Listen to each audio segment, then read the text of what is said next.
How's the house? So far, so good. So far, so good.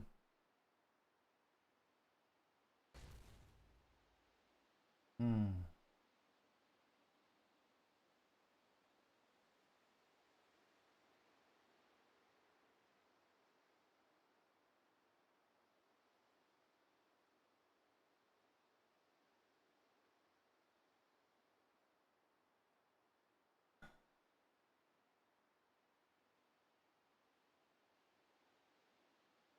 Hmm.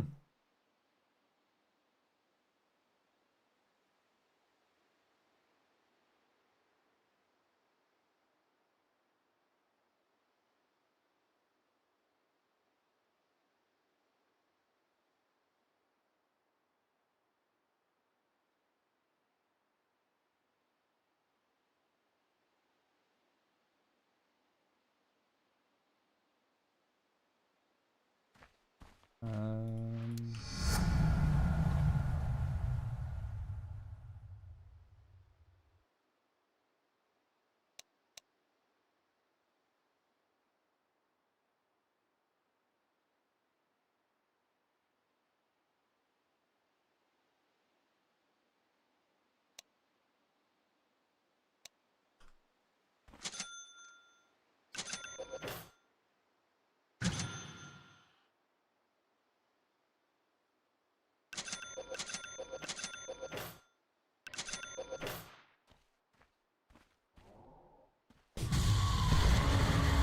What?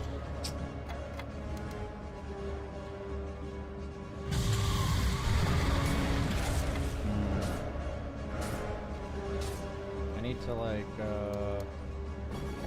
I need to spear him like that.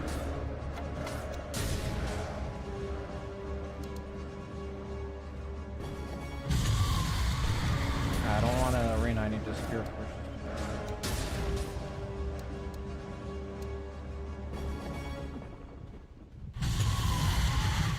Oh my god, that would be a disaster.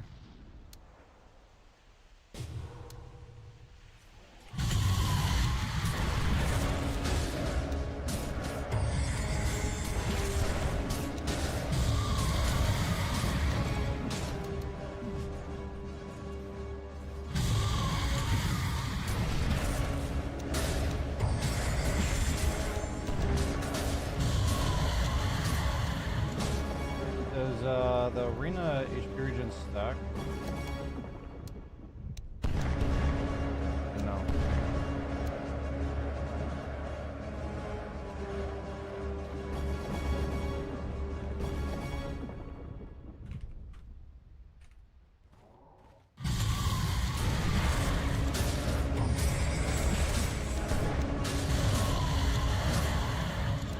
World with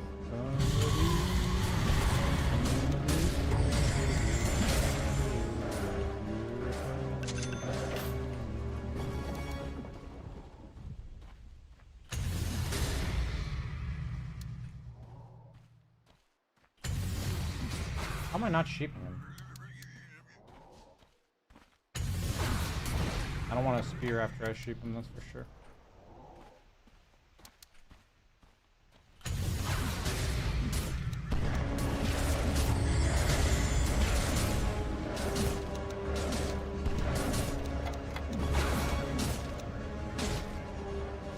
You're trying to Venn diagram target?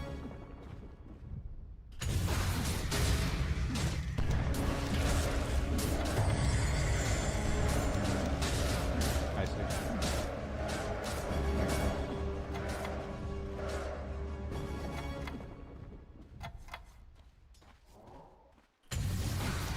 I don't want to spear after I fucking sheep them. Stop.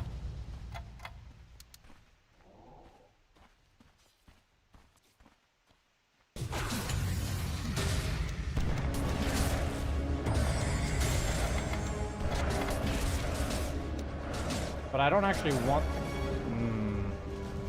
I only want to... Wait, can I Venn diagram him like this?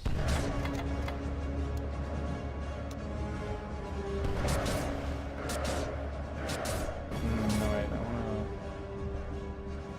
Okay, wait.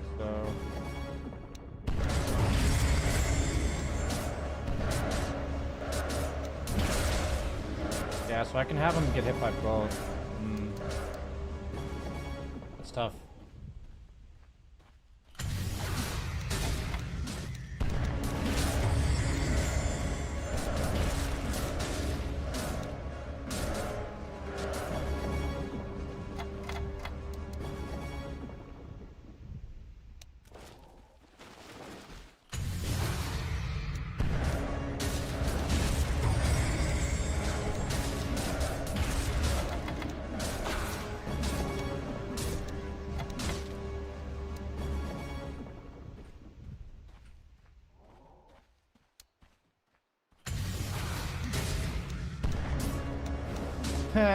Tried to like cut him to that side.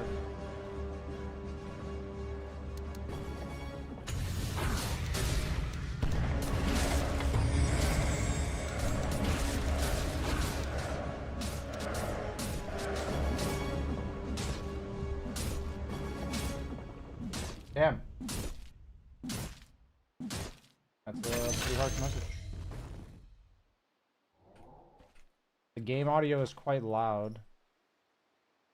Sure, I can lower it a bit.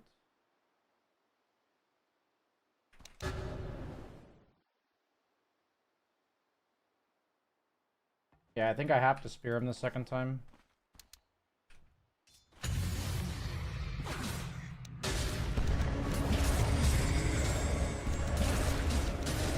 If he doesn't have BKB, then I would not want to spear him.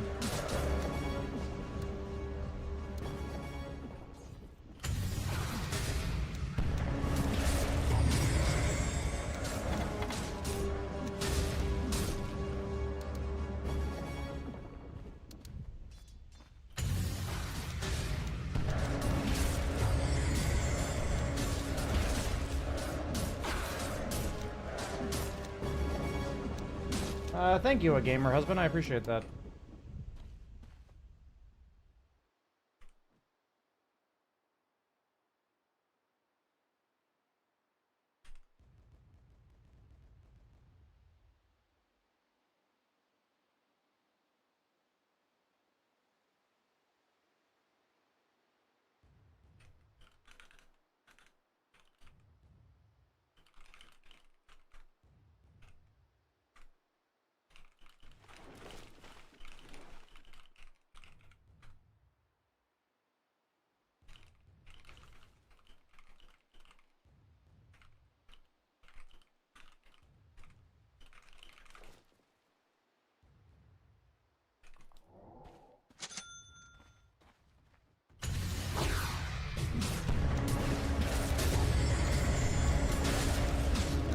I would want to Venn diagram him. I don't know why I did trouble over here like that.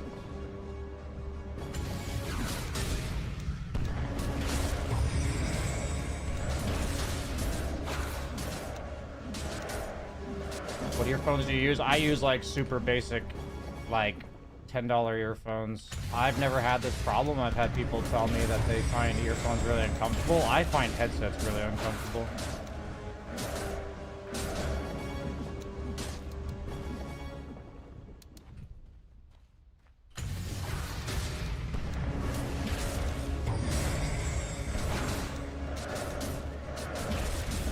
I guess I would want to sheep them before spearing them the second time.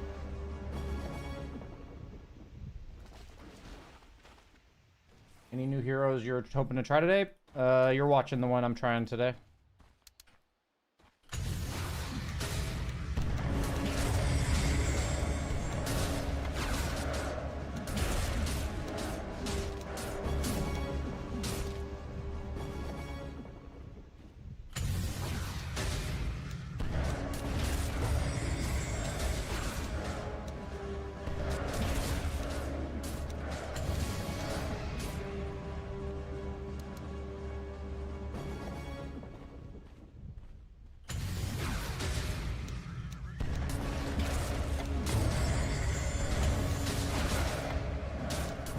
I would let him BKB there if I push buttons like that.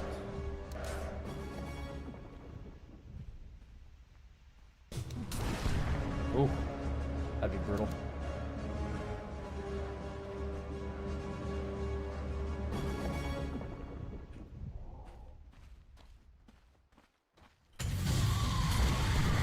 Ooh. Okay. Why can I not see outside of the arena? Is this like a bug in demo mode?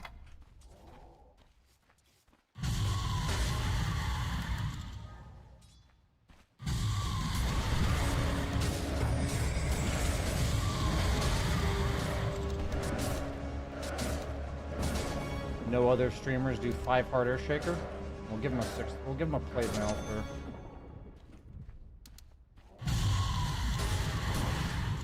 I need to. Okay, I can't rebuke first if I'm gonna do this.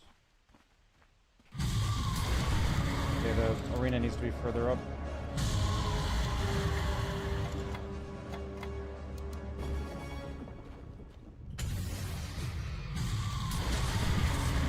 Oh wait, what?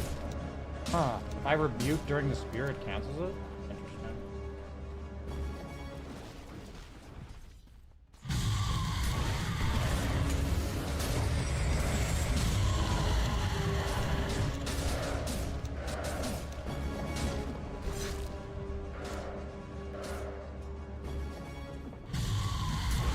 Oh! I tried to go this way with the air shaker and I speared him to the left.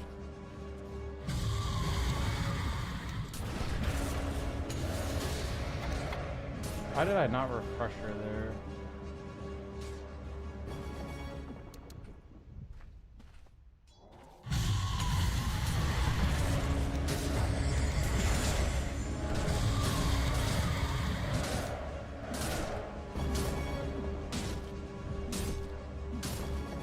Okay.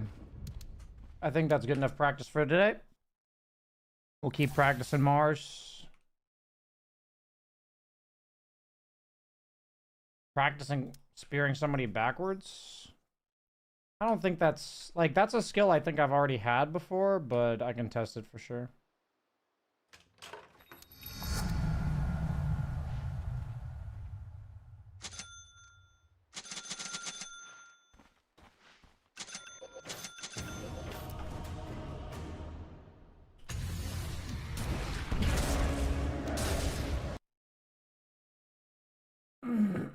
No, I mean, it's not your bad.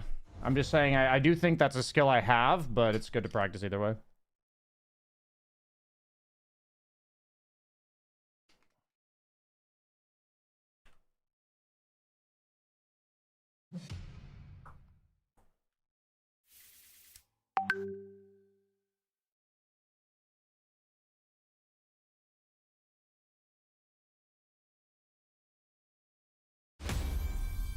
Earlier, you had to abuse bulwark and stuff. Yeah, you had to like do the thing where you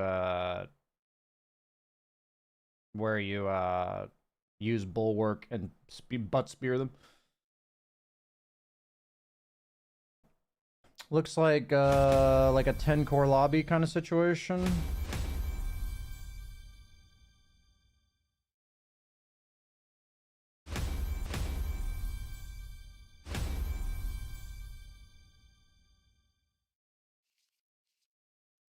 Bro, give me mid, please. Понял. Monkey King. I don't know if I want to pick. I mean, I just want to practice Mars, I think.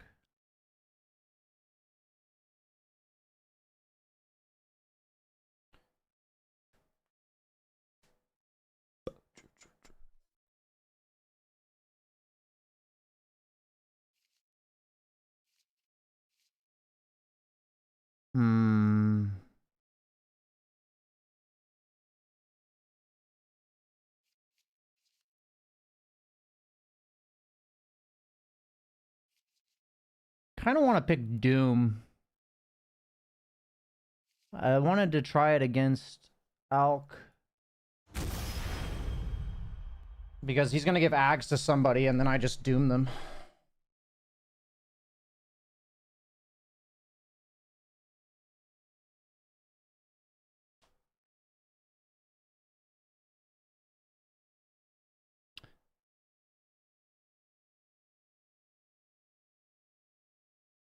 Would you ever go bash build on Slardar if playing with IO against a melee, or is Crush just default better? I think ever since they nerfed bash to not do double damage to creeps, that it's really hard to justify going max bash. Not that I would say never do it, but I think it's hard to justify.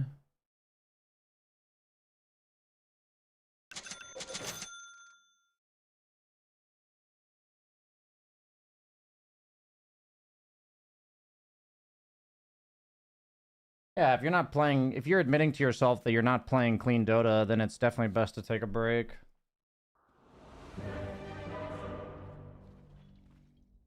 4 wins in a row on Sand King.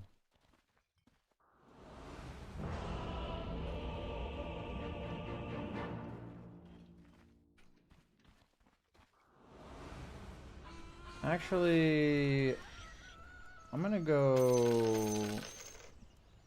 stick with like this into Bracer.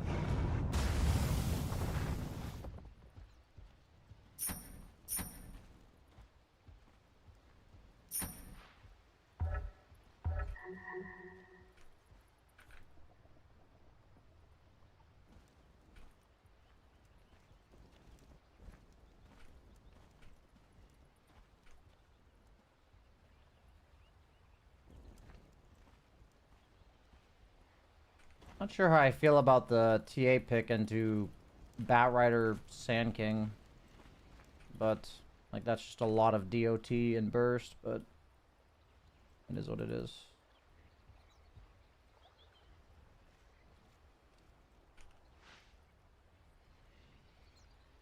Honestly, maybe I should have just picked Mars anyways.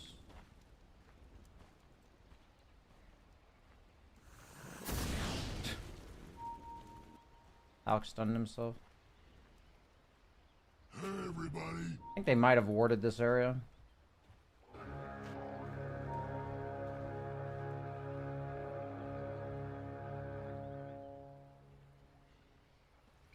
I don't want to do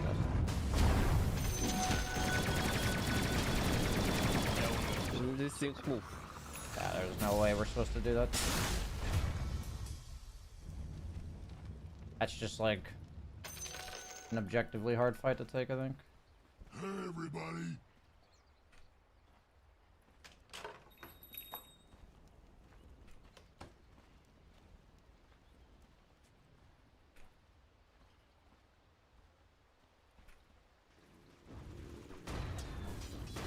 Он с подкопом.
Да-да-да, летит.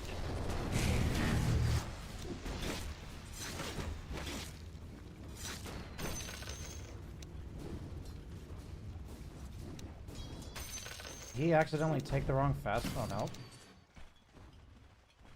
He has the seed money facet.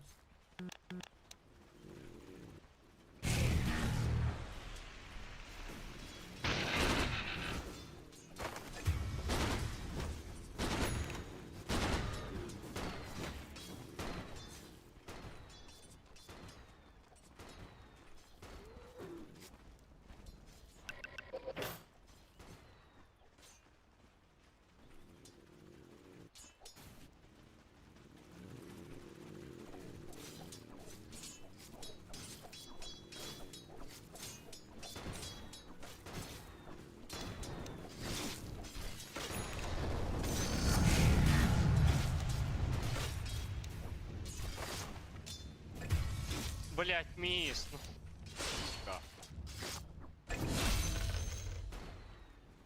Блять.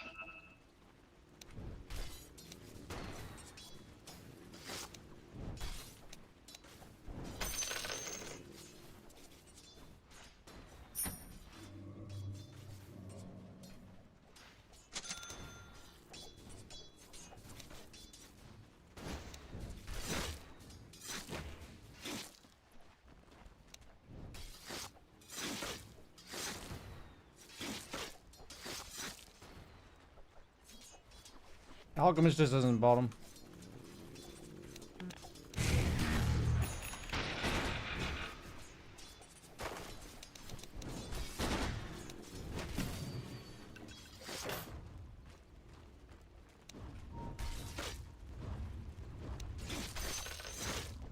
I like what this Monkey King's doing in lane. I think it's actually really good.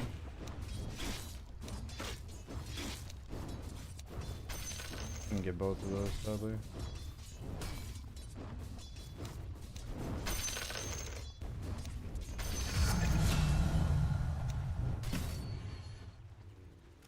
Нормально пойдет.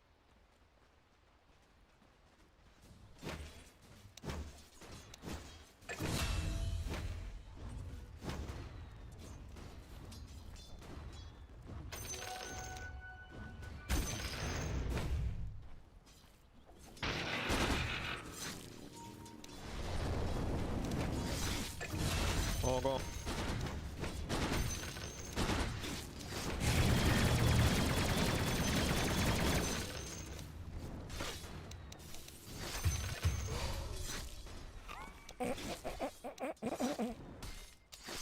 Сейчас будет замедло. Ай, раз с нудами.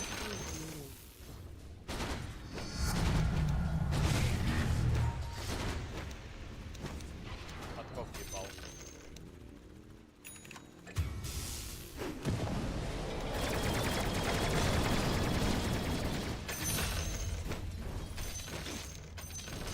Ой, я не знаю, бля. Ну, мне какой персонаж быть. Разин, два с нудами.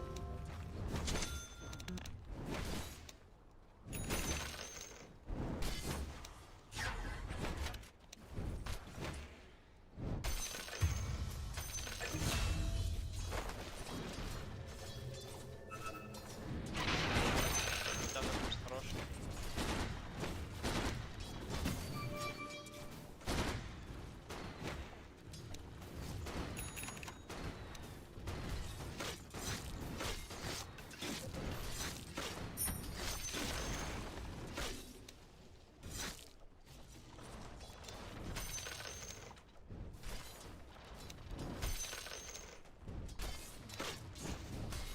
Я понял.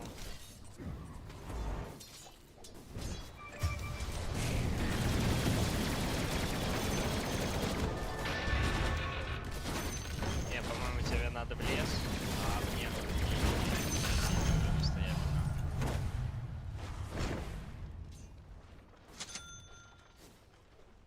Типа либо I'm going плюс base, один actually. еще, ну либо мы так.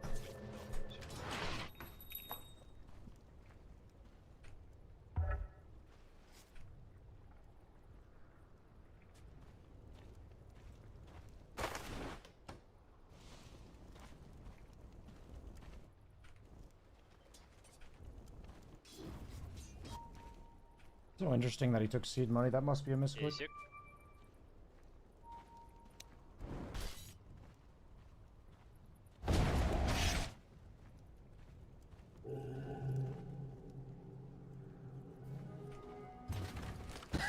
Everybody.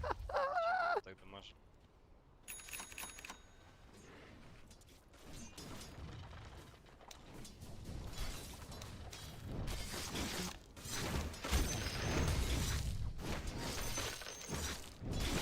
О? Там бет еще. Под бет меню.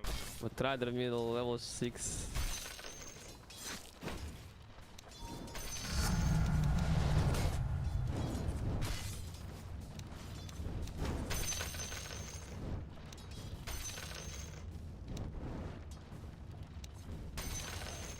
Going towards mid.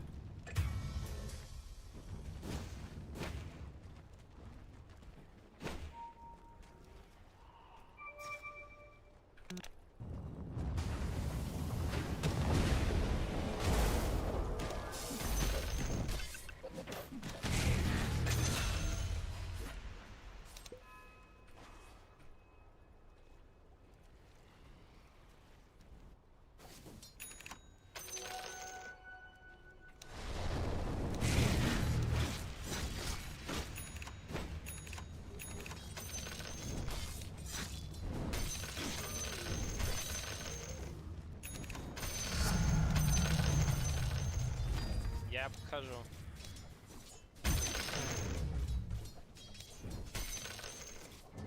On bridge, maybe.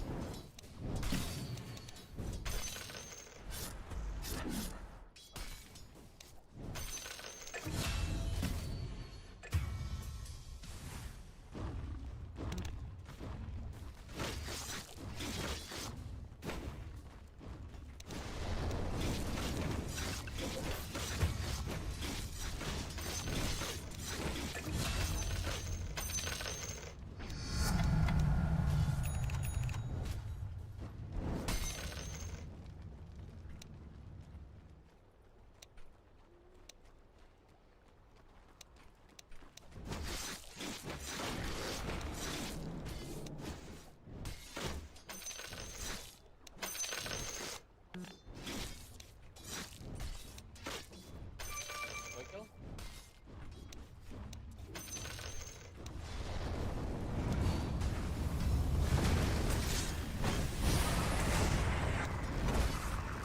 Не дамаш, не дамаш.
Stop doing this.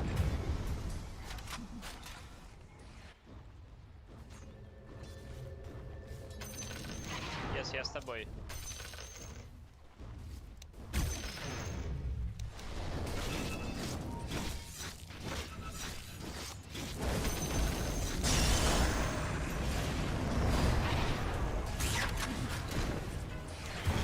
That actually sucks.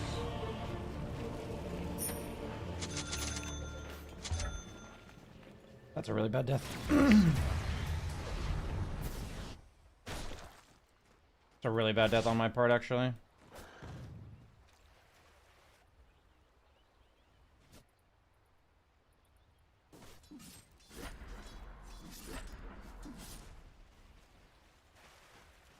Let's try to take bottom tower if we can, guys. I have Doom again.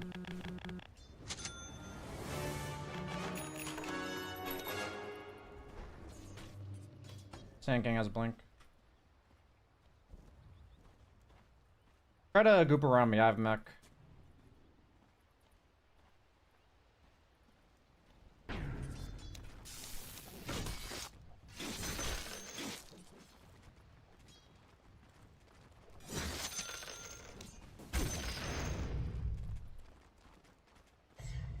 Там почти академ летим. I don't know what this is.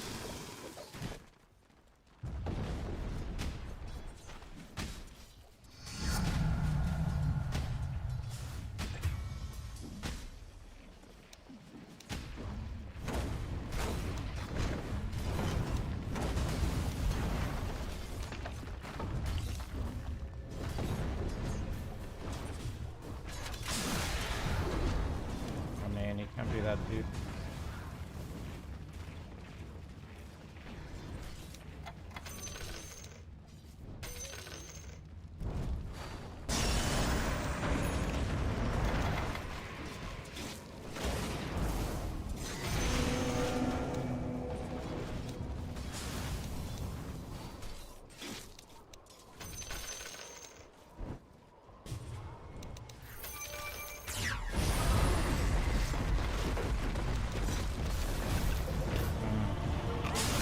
we not able to actually attack that guy? Is that like impossible for us?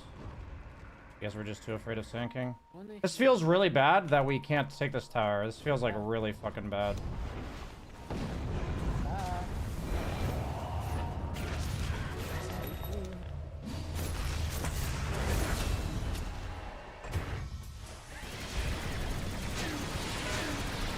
TA's gonna die to Tinker, I think. Nice.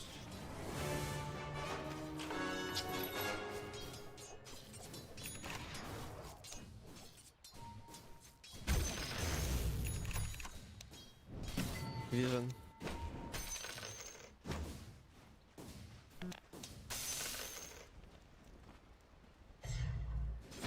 I need the Greaves pipe, I think.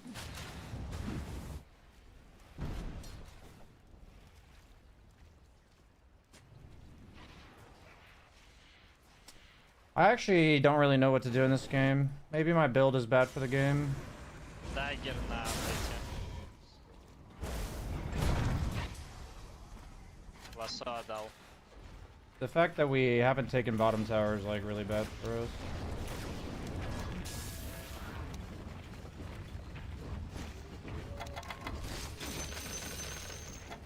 I feel like their lineup is like really good for pubs.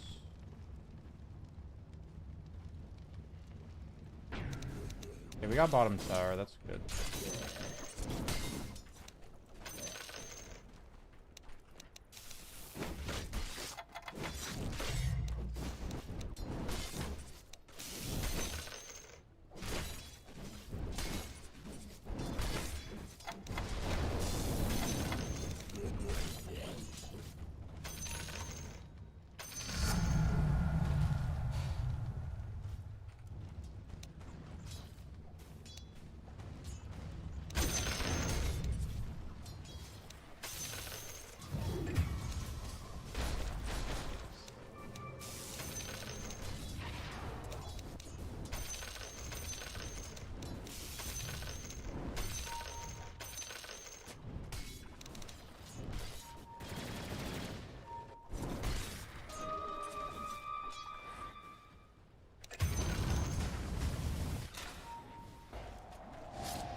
Fight в топе. I broke.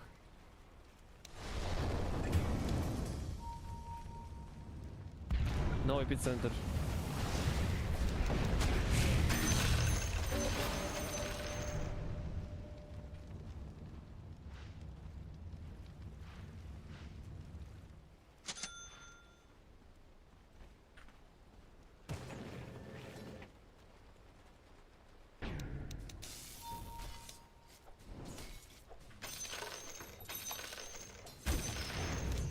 Бейтик идет в топ, они хотят топ дефать.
I meant to take the range.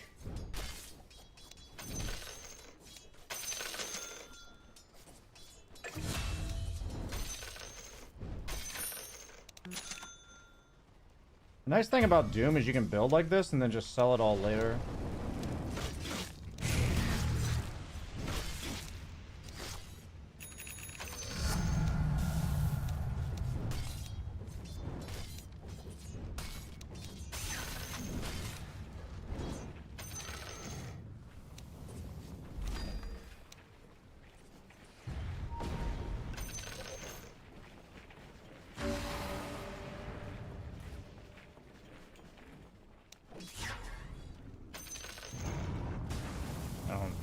I don't think we can do anything to that guy. Did my Kez die?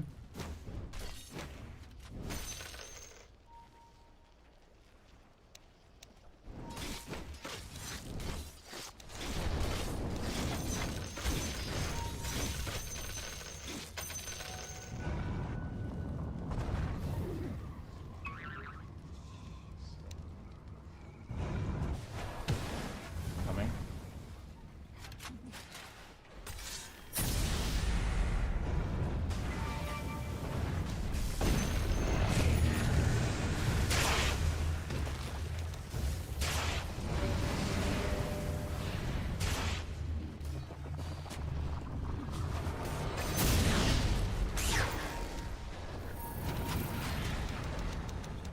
Я ко мне не.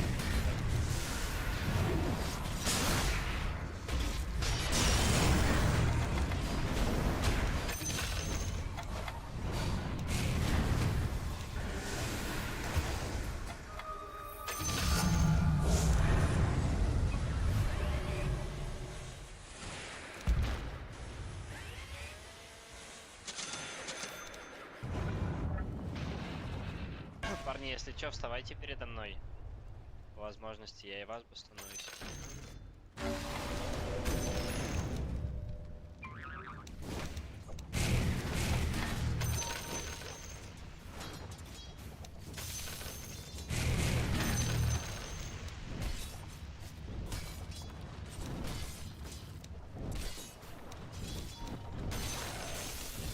Кто-нибудь будет?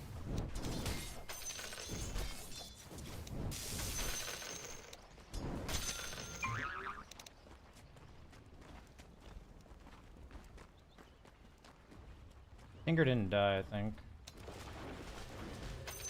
Yeah, he didn't die.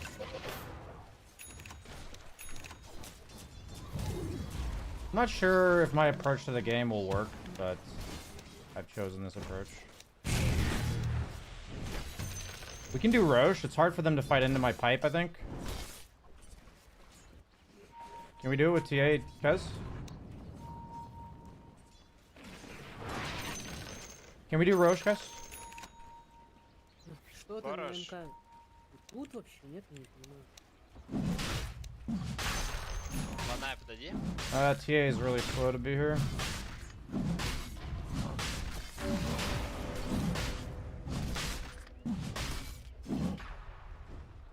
My Kez went Daedalus. I guess he just skipped this because we have two. Wish I had a creep. I want to look for a new creep.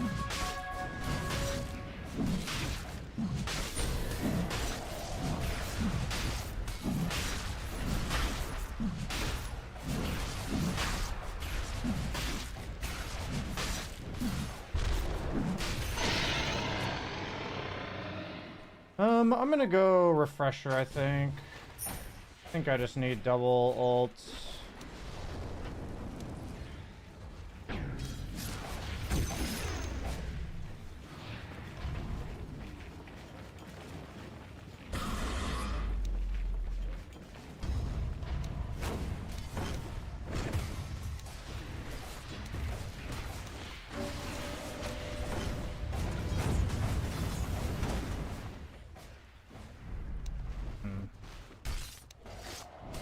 I'm wondering if I should leave this.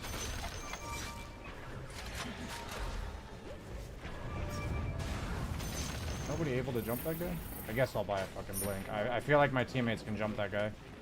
I have a lot of jump, but maybe not.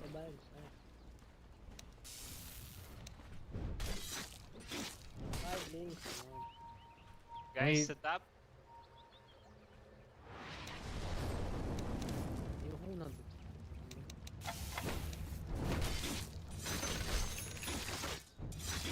I'll trust that my teammates can't do it if they're not doing it.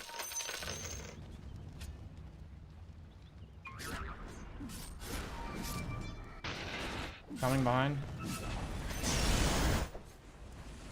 He has Aegis, right?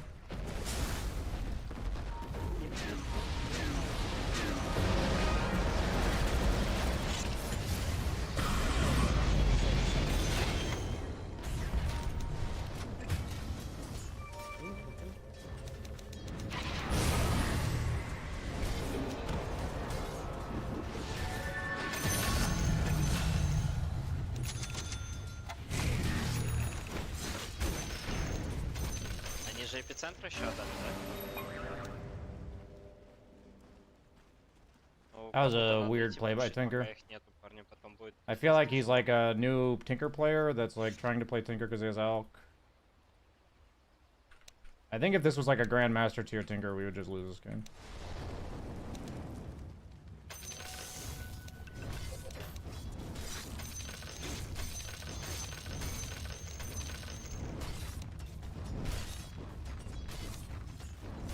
Я пачку сейвлю. Надо иметь. Honestly, maybe Octarine Core is better. How was Octarine not in my build?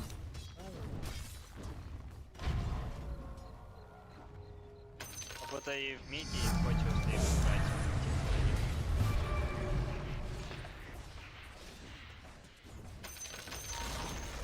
Бот сразу. Ау! I mean, that's just bad play. Ну, ботик показывает. Бро, я заколил, что в миде и сразу в боте. Типа, Встаньте за мной, не без меня. What's going on here?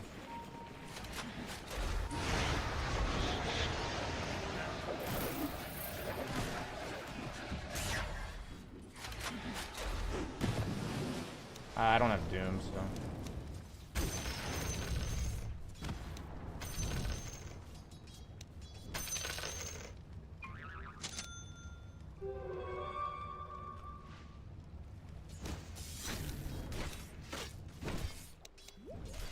да Oh, Octarine is успокойся. here. Что с ним?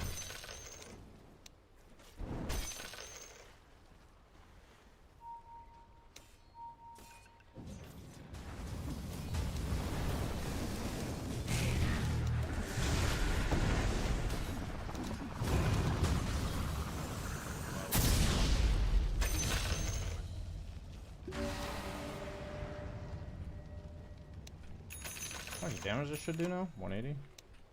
Not that much. Стоп, паром, стоп, стоп, иди.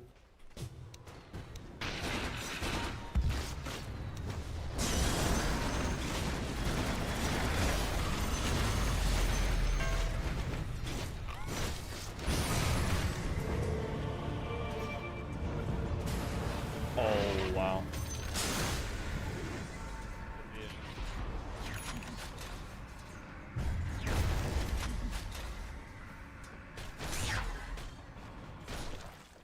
That was a bad death.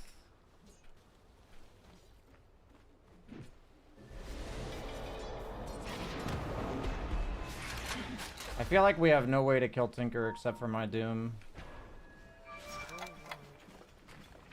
So I want to use Doom on Tinker, but then I don't know. It's a tough game. I got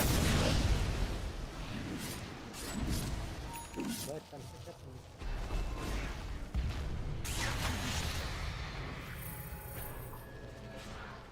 Okay.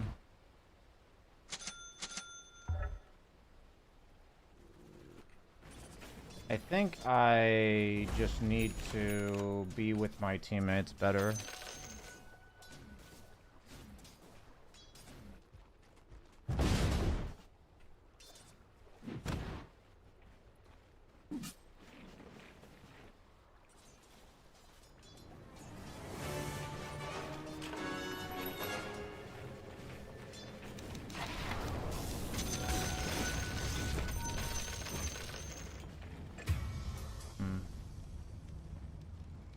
Башер на СК.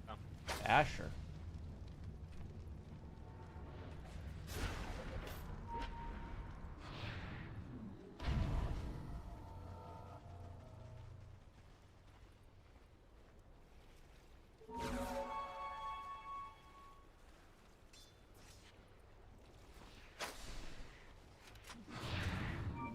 Tap, go, go.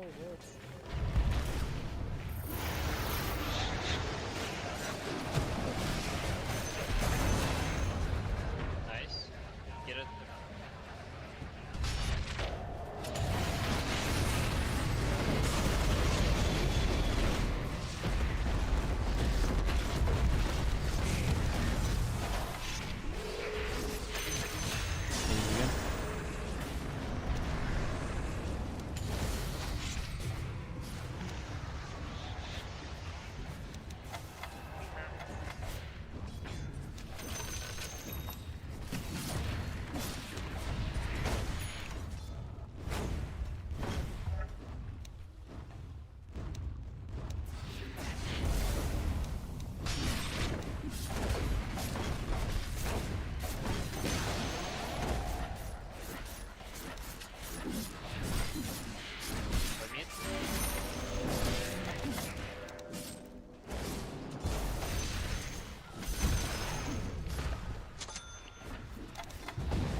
I think we can. What do you guys think?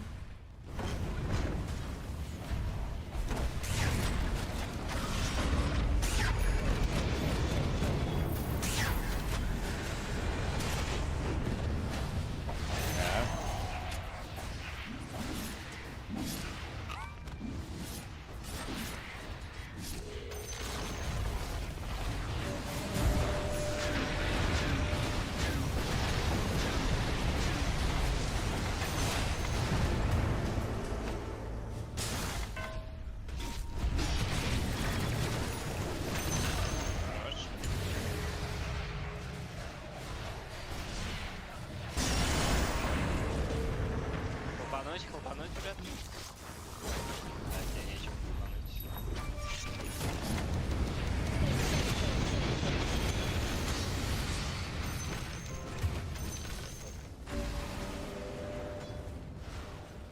If Gyro walks forward, we can kill him, Monkey. I have Doom.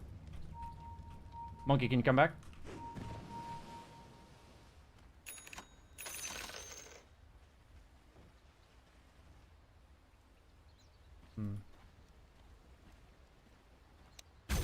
Yeah, I just haven't gotten a better creep. Like, I haven't been patient. I should have taken this wolf.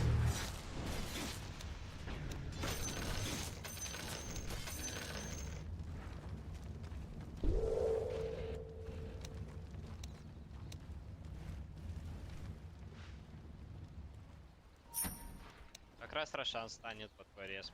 I should probably go refresh here. Сам не вижу.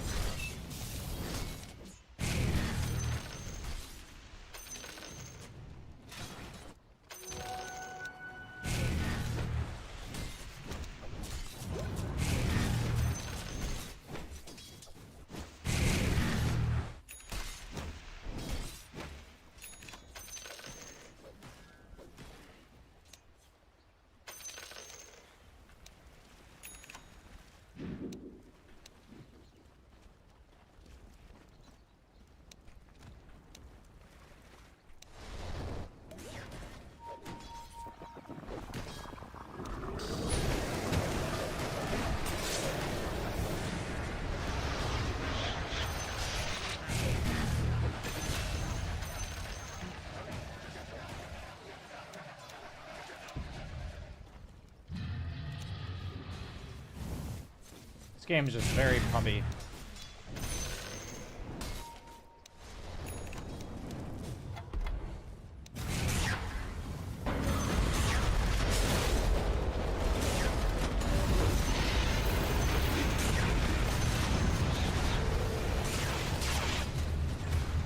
I can doom the gyro. Tinker's nuts.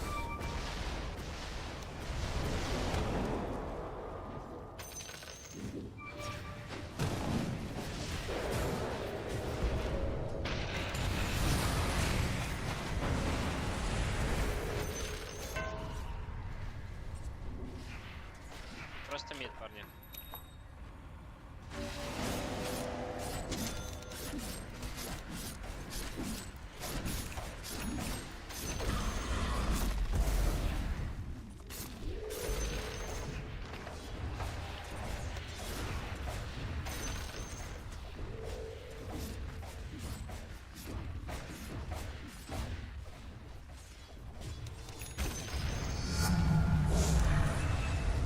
Maybe top?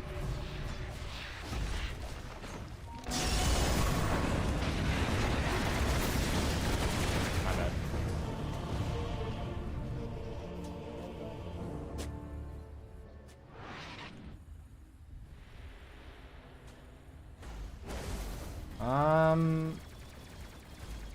This sells for 21. Yeah, I'll sell it, and then I'll have. Нас двое, нас двое, нас двое.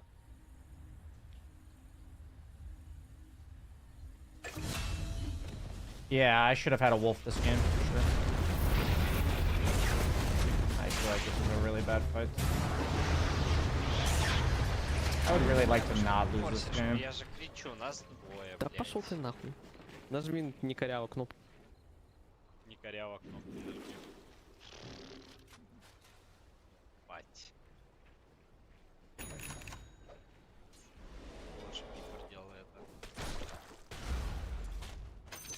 This is quite the build on sinking.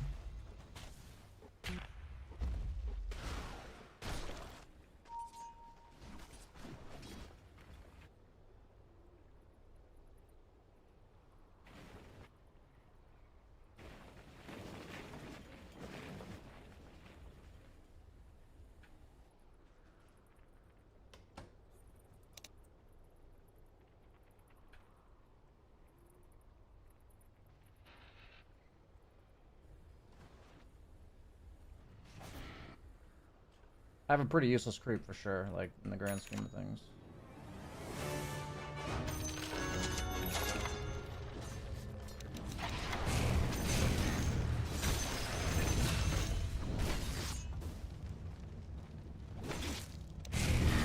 I don't know why I'm devouring in lane, like I'm just literally doing it over and over again.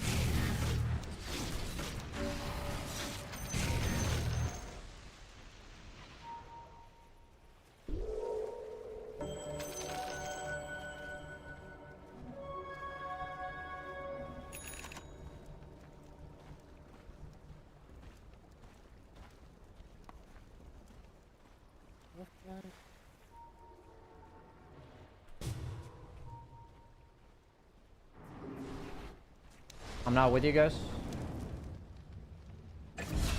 Nice. I mean, this tanker's just bad, I think.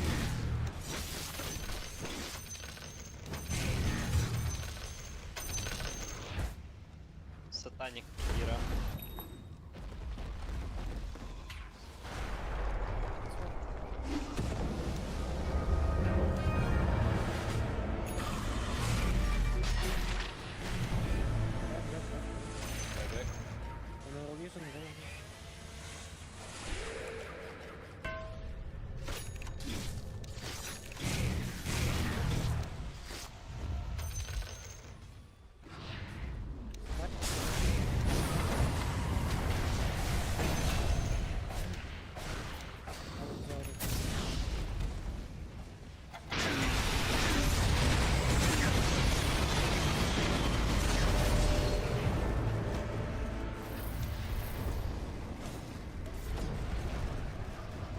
Hope Gyro does.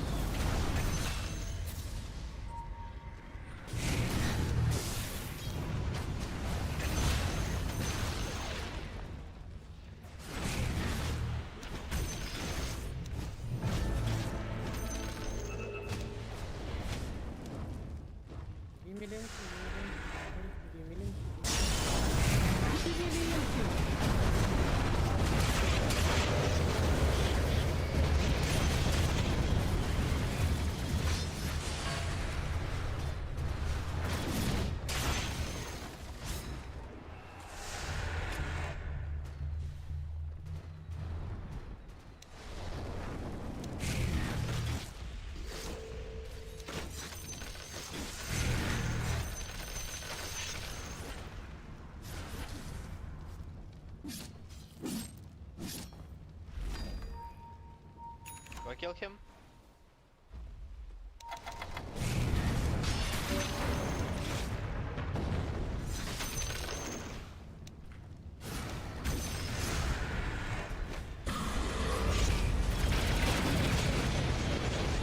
Doom in 5, Doom in 5.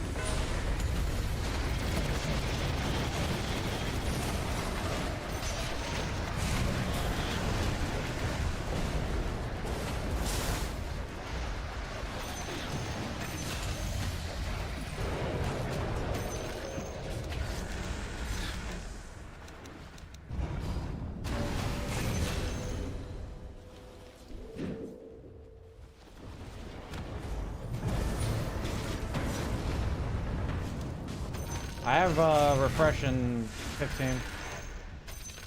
We can back.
We did it! We won!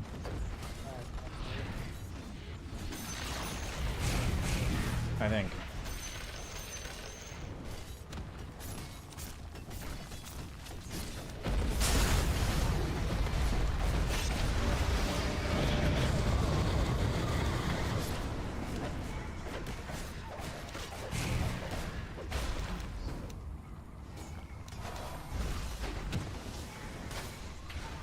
Replays in this. Еще подвигаемся, да.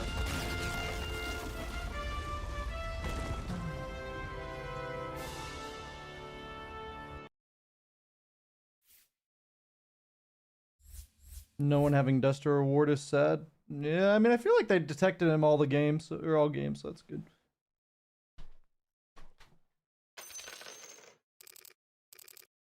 I still don't know how I feel about my items.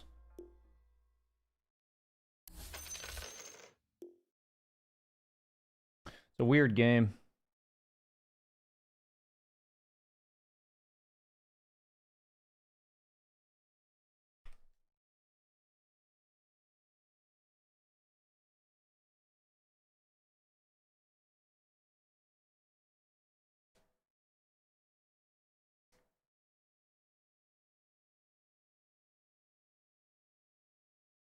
Great pick, honestly. Thank you. I mean, I think the theory is sound that I picked Doom against a lineup that only has 4 heroes.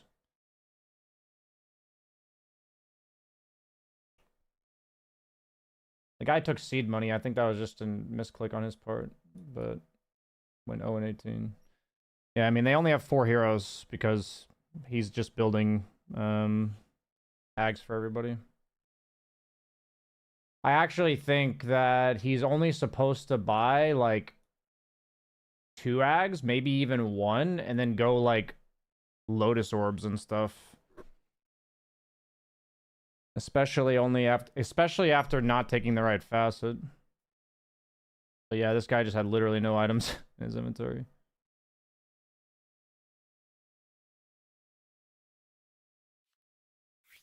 I follow you on Twitch. Thank you, Tomasito.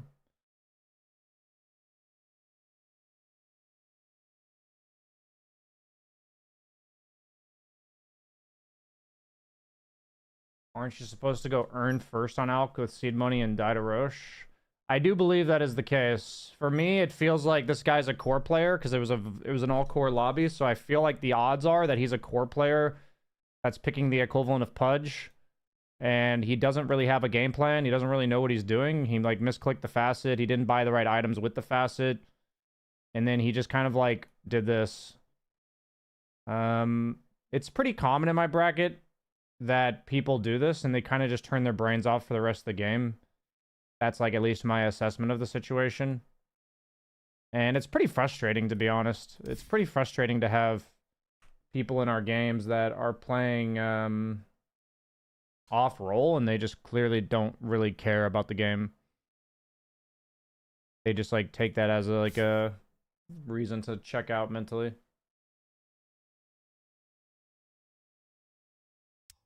They have 3 good ags though. Yeah, they have very good ag scepters, but it doesn't really matter if they just get doomed, right?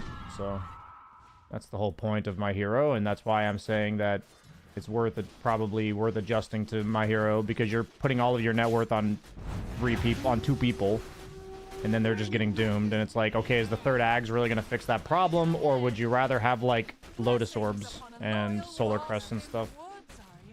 You know, like, would you rather have items to help the people with ags, or just give a 3rd ags? Like, that's what I mean by, at some point you have to adjust to the game that's at hand. And I think that even if the way of adjusting that I'm saying is not necessarily ideal, it's very clear that that guy just decided, I'm going to pick Alk because I'm a core player and I don't know what else to do, and I'm just going to... Like, he didn't practice Alk, he didn't theory craft it, he didn't go into this with a plan, he just picked it. Do you know what I mean? And people tend to do that when they don't believe it's worth trying. And it's just frustrating to play with people like that in the games. That's all.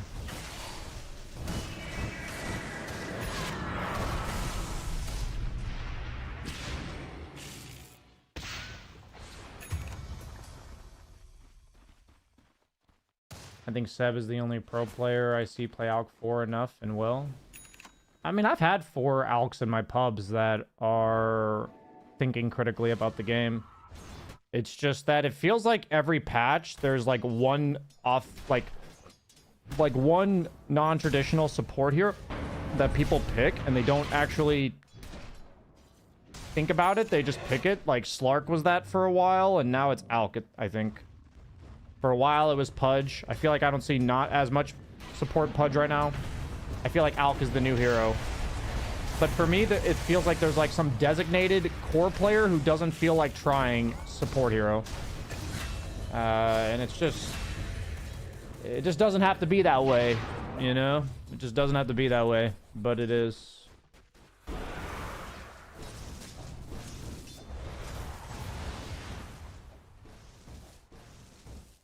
mean, I had a discussion about it in my Discord, actually. There was a guy, Verlin, that talked about being really frustrated towards his carries when he's a carry player playing support, and the conversation got directed to the fact that he's not really learning support when he plays, so he spends his entire game dwelling on what his cores are doing wrong rather than like playing his own hero. And I feel like that's honestly a pretty common thing in Dota. Like, it's common enough that it wasn't like news to me that he was doing that.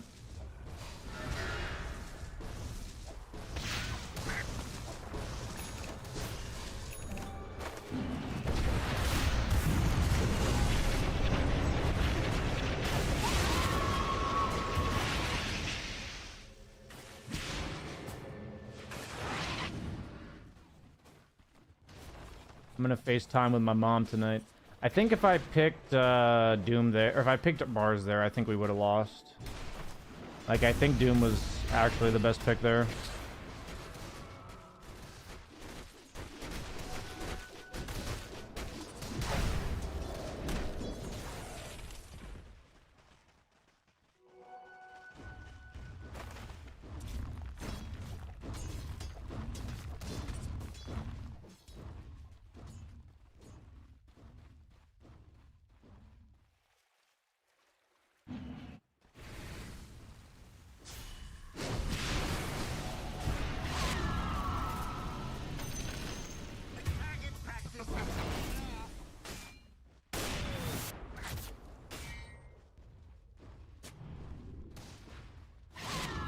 Nice, I got my Bo Burnham for the day. Let's play a new player. Target practice paying off.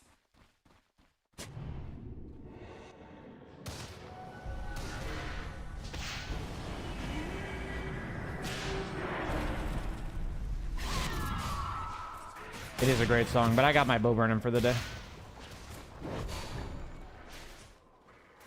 Do you think Alk is viable as core? I think it's fine. It seems more popular as support, but I think it's definitely viable. It was picked to TI a bit.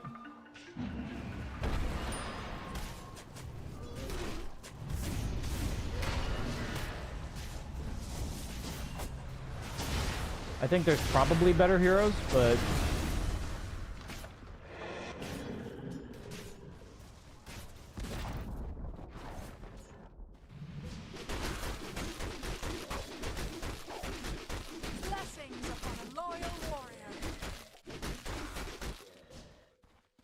I'm a big fan of going Yasha than Ags on PL nowadays.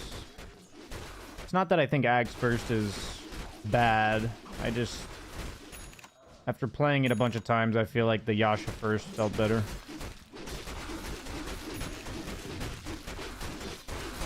Yeah, I think Alk support is very rare. Like, it's been seen definitely throughout the history of Dota. Like, I remember seeing Alk support in competitive before, but it's definitely traditionally a core hero.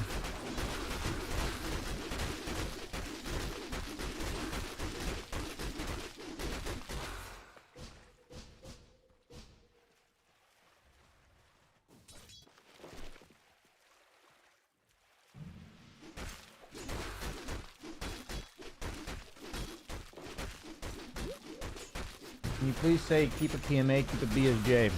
Sure, man. Keep a PMA, keep a BSJ. There you go, man.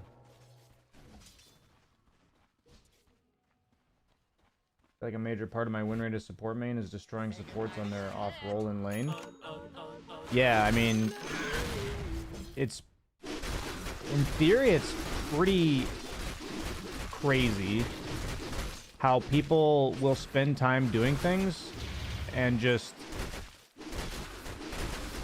never bother to try to get better at it because they don't find it fun or something.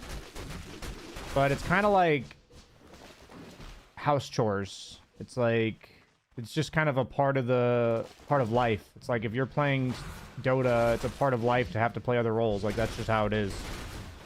So it's something that you're going to do, and you can choose to turn your brain off and effectively like waste your time, or you could just take a different approach, right? So it's just interesting that that's kind of been become the not the default, but I think it's an exception for core players to actually take time and effort to play a little bit of support. Like I think that's the exception rather than the rule.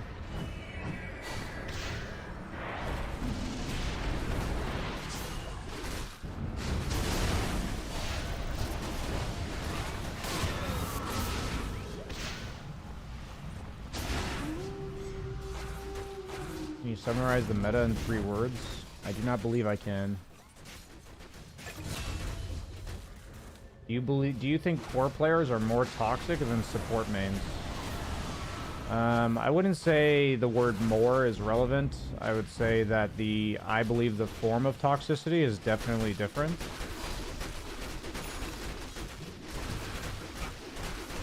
I believe that in Dota you see a dynamic that core players are responsible for expressing their needs and telling their teammates what they need from them, while supports are responsible for focusing on other people's needs while also not neglecting their own.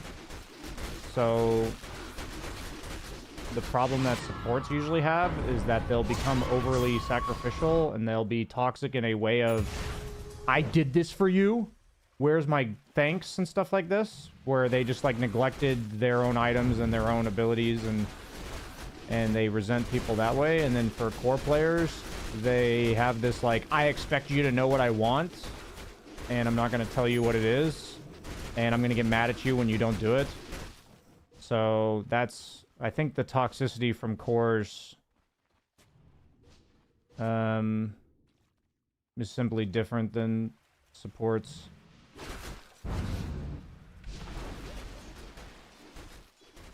What type of personality would you think supports?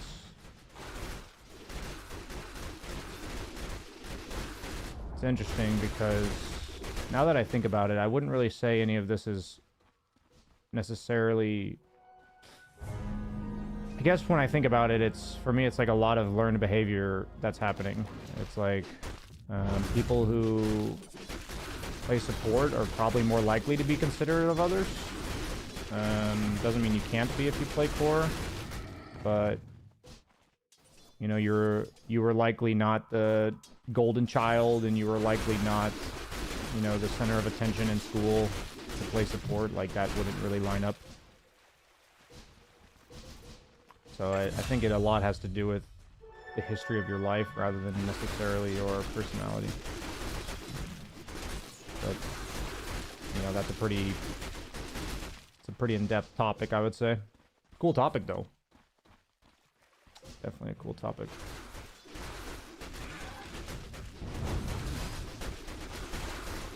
I feel like if a core will complain too much, then a support will stonewall them. There's 2 things that supports might do, is that they might stonewall them, and I feel like it's actually more common that supports will feel emotionally held hostage and try to basically represent, not try to, but they will effectively display anxious attachment, where they'll try to make the core feel better in whatever way they can because they want to win the game. Which, in my opinion, enables the behavior, which I think that's actually more common what supports do. Like, support mains will do that.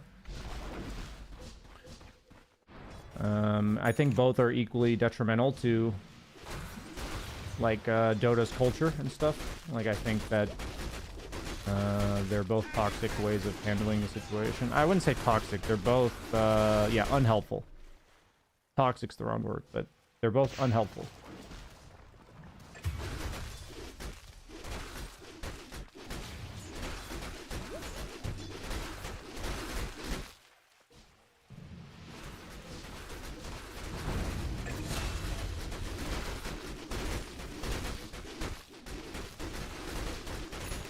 Have you played any support alc? I have not. I don't find it particularly interesting. It's like, I'm just gonna farm all game and give people eggs.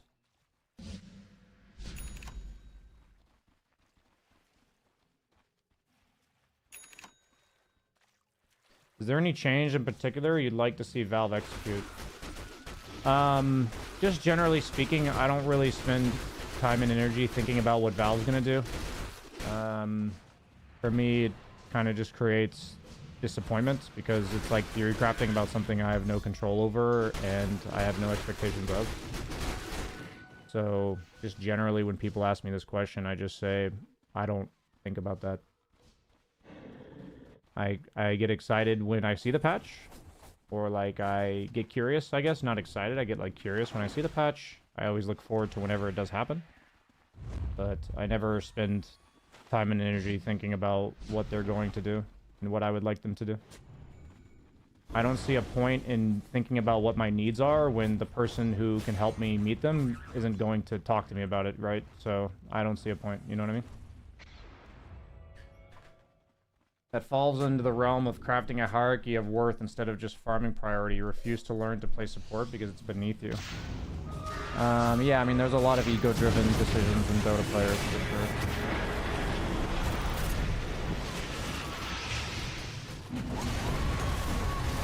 Yeah, I mean, there's like this idea that because you have more net worth or whatever, that you're more important to the game, when in reality, it's like, I think equally difficult to win the game as a core if your supports aren't supporting than it is for, like, maybe the core has like slightly more influence later on in the game, but in my opinion, there's no role that's like less important than others.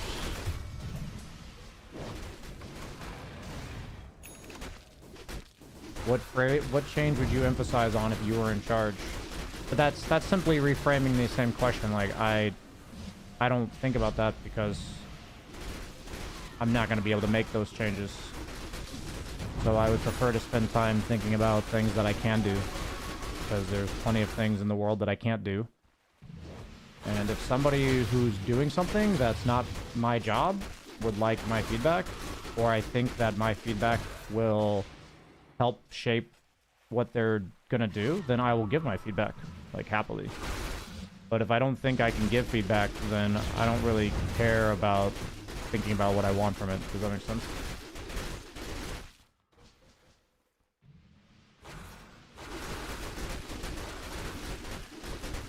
For me, that creates some sort of, like, expectation. It creates some sort of anticipation. It creates hope.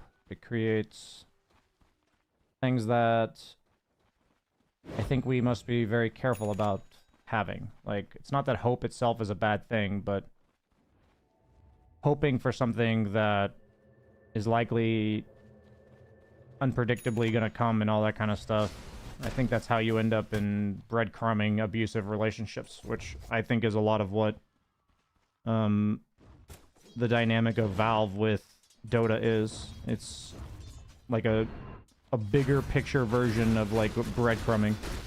Obviously, I wouldn't say they're, like, abusive per se, but it's like, you have somebody who's like, these are my needs, please meet them, and the other person, like, dips out for, like, a year, and then here's a breadcrumb, you know? So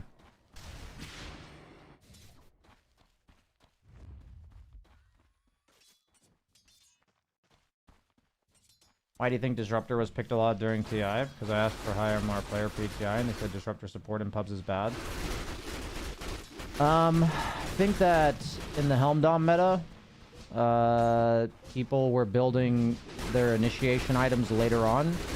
So a lot of the cores were getting like 5-minute later blinks or not even going the blink build and stuff. So it became increasingly important for supports to offer catch. That's like why I think Disruptor was picked a lot.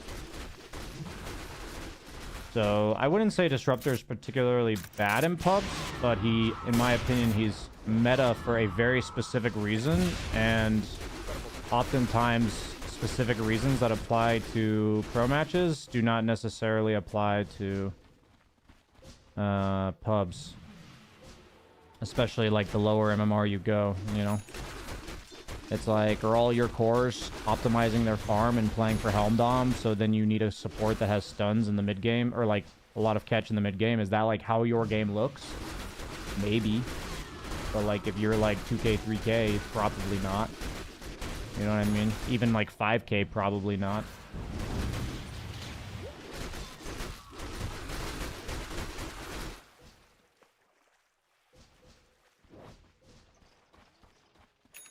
I guess my response, Dean, is that in the last several years I've focused a lot on stoicism, and I've found that if I spend time and effort imagining what I would want from a scenario when I can't do anything about it, it creates a lot of frustration and feelings of powerlessness. So I don't...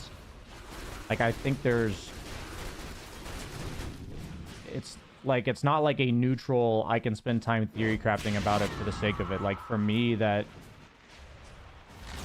It just doesn't serve me if I think I'll never have any impact on this thing.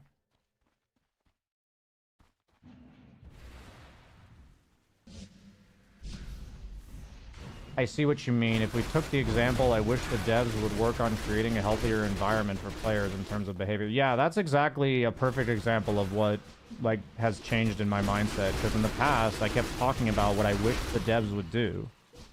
In regards to like behavior score and like immortal draft and stuff. And then at some point I said, I'm not going to think about what the devs are going to do. Like, I'm just going to think about how I feel about my game experience. And I'm going to think about, is there anything I can do that will increase the quality of my game experience? So in this case, I thought that if I, you know, want to see a better environment in pubs that I would like more, then is there something I can do about it, you know, individually for myself, or is there something that I can try to enact change with at a grander scale? And I literally chose what I thought was the biggest impact I could have given the logistics of my situation. And I don't think I would have ever come to that if I kept thinking about what I wish Valve would do. Does that make sense? So that's why, like, in my TI video, I talked about how we could just choose to be grateful for what Valve gives us and decide if it's good enough for us. Like, is that something that we would like to stick around for? And people said, like, you know, how dare you tell us we should be grateful, like, yada, yada, yada, the system's broken and all that kind of stuff. And I think my delivery of my point could have definitely been better, but the whole idea is that by choosing to, like, resent Valve or wish they would do something, nothing's ever gonna fucking happen. So kind of just this, like, well, you can do that if you want.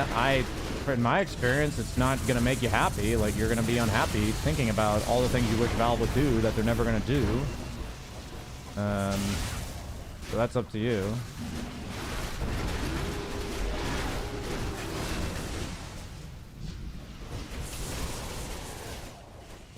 What are we watching? We're watching Dota. We're watching Phantom Lancer play Dota. Very epic. Dude, Disruptor passive is fucking annoying, dude. Or innate, I mean. Oh, this PO. Oh! His doppel was like a quarter second, and then he could have like TP'd and pressed his shard, and I think he would have gotten out.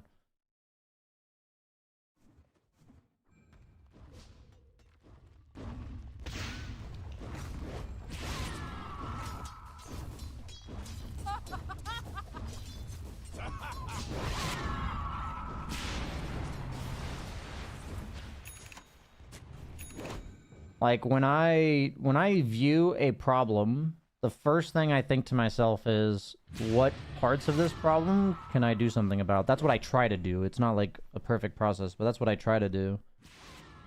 Like that's the first question, is like, well, I guess actually the first question is, what exactly is the problem? Like, what is the concern? What am I worried about? Yeah, I guess the first question would be, what is the problem? Trying to understand what is the problem. Probably the second question is, how do I feel about the problem? Like, what emotions is it causing me? Like, what frustrations or anger or sadness or powerlessness or whatever. What is it causing me? And then the next step is, okay, what are, you know, what is my control in this situation? Yeah. Did you check out the new Hearthstone update? I started taking time off of Battlegrounds. For me, Battlegrounds felt like it was actually getting in the way of me playing other games. And I've been wanting to kind of get into playing other games. So I've been playing Borderlands 4 a decent amount. I probably have like 25, 30 hours in Borderlands 4. And then I bought Hades 2. And I haven't played it yet. But I did find that by keeping up with Hearthstone as well as Dota, like I just had no space in my brain for like any other games. And so I chose to stop looking at Hearthstone anymore. I can get behind the sentiment of people saying that people are very emotionally attached to the game. Yeah, I guess I'm not sure exactly, just to make sure we're on the same page. I'm very emotionally attached to the game as well. This game means more to me than like it's changed my life more than any individual factor in my entire life. This game has very deep meaning to me. But I feel like change happens over time, and what I'm trying to do is not live in the past. I'm trying to live in the present, of like adjusting to context and adjusting to how things have changed over time. And by doing so, I think it gives me a healthier perspective on, for lack of honestly a more articulate description, it prevents like delusion. It prevents thinking things are the way they aren't, you know, like clinging on to something that no longer exists. It's like, the fact is, the relationship Valve has with Dota is very different than it was 10 years ago, and that's fine. But like, if I operate with expectations and emotions that are living 10 years ago, and I'm like, I just want it back, you know, it's like that's almost like the definition of delusion. Like, it's literally not that way anymore. There's been countless signs, like countless, from Valve. They literally explicitly said we're no longer doing a battle pass. Like, when they explicitly state we're no longer doing a battle pass, and then somebody gets angry or frustrated or sad that there's no battle pass, it's like, okay, I can only give you so much time. Like, maybe the first year you're like, ah, man, I missed the battle pass, but I understand it's gone, but I miss it, you know? For me, that's like, you know, you're mourning something because it meant a lot to you, and it is kind of sad. But at some point, when you like are continuing to be angry, like years later, it's just, that's your own problem. Like, you're the one that's making this a problem. You know what I mean?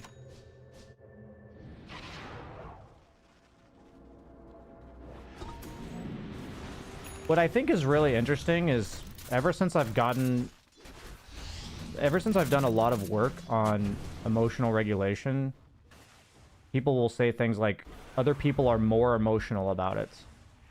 And my counter would be, no, they just don't regulate their emotions very well. Like, that would be my... I don't feel less emotions. Honestly, I feel way more emotions than I used to feel. But, like, over time, you learn, like, what do I... Like, okay, what emotion am I feeling? What would I like to do with it? What do I tend to do with it that I don't like? what's like the healthiest way to respond to having this emotion. Like, I'm just more aware of like, this is the emotion I have. So like, if I'm frustrated, I may look calm comparatively to somebody else because I've learned to manage my frustration better than they have. You know, and a lot of times people say stuff like they're more emotional than you are, and I think it's really critical to distinguish between being more emotional or poorer emotional regulation. It's basically emotional IQ, like it's EQ or whatever. And that's the funniest part about... I used to think the same way. Like, when I saw people like Dubu and like Insania that never seemed to tilt, I was just like, do these guys just have no emotion? Like, that's how I used to think. Because I'm like, I would be really angry here. Or I'd be frustrated, or whatever. And he seems fine. And what I eventually learned is that they experience the same shit I do, they just handle it better.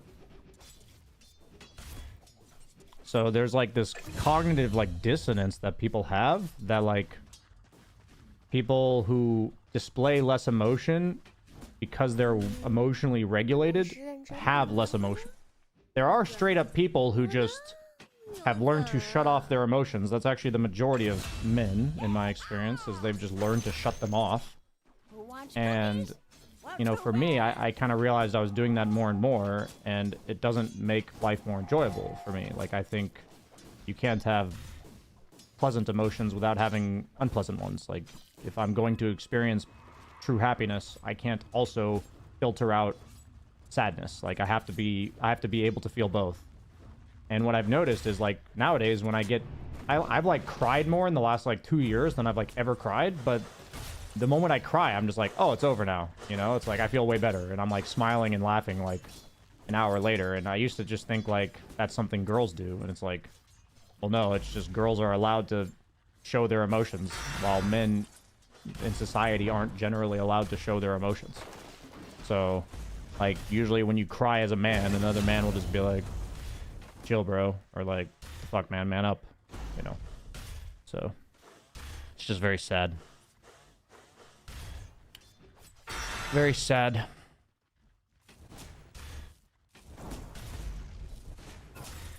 I'm gonna go quickly make some, not make, but I guess assemble some yogurt with granola, and then we'll queue up a game.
I think the most fascinating phenomenon I've been experiencing the last 6 months to a year is this applies to like my Twitch chat. It also applies in real life. I've been like simultaneously told that I care too much and that I must be miserable. Like I've actually been told this by like a pretty sizable portion of people at this point. All men, of course. While also being told it seems like you don't have emotions about Dota anymore, or that you don't care about this anymore. So I'm somehow getting told it seems like you don't care, while also being told you must be miserable because you care so much. It's really fascinating, actually. It's a weird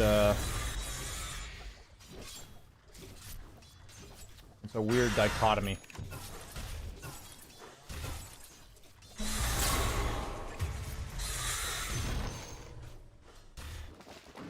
I mean, what I'm learning is that people are just projecting, of course, but I've never been like super conscious of how often people project, but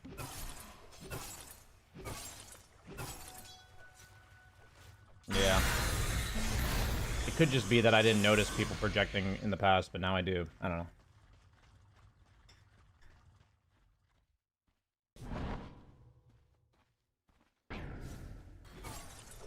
But I've definitely noticed that more in the last, in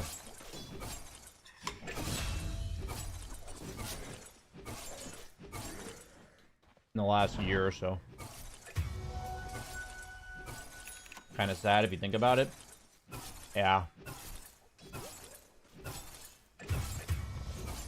I mean, like, the funny thing that's happened that, like, people get, like, pretty visceral. Like, I'll be given like paragraphs of everything that's wrong with me in my perspective. It's really interesting. And the most interesting thing about it is what they're saying I never actually said, but that was like their interpretation of what I said. Like I can understand that was their interpretation, but they're talking about these are what the words you said. Like that's literally what they, you know, they presented as like I factually heard you say these words. When in reality, it's like, it is always their interpretation of what I said. And I never explicitly use the words that they're using. And they're, yeah, it's just interesting. Both games you're spectating have been so miserable for the carry. Yeah, at least this anti-mage is up by 4k. That PL was losing pretty bad.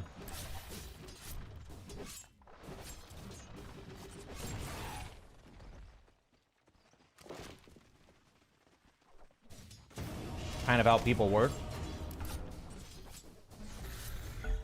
I mean, ever since I've thought about projection a lot, I've realized how often I project, of course, as well. And every time I'm having a tough discussion with, like, my girlfriend or, like, a close friend or my mom or something, I am always trying to be very conscious of when I put words in their mouth. Like, I'll say you said this when in reality it wasn't what they literally said. It was how I took it. It's difficult, but I think acknowledging how often all of us project and then basically thinking very carefully about what did the person factually say is it's a very tough skill, I think, but most people don't have it. So I think to say like that's how people are, I always don't like that explanation. I think most people have not learned this is a more accurate description, because that implies that it can change. While people are just like this implies that it will always be that way and there's nothing we can do about it and there's no point. So I really dislike when people respond with that's how people are. I've been getting that sort of response a lot. It's very dismissive of any agency that any of us have.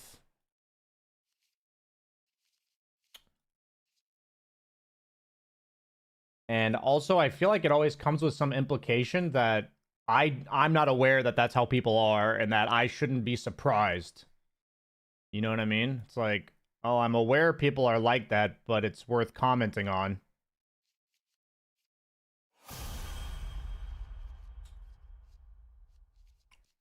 We're against Undying.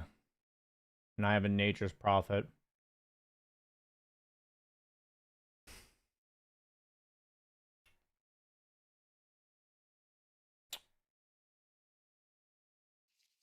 I like Primal here, I think.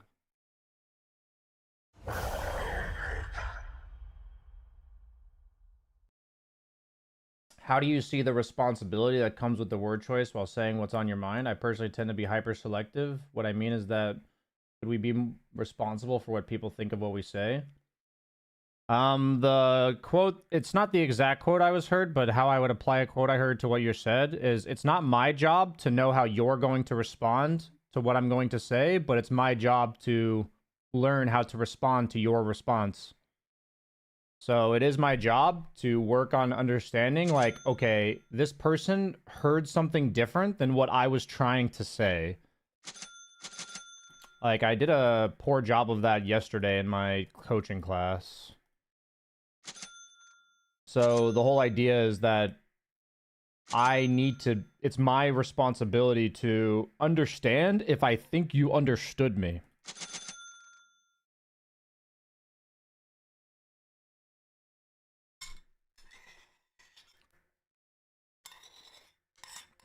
And if it's one of those things where if enough people misunderstand me, then it's almost certainly on me to have a more... I wouldn't even say it's like on me. I don't like that phrasing. It's like, if enough people misunderstand me, or if anybody misunderstands me, it's definitely worth for me to think, how could I have said this better? Or... sometimes, like in the case of people's projection, I can never prepare for projection. I can be aware that it's going to happen, but I can never prepare for their specific projection.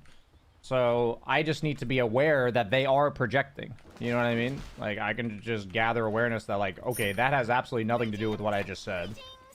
That's kind of out of the blue. But if I keep talking as if they understood me, then that's what I would call lack of conversational awareness. Like, at that point, I'm continuing a conversation that, sadly, two people are having two very different conversations. So one skill I learned like 2 or 3 years ago was really understanding what conversation am I trying to have, and is this person having the same conversation as I am? Ops here. Ops here.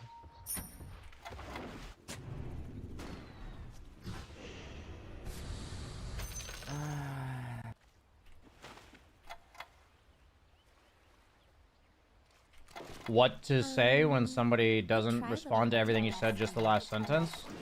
That's when you can say out loud, you know, something along the lines of, it sounds like you heard me differently than what I am trying to say. I would like to draw attention to what I'm trying to say.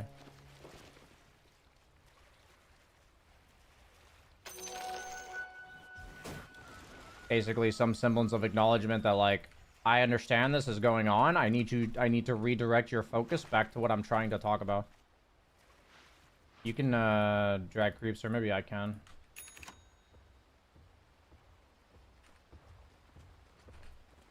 I really like the quote of, it's not my job to know how you're going to respond, but it is my job to figure out how to respond to your response.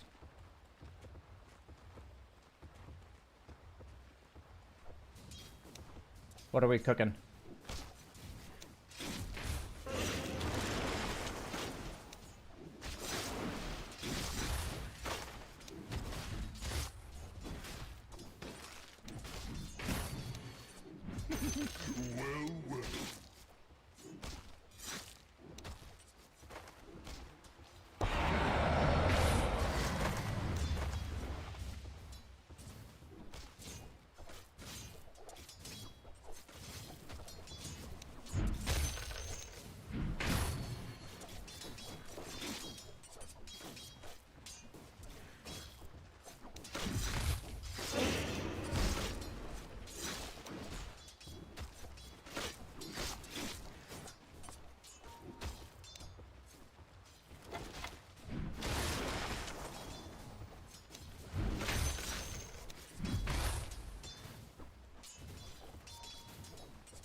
Come on, come to daddy, creep. Ah.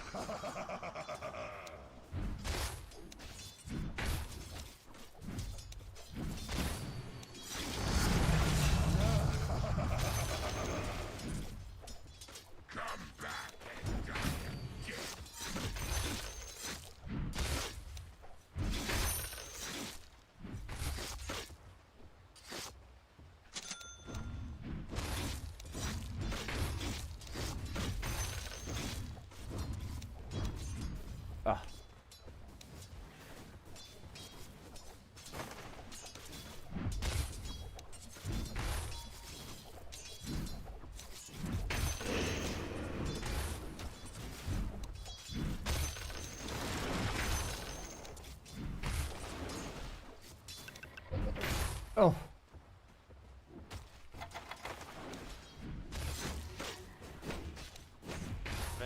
Bench. I give it back.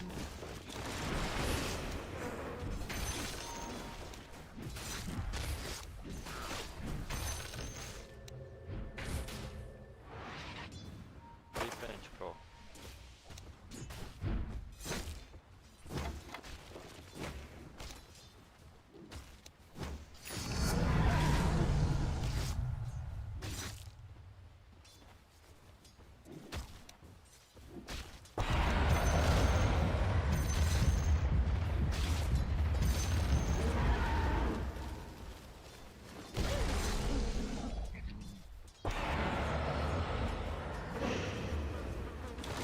I'm gonna go base.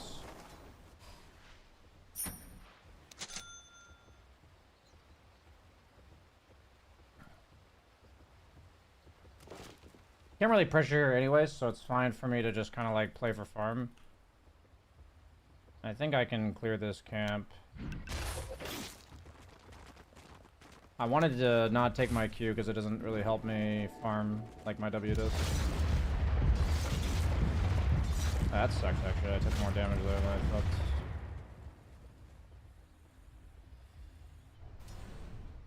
Level 5, level 5.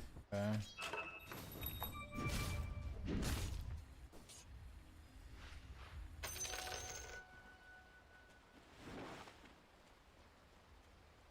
I'm gonna TP here and finish this camp.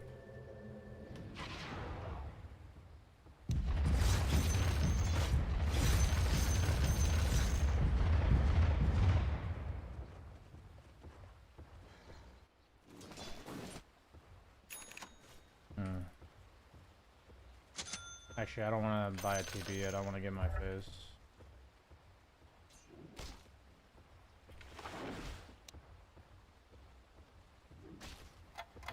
He's stacking small, which is not actually bad for my hero.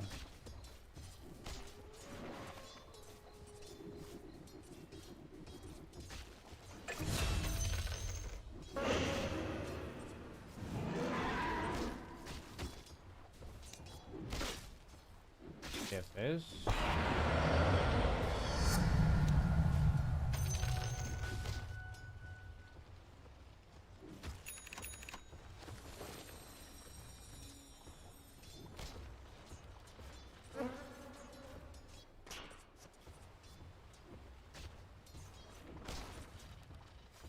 I'm gonna go cut creeps now.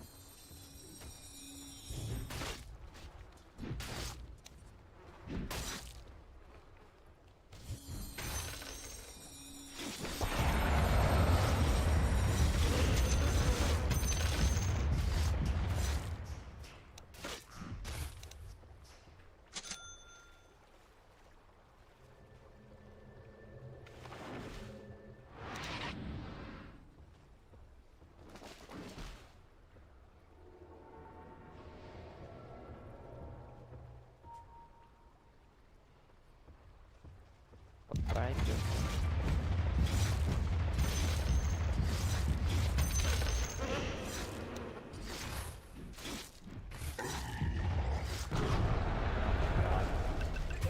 I thought since that's physical damage it would be enough, but it was not enough.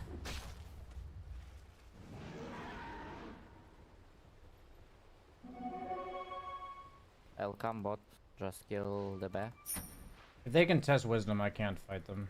Roll. They're not contesting, fortunately.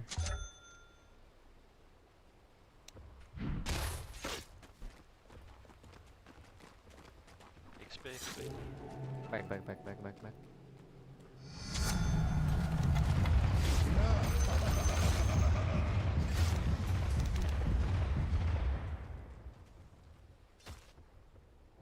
I learned this lesson yesterday playing Pudge against Ursa, or Monkey King, that I just need to play these side camps rather than feeding in lane. Look. Can mark here the Troll doing? Troll 5. Okay, 4 heals.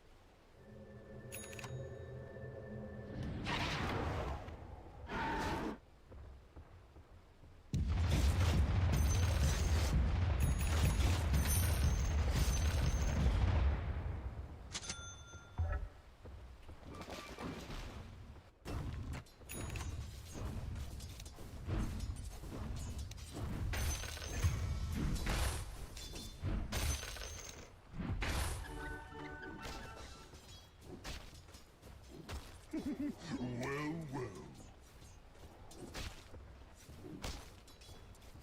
Look bot, guys. I can't TB.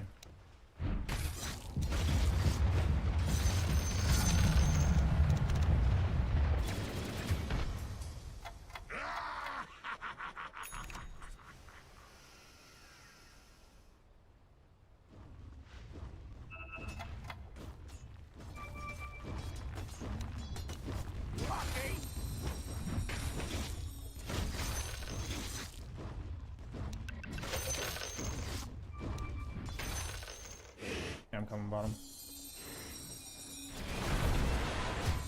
Can we go bottom on Puck?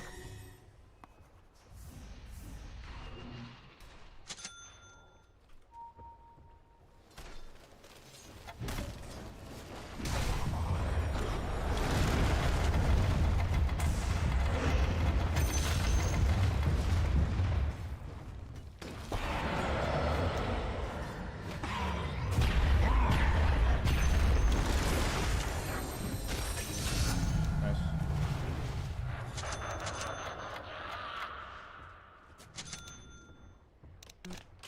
Careful with Sky, I don't know where he is.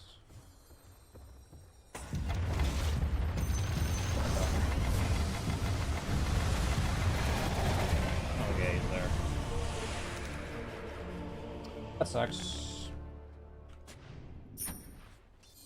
It's a hard Primal game. I actually really hate playing Primal into Sky.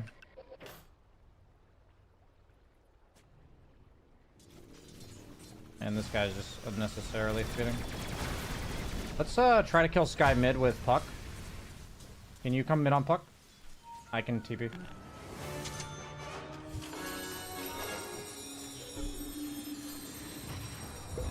I just need you to coil him.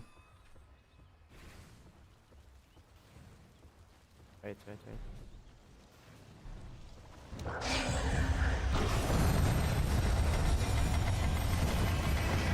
Oh no.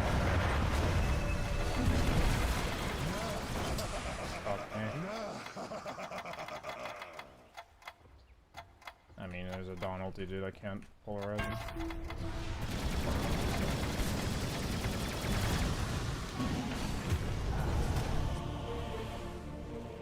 GG, I guess. I'm gonna mute this guy.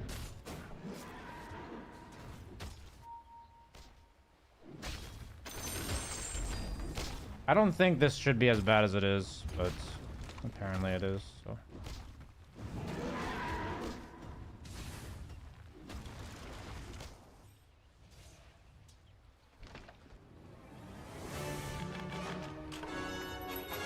How's Troll doing? He's TPing top. That seems like he's gonna die there.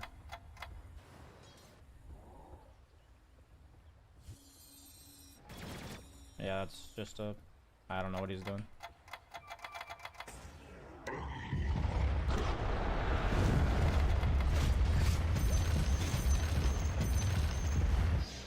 What a weird fucking TP.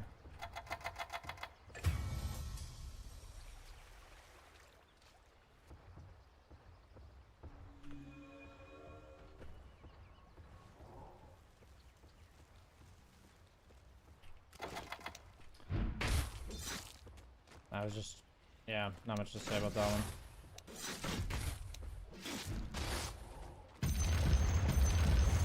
Oh, the camp's blocked.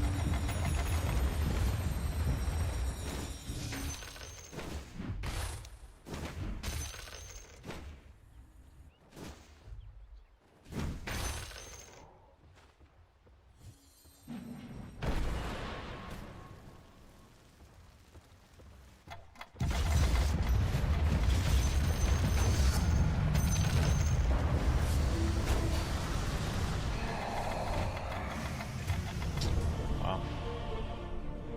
I don't really know what to do about that, to be honest. This guy alone. Everybody's just kind of AFK farming. We're in a spot where we're losing, and we're against a hero that can solo kill anybody on our team, and we're against Dawnbreaker, so we can't kill anybody on their team. Very, very tough situation.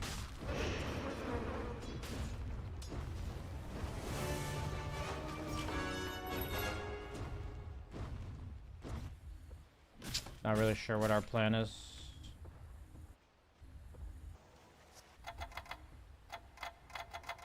Not sure what the plan is.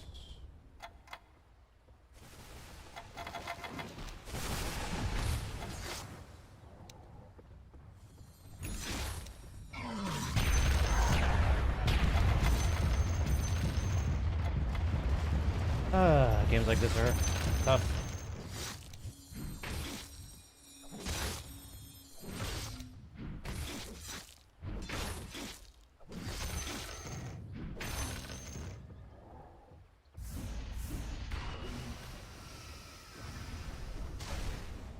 I don't think Skywrath Mage is supposed to be this strong. I mean, maybe I just have to go Blade Mail. I don't know.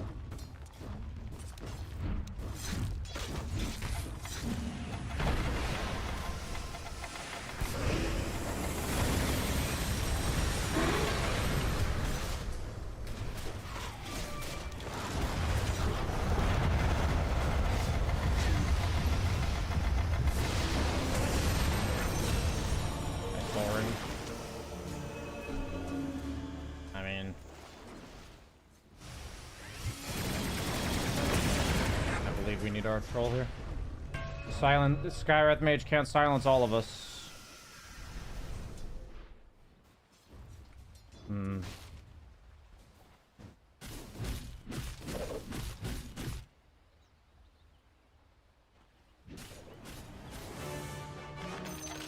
Not really sure what to do here.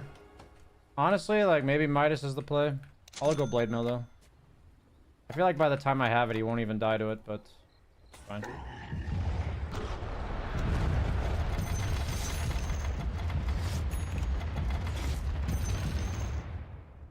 Guy's going Orchid. Okay, maybe that's a timing.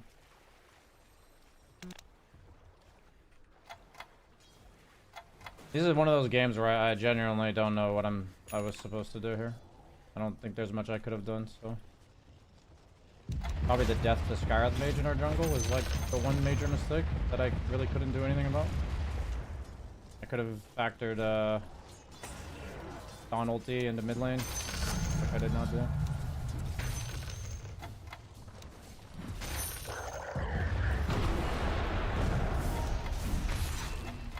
Sure. Look at this. It's gonna be a Dawn ulti. We need more heroes, or it's not enough.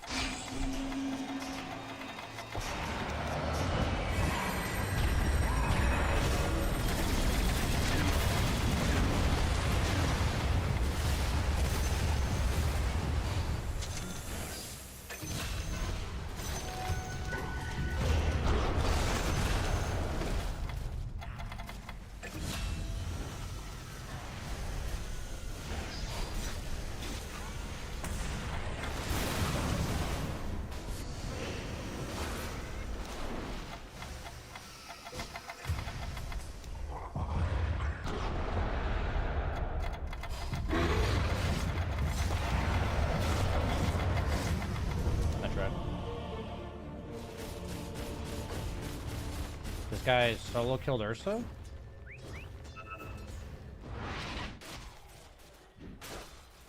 I think if I had hit Skywrath Mage with my charge, I would have killed him. But I failed. I stopped it, I guess, on accident.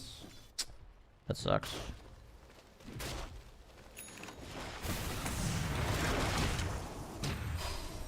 Is the guy gonna die? I think if Puck was paying a bit of attention, he would have died. The fact that Troll killed Ursa solo is actually a way for us back into the game.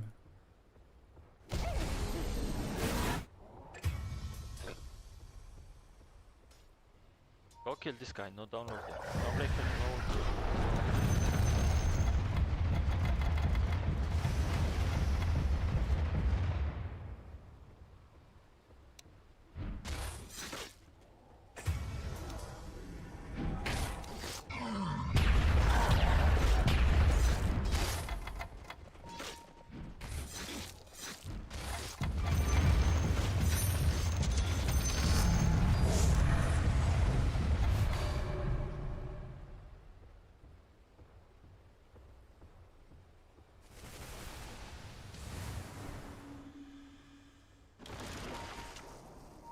I have Blade Mill for Sky.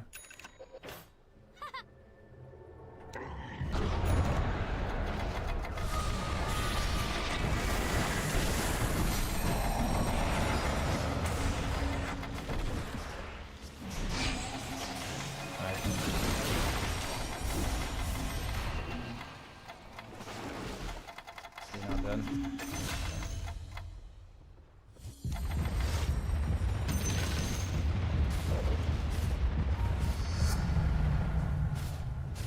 Magic res during trample might actually be really good this game. I'm gonna try it out. I think I'm going to buy a Glimmer Cape.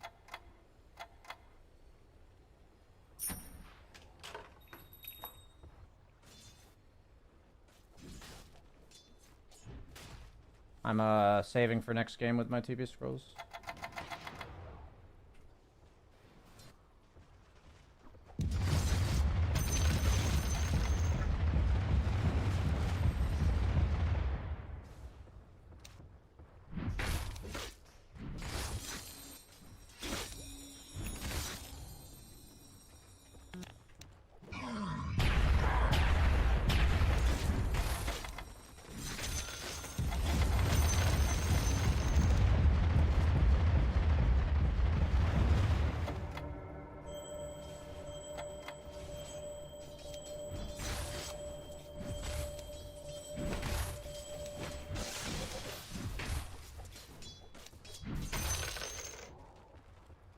I see.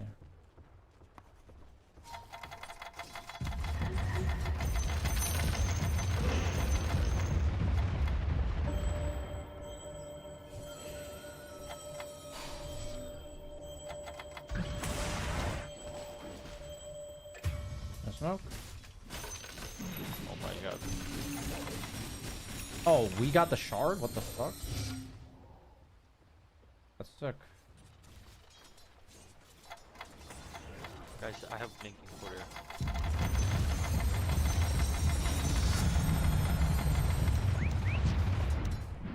Go. You lost some. Okay, wait, come smoke. They have Dawnbreaker.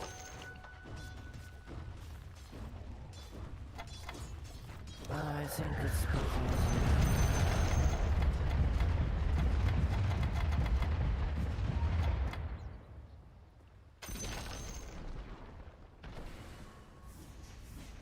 Dawnbreaker. Go kill Dawnbreaker. Oh. Come smoke.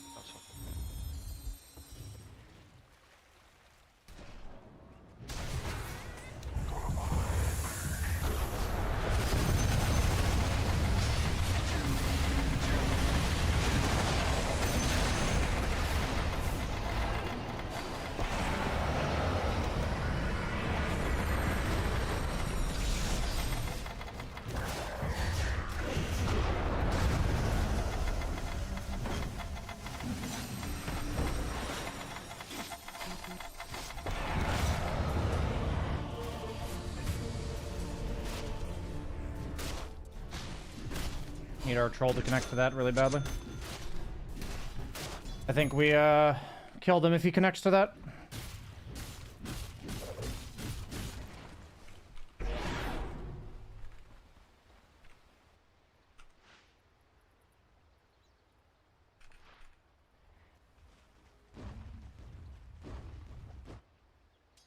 I'm pretty sure Troll kills all of them there, actually.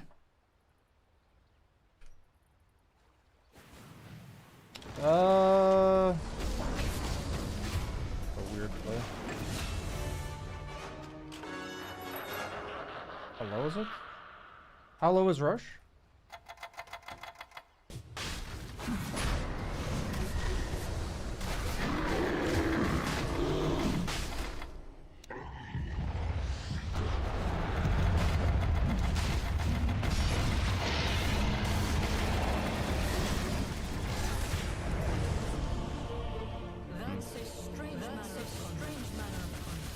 We tried.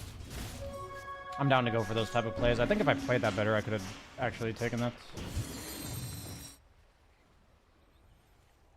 Greg Platts, thanks for the 22 months, dude.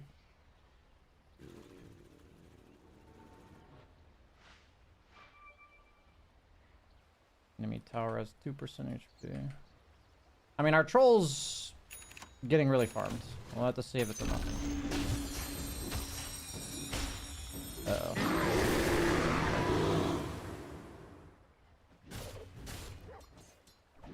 This guy, I think, is like tilted, so he's not participating in the game at all, and we do actually need him to participate in the game, but I assume he's getting really farmed because he's not participating, so we'll just, you know, go from there.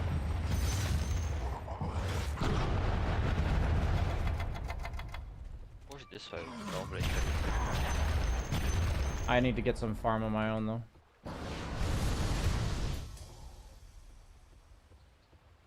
Scar on the mage has a blink. I think I can buy BKB now.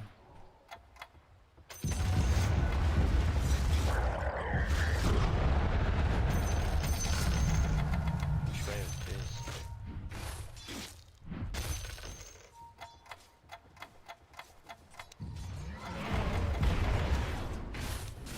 Like, he's so afraid of one throw Wait. for no reason. Go.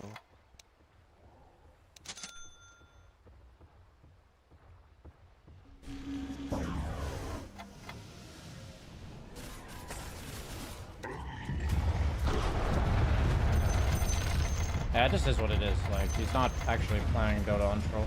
He really sucks. That's a strange manner of conduct. He's being, like the definition of an AFK carry. Like, we're talking about, like, simply pushing waves that we need him to push, not, like, going to fights. Like, they actually can't kill him. I don't know what he's concerned about.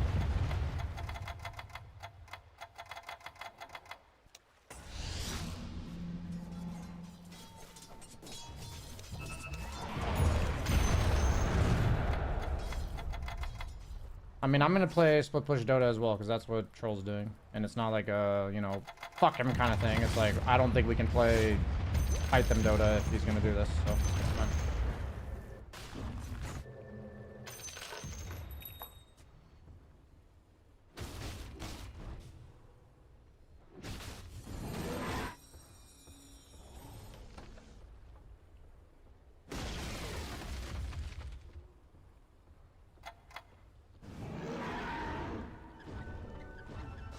Who has Lotus gone?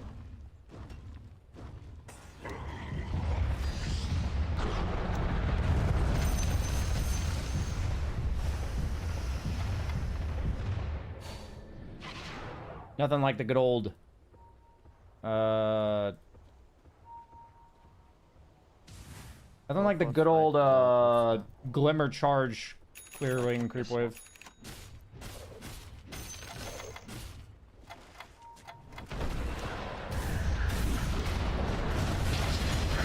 Got him in the back.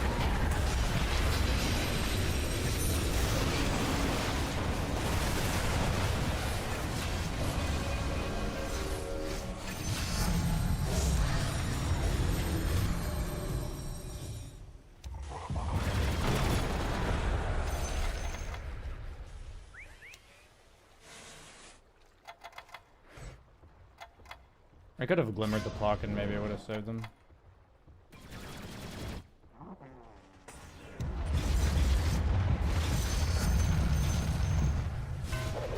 Why is my troll going back in? Okay.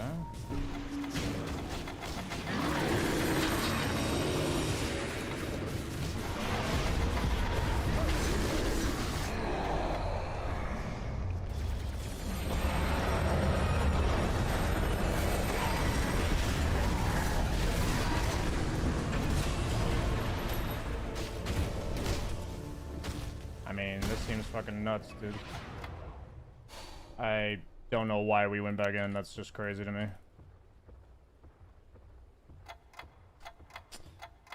I was hoping Troll D was gonna come up or something. I'm gonna go ahead and report this troll. He's just really toxic, and that's sad. But it is what it is.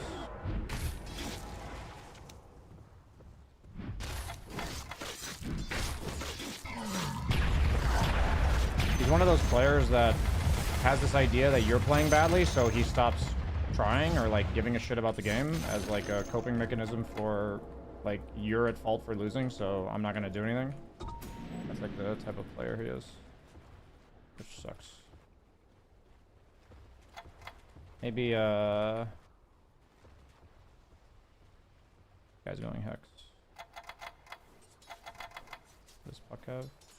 Okay.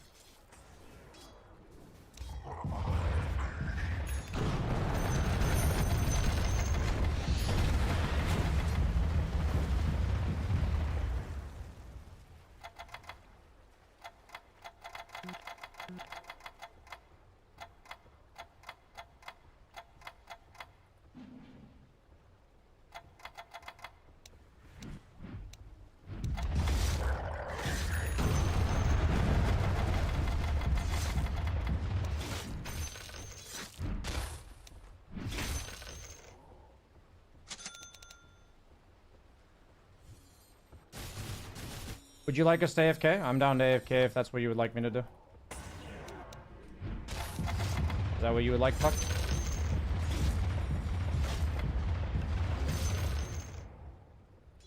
He didn't answer. Oh, wait. You can't do it mid... Oh. I don't have too much experience with Glimmer Primal.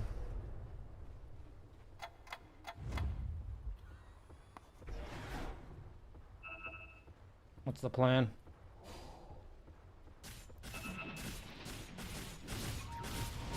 Is Sky with mage here? We can kill Sky while they're going on top? No.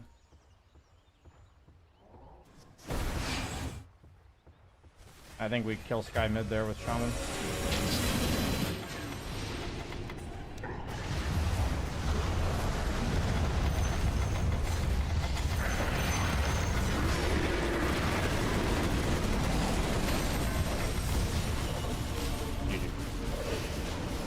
I think we could actually kill Sky mid there. He was literally in front of us. We could have blink hexed him because Dawn was getting gone on top. You need to wait me, guys. I hex Dawnbreaker.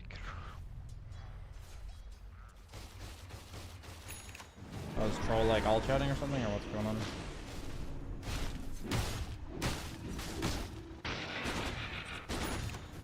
We'll unmute him because the game's over, so.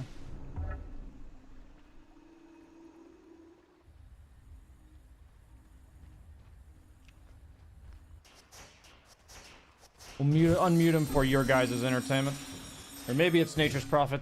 You never know who's the one that needs to be unmuted.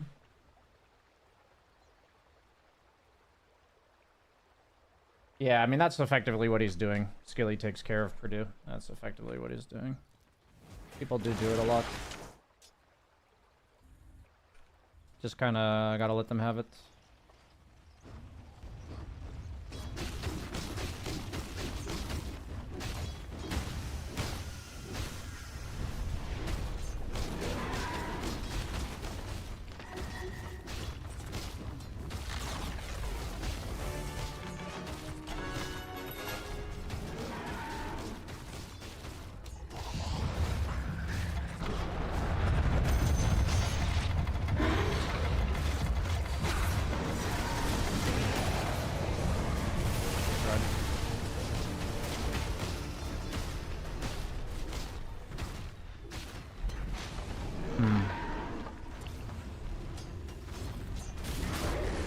Yeah, I'm gonna stop picking Primal into Dawnbreaker. It feels really bad. It's the same as Axe. You go on one target and you can't make plays when you're behind.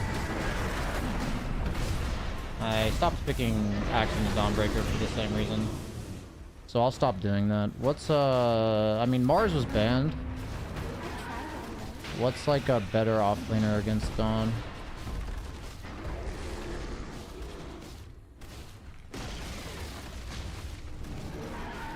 Felt really bad to play Primal here. Bristleback. Doom.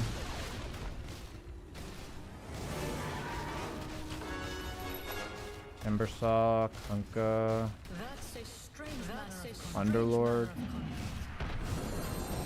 Night Stalker makes sense. Okay.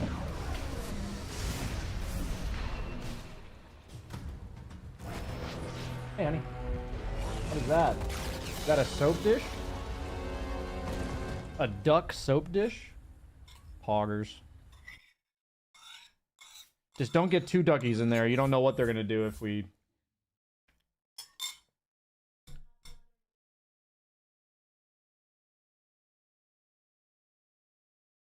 Say it again, honey? Oh, of course, of course. Yes.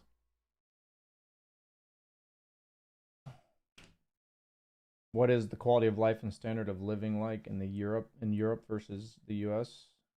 Division among people in the US is driving me crazy. Yeah, I mean quality of life in Europe is, at least in Western Europe, because that's where I live, is far higher for sure. I think quality of life in the US has only gone down since I left. You know, I guess I can't state that from my own personal experience, but just seeing what's happening. And 4 years ago, I thought it was worse. So I guess it's, I guess it's more worse now than it was before. That's like my opinion.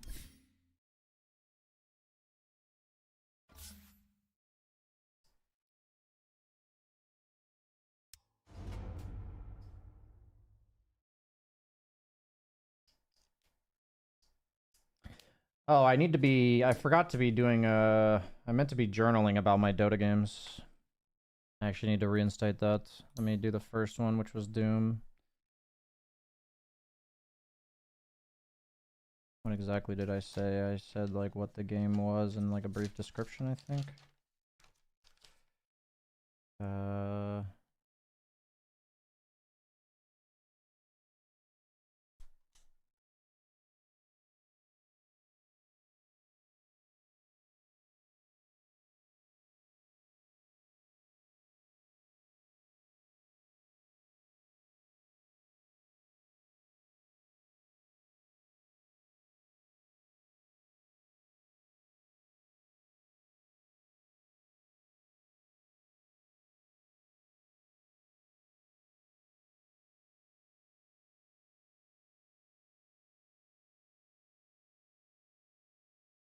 Yeah, Primal feels weak now.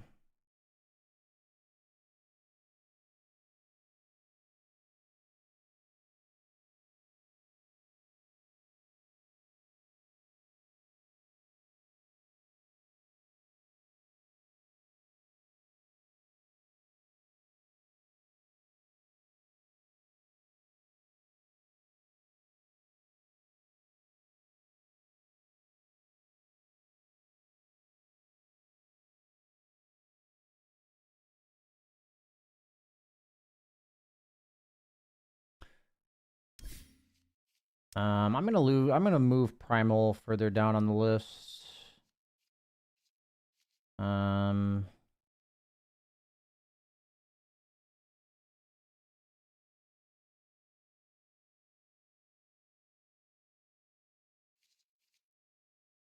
Honestly, yeah,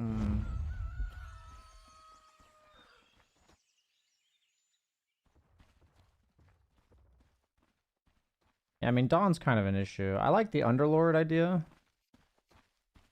I like Underlord. That makes sense, because she, like, lands inside of all your shit, and you're not, like, a hard initiator. And I like...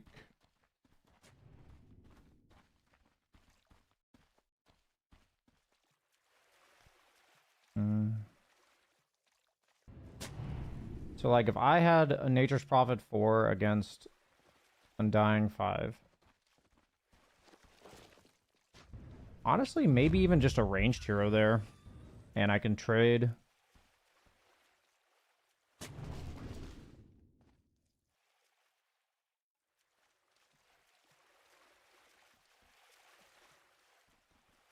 It would need to be a somewhat fast ranged hero, though. Maybe like Leshrac?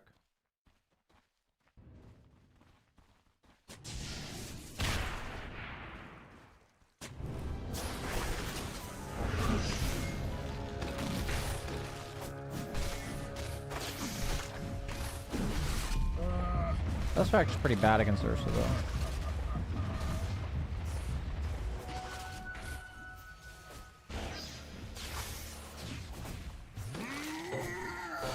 I do think Doom is going to have a lot more relevance because of I'm seeing a lot of these ALK supports.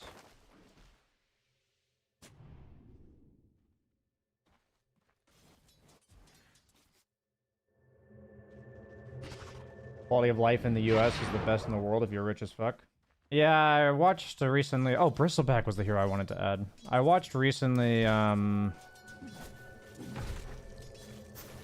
Bernie Sanders video from like 4 or 5 days ago, and he talks about, like, the title of the video is like "There's Two Americas," and he's basically just saying the media is having us talk about all this shit when in reality nobody's talking about basically the lives of the billionaire class versus, or like the 1% versus the lives of everyone else.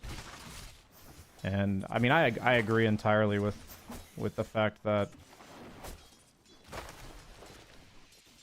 you know, my assessment of the situation from the outside is that Americans are allowing the media to steer their attention towards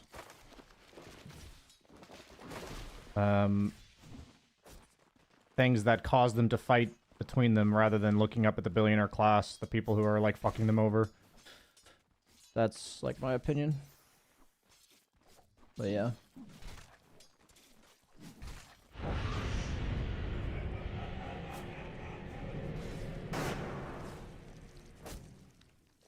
I don't think Death Prophet's particularly strong hero right now. Oh yeah, Night Stalker was the other hero. Night Stalker.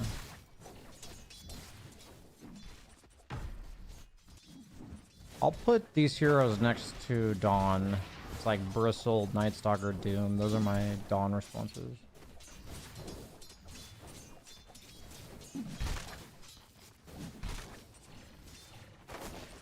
Most media houses are owned by people that are incentivized. Yeah, I understand that.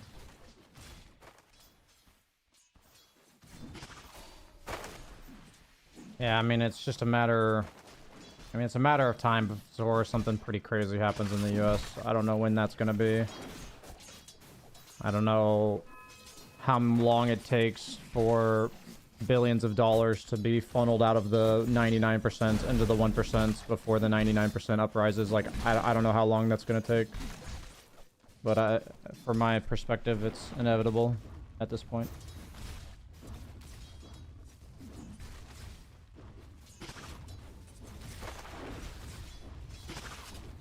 What are the thoughts on offlane co-op?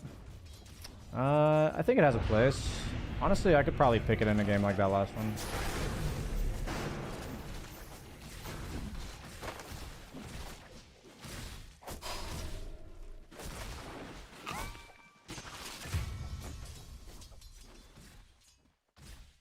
I mean, I think the irony of, like, the whole US, like, people are so divided in the US discussion is that I feel like when I read the discussions, people think it's, like, division between the US. Like, the rest of the world is laughing at Trump. Like, everyone's just laughing at him. It's not a division between the US, in my opinion. It's a division between Trump and literally everybody else. Like, globally. It's, like, very interesting.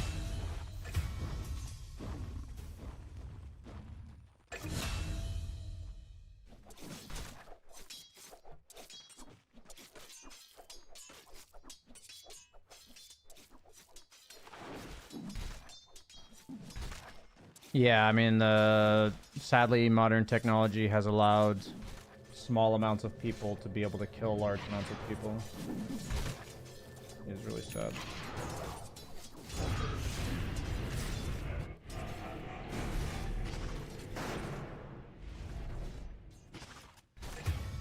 It's motivating that BSJ has the same type of shit games that I do. Yeah, I mean, it never, like... Experiences within anything don't really change just because you get, like, better at it. The problems remain the same, including Dota.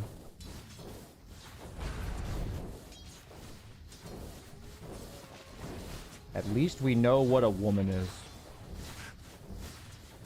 Very epic counterpoints. Let's talk about income inequality and all this. At least we know what a woman is.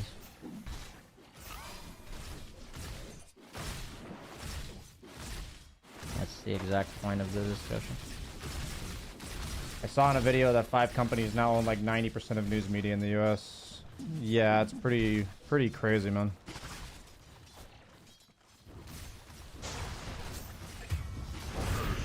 I hope knowing what a woman is lowers your rent and makes things more affordable for you. I hope it helps you.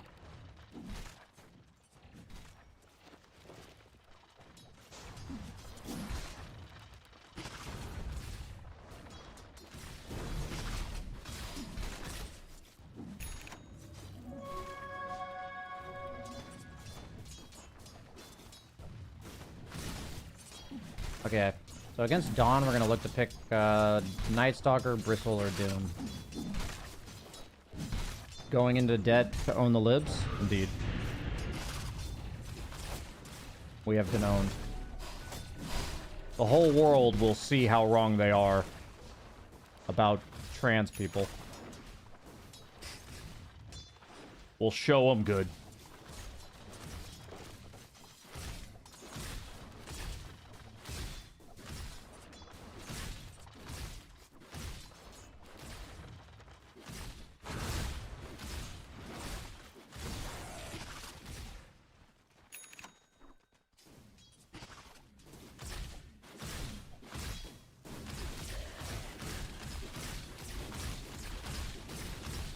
There's many levels of irony in that statement, Quaweds. Many levels of irony in that statement. For all I know, maybe the Twitch chatter was being ironic and we're just, you know, getting trolled. I mean, it's really interesting. I talked to a guy today that talked about having pretty bad burnout at work. And in the Netherlands, like, you're allowed to just take indefinite amount of time off if you're burned out. To, like, get back on your feet. It's pretty crazy, actually. He effectively took, like, 4 months off getting paid. Because he was experiencing extreme burnout and, his boss was basically being manipulative. And they basically just said, take as much time as you need. They're legally required to do that. Pretty wild.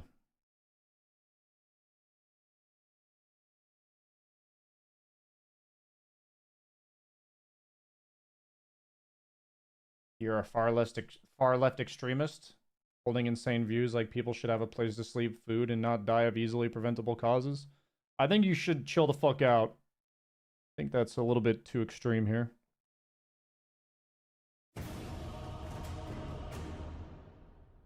When does Valve usually balance changes to Dota after TI? There's not always. There's usually, I'm trying to click it. There's usually a big patch in December. Have you heard about Island? I don't know what Island is.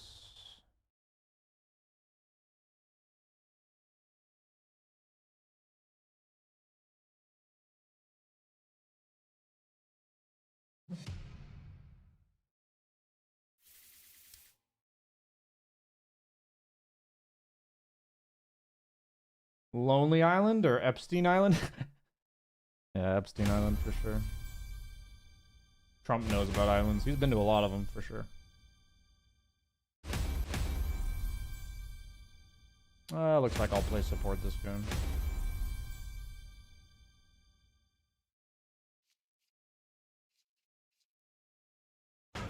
I have a carrier shaker.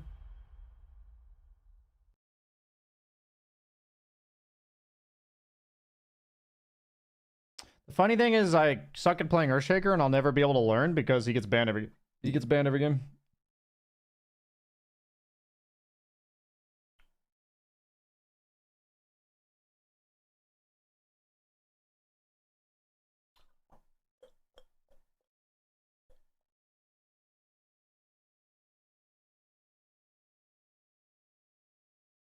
The Onion post today on YouTube was so funny. Trump. Another thing Epstein and I never did is play nude charades. It's funny. ABBA carry enemy? Why would they have ABBA? Is there something about ABBA that's good against our lineup?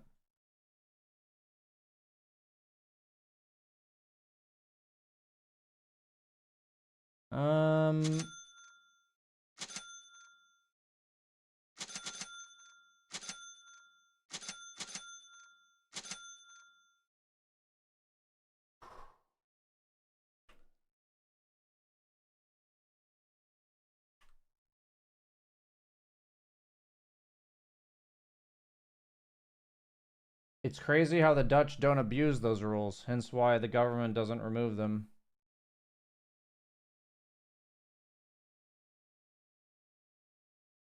I mean, it's kind of a symbiotic relationship, right? And there has to be some degree of faith in the government.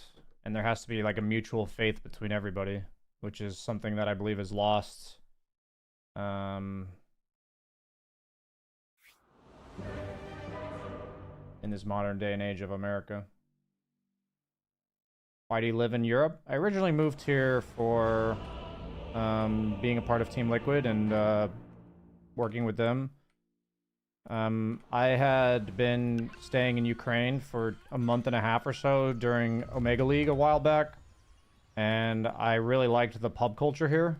Like the Dota pub culture. I felt like people were much more cooperative and team-based than my NA pubs. So I had this feeling that I should go, and I also didn't really feel at home in the US, like something felt off.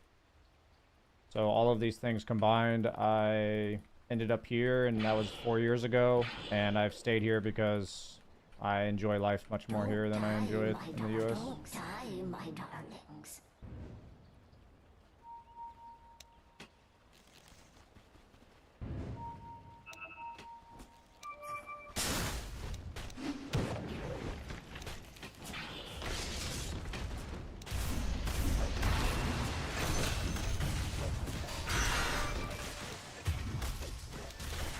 One and two.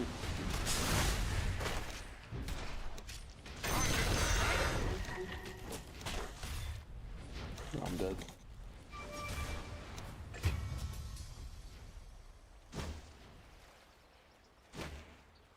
Hmm, 2 for 2, huh?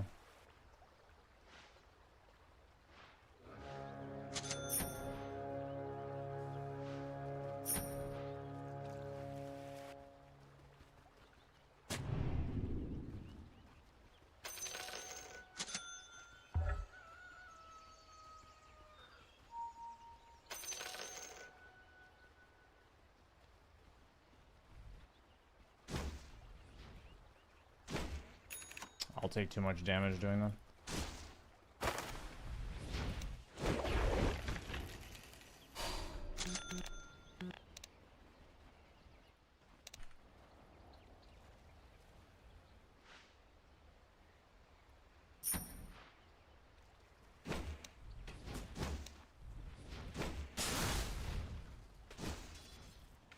Honestly, if he's like 1v1, that's probably good.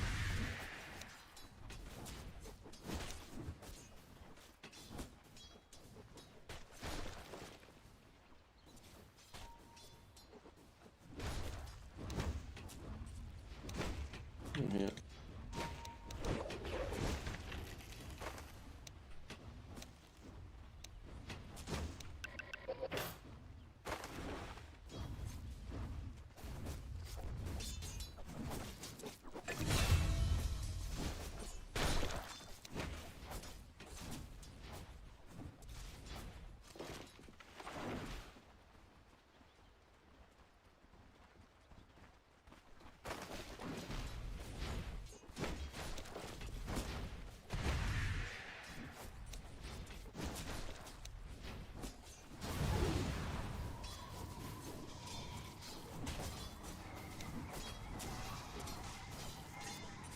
gonna go stack. Careful.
Want any items?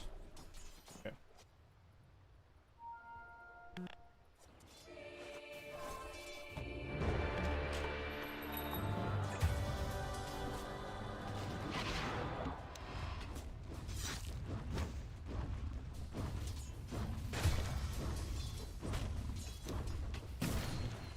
I need levels, so I'm gonna take them from this guy.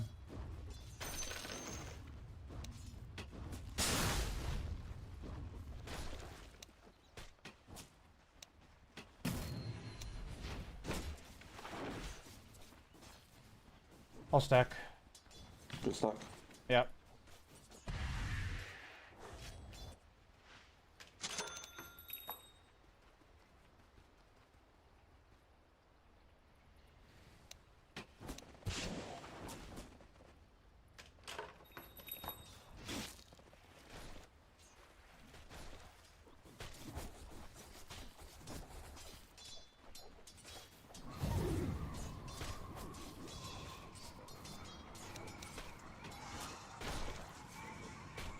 I need some levels, so I'm gonna take them.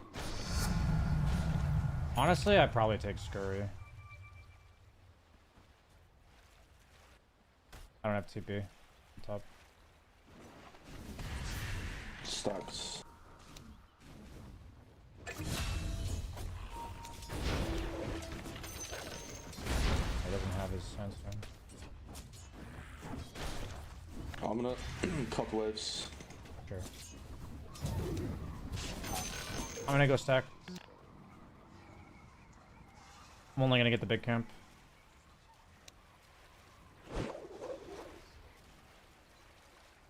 I actually don't even know if I get it with that.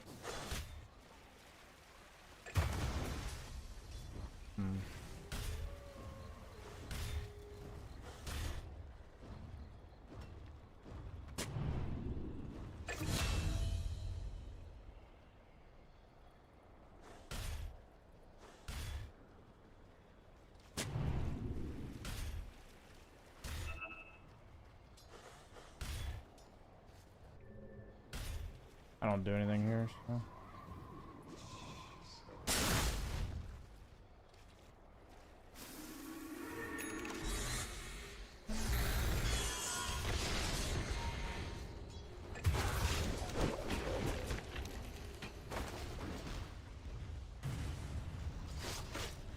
I don't know why Brood went back in, he's just dead, right? Oh, he's not dead.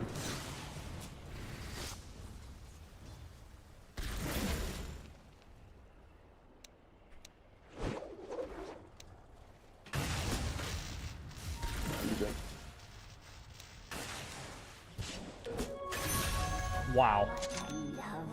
Lovely brood. Can you take the stack when you're level 5? It's a triple. I can kill dude now. Okay, I'm coming. You go on him? Disruptor TP.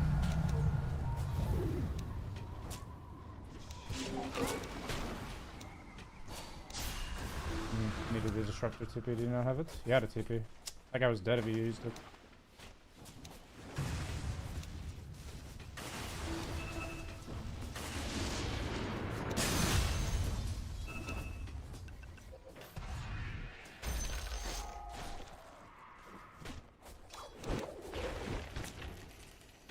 disarms.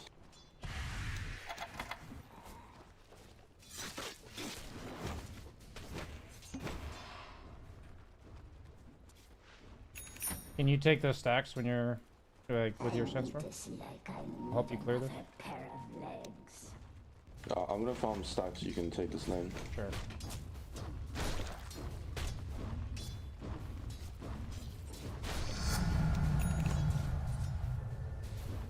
After this wave.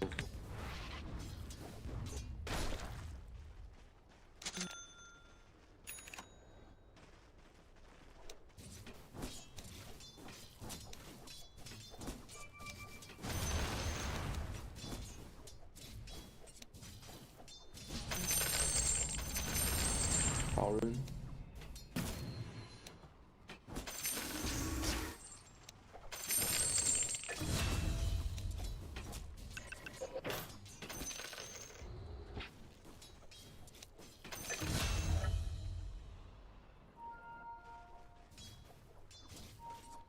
Can you kill this let's guy? kill Pug now. I'm coming.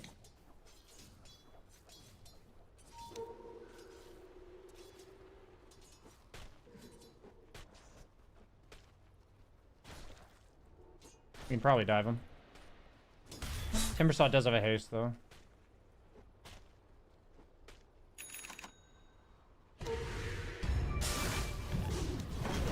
Oh no. Man ball. I fucked up. My bad, my bad. Cool ball.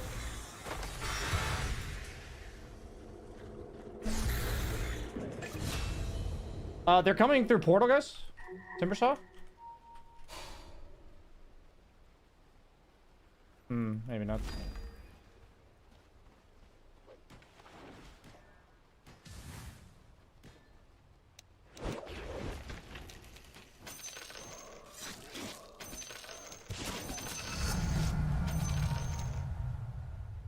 I have volts. There's no way he TP's here again, dude. Yeah. I'm here.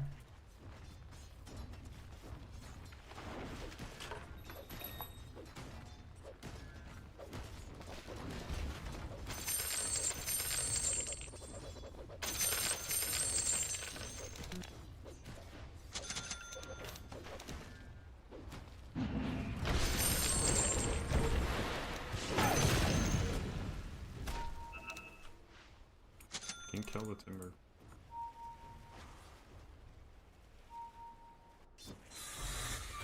We can kill Timber mid, guys. We're really strong. Kill this guy.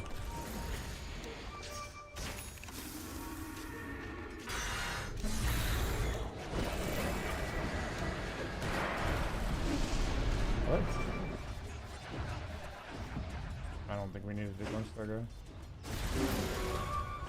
Ah, these I are a bit blink sus. when they're ult.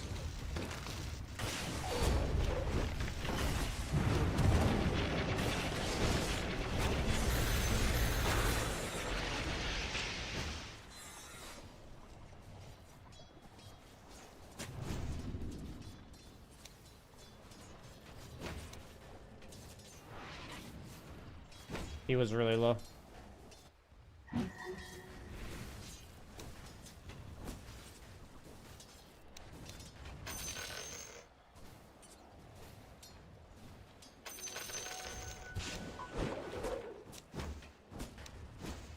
You got my ult and we can smoke for something.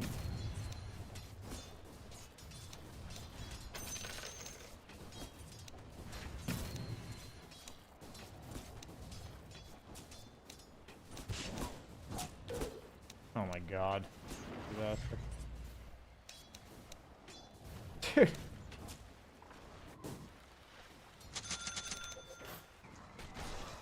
Tanking, can we smoke? Tanking? Yeah, let's smoke mid. I think we can just kill them maybe with your epi. I don't think we need to smoke. Can we fight on Brood? I have ult and blink.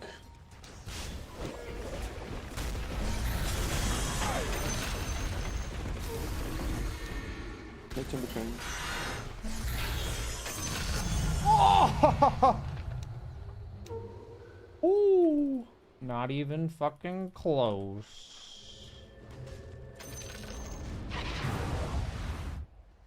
Power in. Not even close.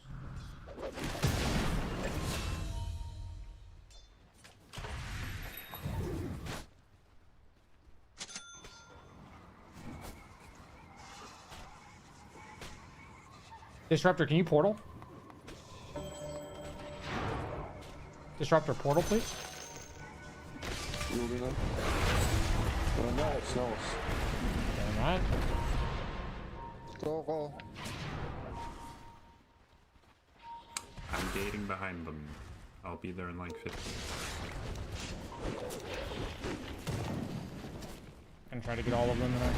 And this is just a weird fucking TP by Monkey King, I'll be honest. No clips, no going out. I tried to go for any truth.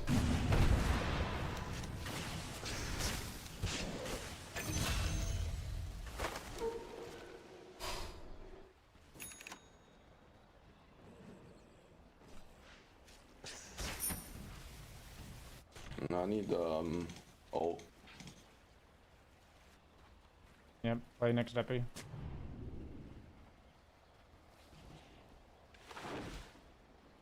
Yeah, 10 seconds. I'll push top and I come in. Actually, no man. We can just go now. Don't miss. Thank you. Go towards bottom, I think. Oh yeah, here. Kill him. Go. Just glimpse him.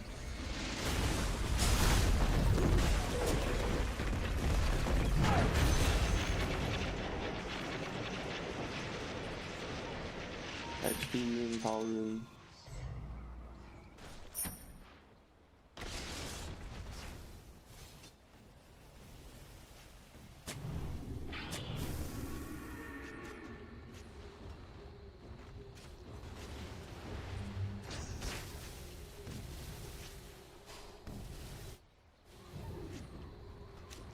There's a ward here.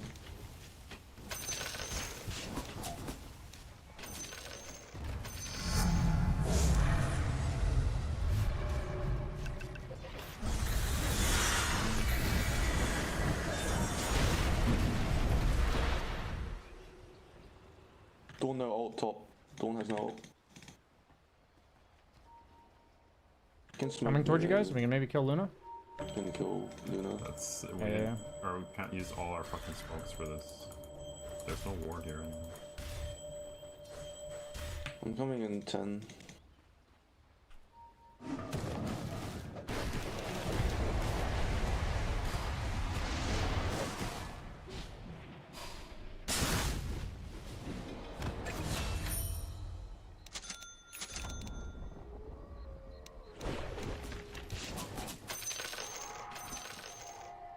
Hey, Sand King, I think we can kill with just you and I. I have Boomerang coming.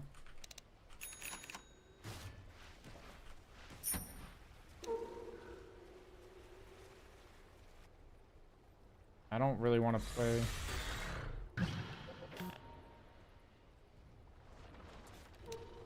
Ah, shit. 3 mid. I didn't think they were actually there. My bad. After showing on this thing, I should have definitely taken this path. That was lazy on my part.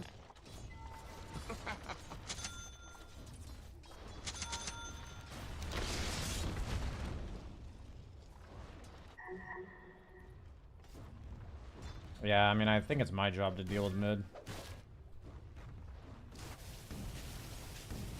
Me and Sand King, maybe?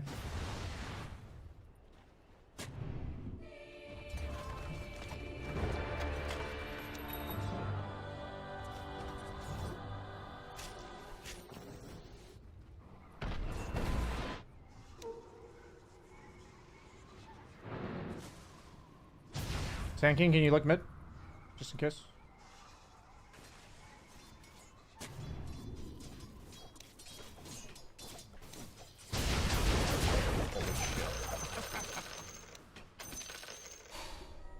In my head, I just didn't process like what needed to happen there.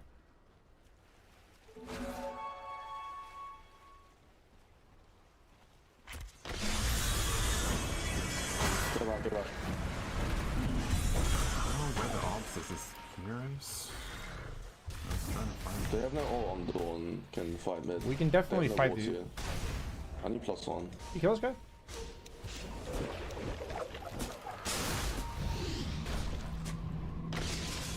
You missed. Hit, touch you. Look behind, guys. Yeah, go, hit this wall. I'm so slow.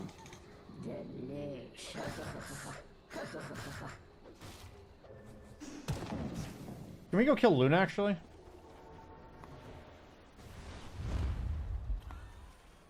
Yeah, wait. I have Axe. Yeah. I don't want to get Pugna. Just stun Luna. If you see him, just stun him. You'll die. You can channel your thing. No Dawn ulti.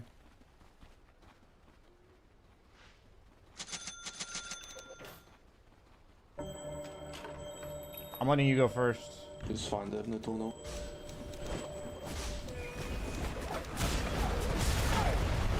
Oh my god. He's dead, I think. Okay. Oh, you got a lion. Very low on the heroes. BKB.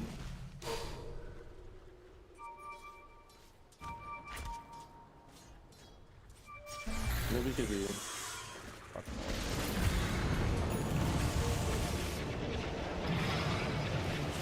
Oh, I fucking missed my ulti. Fuck. Luna was supposed to die. Damn it. Damn it.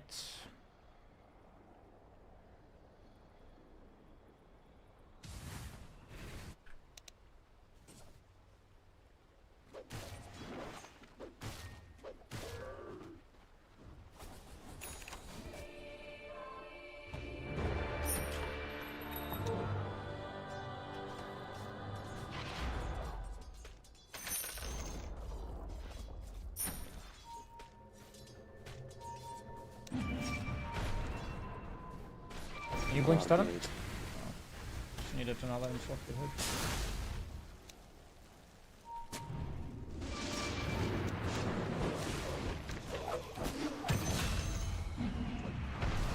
I feel like we're not pressing buttons, I'll be honest with you guys. Can we kill this Dawn? For this guy? You wanna go Torm? Because Luna has no BKB. Let's go. Don't have ult.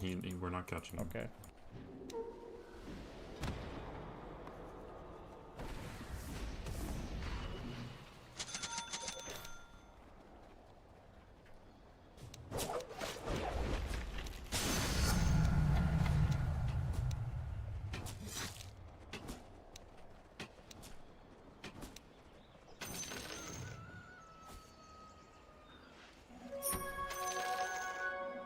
I'm gonna get top and do Tom.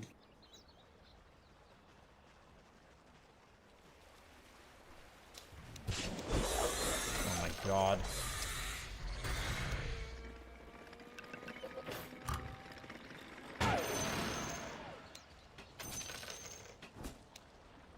Maybe smoke careful.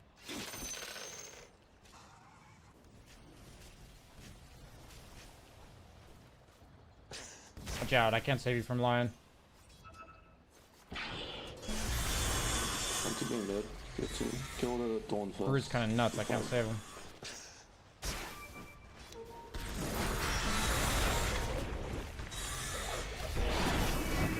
Oh, just hate you, Brood. I can't save him.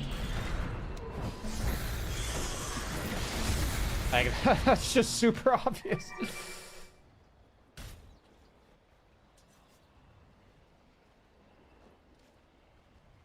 Two split, guys.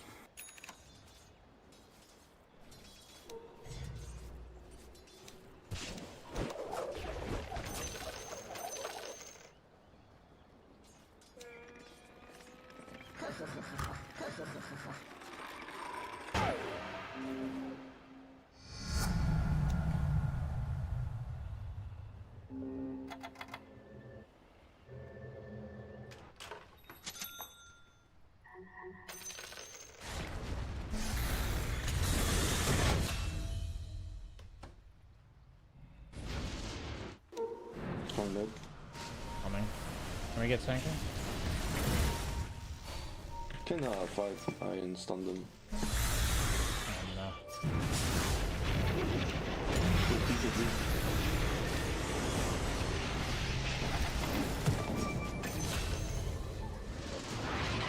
What? nice glimpse. Can we do Roche off that? Can we do Roche? Roche maybe.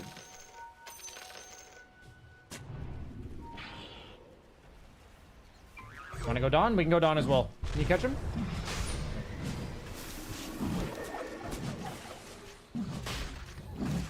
I didn't think Bird did Roche this fast.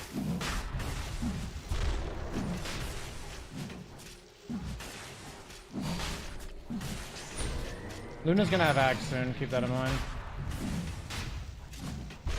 I think you like have to go Glimmer against Luna actually, as support. Otherwise you just die to the Ags from like a million range.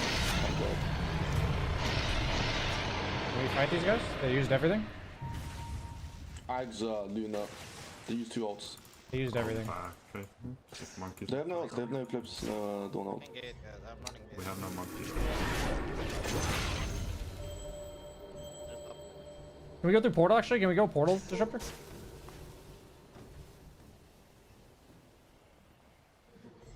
Monkey, we're meeting you top.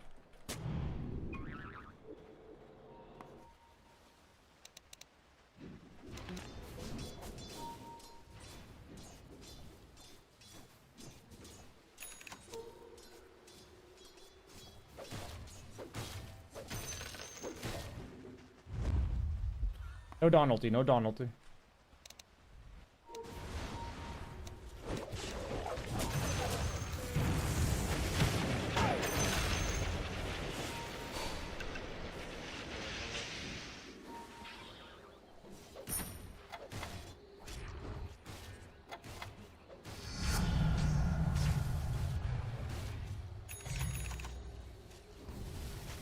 Real Luna here. Real Luna, guys. I'm ulting. No. Oh, I had Essence Ring +1. Fuck. I could have lived. I could easily lived. Nice.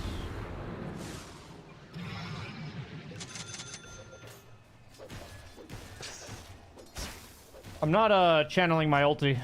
Where I'm like thinking I'm channeling it, like I'm literally standing still intentionally, thinking I'm channeling it, but I'm not channeling it. It's fine. It's good that mechanically I'm in the mindset of channeling my ulti. I'm just not pressing it. So we got halfway there. Oh.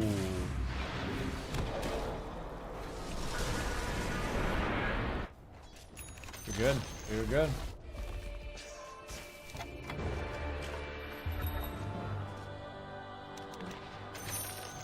No Dawn ult.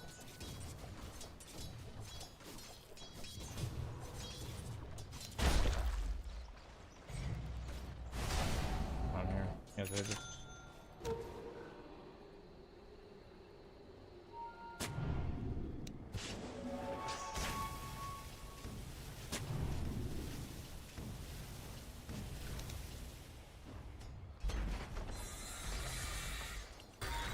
He's off PKP, guys. No, okay.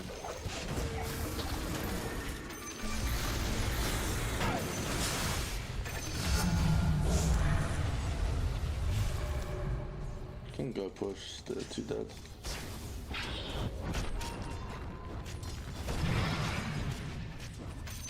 I vault.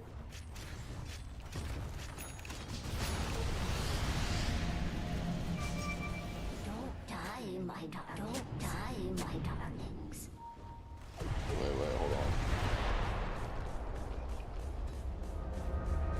This thing will cancel me.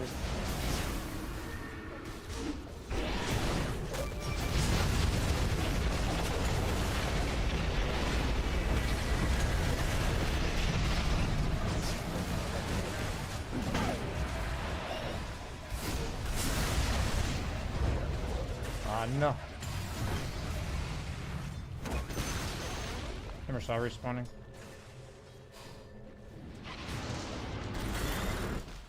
Lol. I can just, I'm kind of seeing that they're gonna Delta split, and I'm not reacting to it, so I can just adjust to that better. Like, I'm literally watching them Delta split, but I'm not...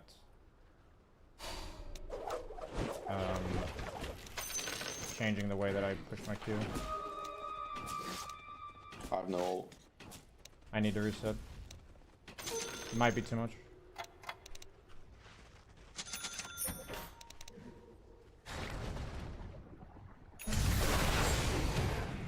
You can just take it afterwards, I think. Yeah. Nice. Well played. We're splitting them top, then like come join here. What weathermancery is this? Can we take this thing?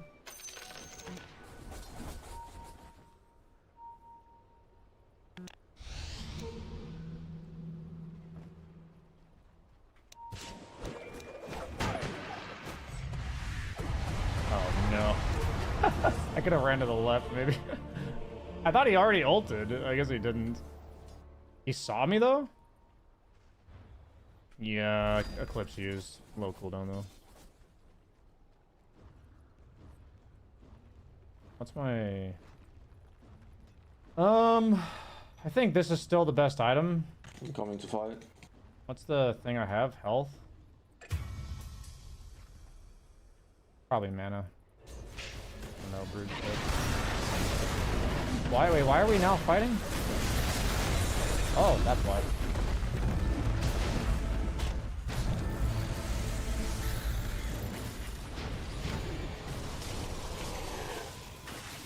We took this thing. I don't have TP though.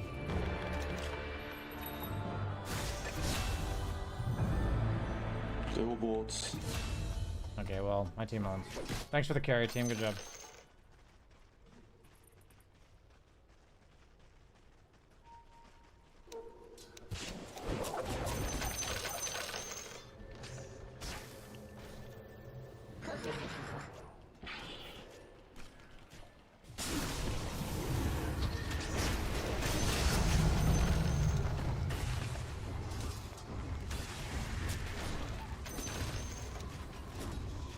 I don't think this Luna's doing anything rapport worthy.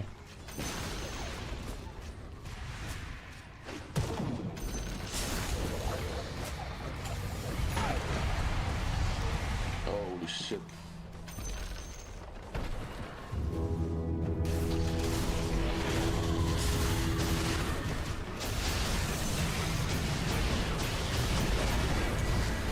Dude, how did I miss that?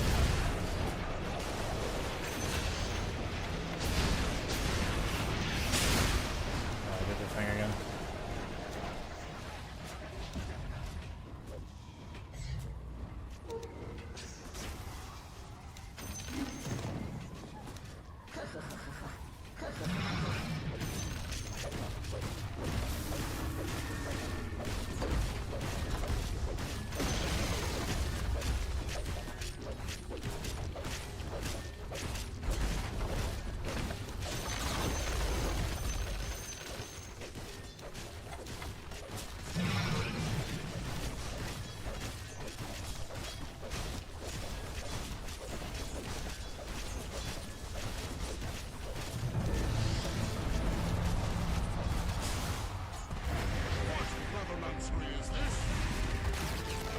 These are the type of people, or not the type of people, these are the type of things that people say where I'm just like, why as a community do we talk like this? It's like, why do we automatically assume he's a account buyer or a griefer? Like, why can't he just not be playing well? Or why can't he just not be playing the way you wanted him to play?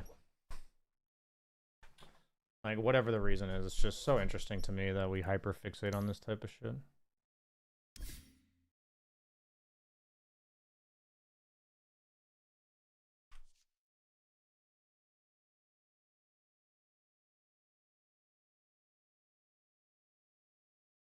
What's up with the names in this lobby? I just have people's facets displayed over their head rather than their names. It's like a setting you can set. How's the language barrier? 95% of, I mean, the Netherlands has the highest English fluency outside of native speaking countries. So I can get by with English, but I'm also slowly but surely learning Dutch as well. So, but I don't need it for sure.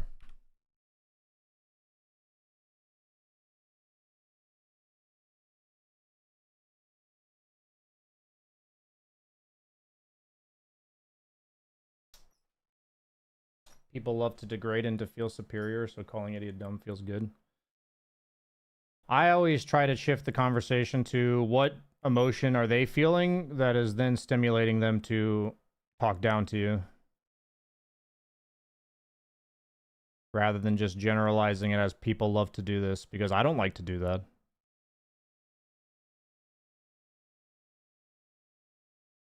I think these overgeneralizations are detrimental when we talk like that.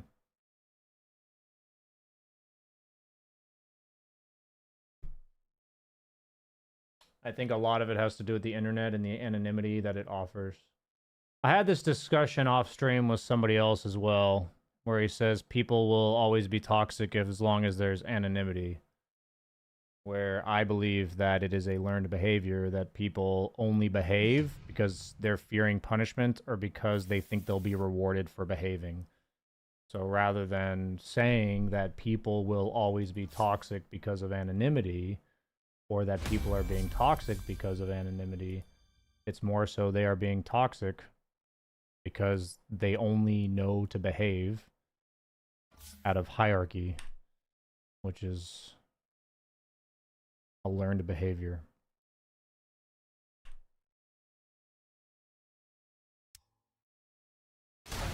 Where I think people spend a lot of time talking about the what rather than the why. Like, yes, people are toxic on the internet with an anonymity. Why? The conversation usually stops at people are toxic because of anonymity. Well, they don't fear punishment because they're anonymous. Well, why do they need to fear punishment in order to behave and be respectful of other people? There's like a million questions that you can follow this up with. You know what I mean?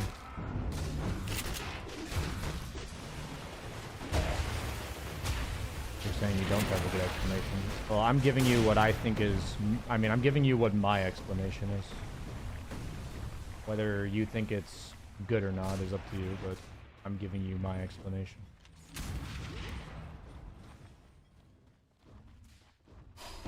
I feel like the majority of humans are just sick.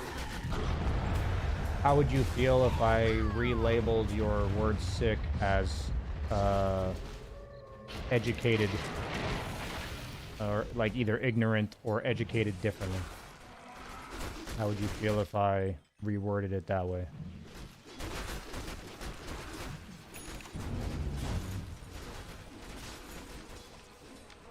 Yes, that's fine too. Yeah, I think it's a very different connotation than to say they're sick, right? It's like, sick means, like, I have the flu and I can't do anything about it other than rest, you know? But saying they're not educated to do anything differently means that we can talk about the system and the education in place that teaches us to think that way. Who wants cookies? Well, I think the implied solution is very different when you use the word sick compared to uneducated or misguided.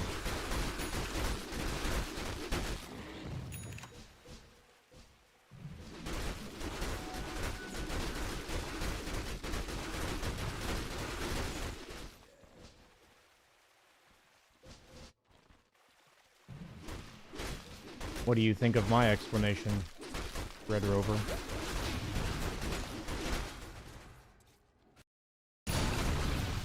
Thing is, most of these toxic people are nice in real life. I can have this discussion all day. Who wants cookies? Well, too bad. I mean, maybe I should just make a video about it simply on my private channel that I can direct people to, because I don't want to explain this a million times. But I do not believe there's such thing as different versions of ourselves. I believe that anything that I do in any given scenario is a part of me, and that I have toxic traits or I don't have them. Everyone has some degree of toxic traits, and just because you see them only within Dota and you say they don't have these toxic traits outside of Dota, I believe that that is just not how it works. Like, you either have the toxic trait or you don't. Whether you understand how it manifests itself outside of Dota or not is a different story. But to say, I'm only toxic in this given scenario, so it's this scenario's fault, rather than anything I can do about it. You'll notice how often people use these sort of explanations to remove agency or to make, like, excuses, or, like, to prevent you from talking to me about it. Like, if I say to you, like, if I address something toxic in Dota and you say, I'm only like this in Dota, I literally can't talk to you anymore. Like, what else do you want me to say? Are you telling me that in Dota specifically, you don't see a reason to self-reflect or take accountability? Is that what you're saying? Like, okay, if you don't want to take any reflection, that's fine. Like, I'm not going to try to force you to reflect. But, like, the last thing, you know, like, that doesn't supply me with an explanation. Like, you're telling me that you get toxic during Dota or somebody else gets toxic during Dota. Like, that means they have toxic traits. We don't have to black and white it as toxic person or not. But if I have toxic traits in the middle of a Dota game, then I have toxic traits. And they will manifest themselves elsewhere, period. They will, because everything I do is me. Like, the only common factor when I'm playing a game of Dota and when I'm going and living my life is me. So the idea that I only experience this in a given scenario, it must be the scenario, is like... To me, it's so fascinating how many people hold this view. It's like, for me, it's like the biggest coping mechanism I know of in the Dota scene. I'm only like this in Dota. They're only like this in Dota. It's like, I would prefer to talk about why you're like this in Dota. Why do you do this in a Dota game? I'm happy to talk to you about it. There's a lot of stressful situations that happen in a Dota game that don't really happen in real life very much. But, like, when somebody manages their expectations, when they're dealing with conflict, when they're dealing with all this shit, maybe Dota gives them more conflict and more, you know, exposure to, like, people that don't want to work with you or antagonizing you. But if you were to be put in a real-life situation where you're being antagonized and somebody on your team doesn't work with you, you would respond the exact same. Like... And if then you're telling me that, you know, the anonymity of the internet means that they won't respond the exact same, then my response is that means you only think to treat people respectfully because you have to. And then that's an entirely different discussion. That's an entirely different discussion. Like, why do you have to fear punishment in order to treat people respectfully? You know, that's an entirely... We can go on this rabbit hole for fucking days. But, yeah. But when people come to me with that as, like, their explanation, stop labeling them. I'm not labeling them as toxic people. I mean, maybe I'm saying the word toxic, and I can be careful with my words. But when I say, like, they're doing something toxic, I'm not labeling them as a toxic person. I'm labeling them as somebody who did something toxic. Which, in that instance, like, I believe what they did is toxic. So it's like...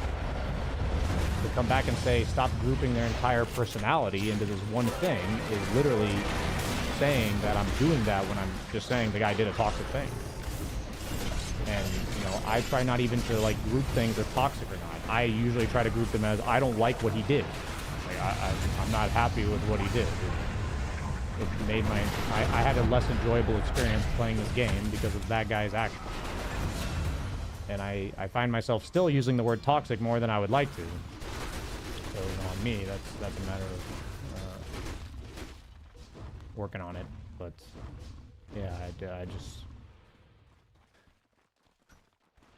It's like this common, like, you know, using a well-known example person. It's like, Mason's not racist IRL, he just does it for the stream. And it's like, what? Like, you know, for me, it's like, what? He only does it for the stream. For me, that's like, what? Barcast, thanks for the 6 months. Moostradamus, thanks for the 36 months. I am having a nice morning. I mean, technically it's not morning, it's 3 p.m. for me, but I am having a nice morning.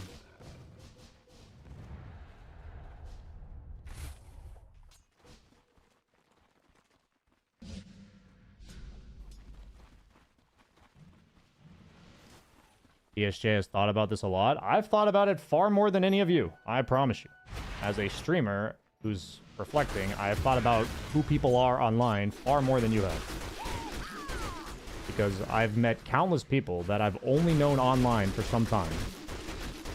And then met them in person years later. I have many data points. I've spent many hours thinking about this. That doesn't make me right and you wrong. There's no, like, right and wrong here. It's just that, like, if you're going to tell me, like, stop grouping them all, and I'm like, that's not what I'm doing. That's effectively you projecting that I'm saying they're a toxic person all the time. Because I'm not saying that.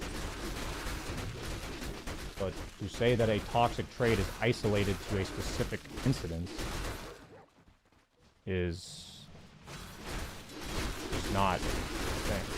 Like, that's just not how it works.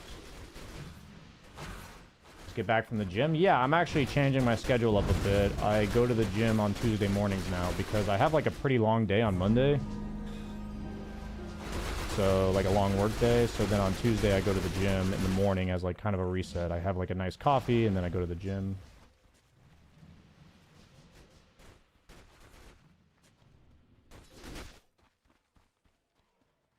A few weeks back, you mentioned not using certain words unless you have a previous relationship with a person and they know your meaning.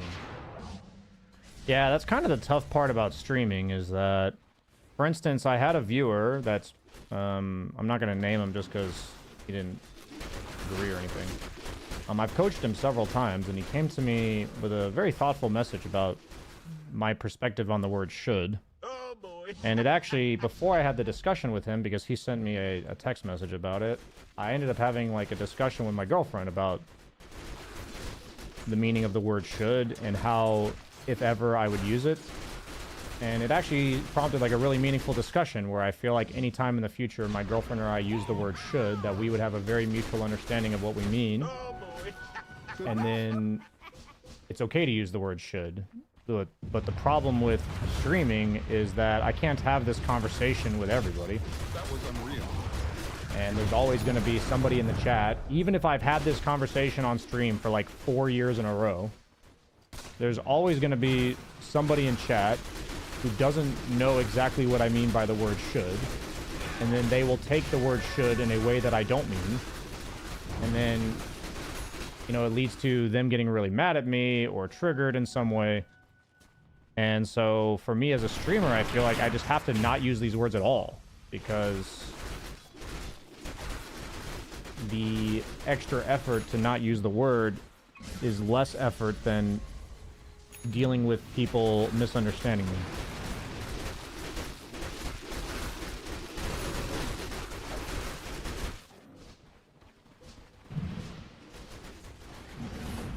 So there's a lot to unpack.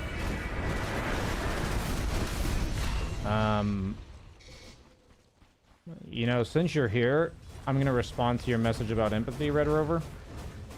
What was really interesting in our private chat was that you said, basically, do you think somebody is able to help you? It was talking about coaching somebody, and I said that I believe it's not really possible to give meaningful advice if the person can't empathize with you.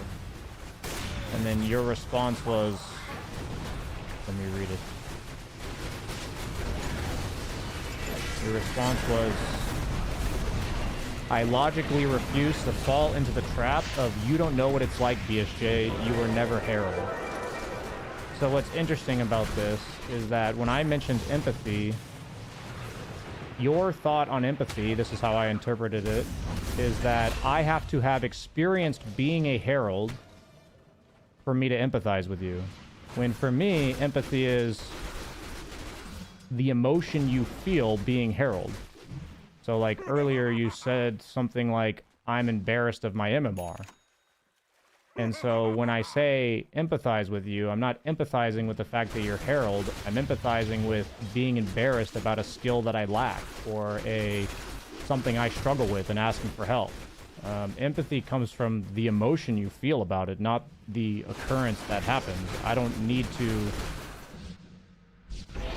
experience exactly what you're experiencing. If I understand that you're experiencing frustration and powerlessness and, you know, your ego's being confronted and you feel insecure, I don't need to have experienced exactly what you're feeling or exactly what you've experienced to empathize with how you're feeling. You know what I'm saying? So empathy is about the emotion you feel, not about the thing that happened. I remember I've had people in my life in the past where I'm attempting to empathize with them, and when I do, they say, well, you'll never understand because this never happened to you. And it's like, but that's not how empathy works. I don't have to have had a family member die recently or ever, for instance, to understand how it feels to be sad and powerless and miss somebody and mourn something. Like, do I know exactly how you're feeling in regards to that specific family member? No, but I know how it feels to have those feelings. So it's like this idea that you can't be empathized with because I've not experienced what you've exactly experienced. I think that's how people feel alone in the world, because they think nobody else around me has experienced this, so they'll never be able to empathize, and so they don't share it. It's just... that's very sad.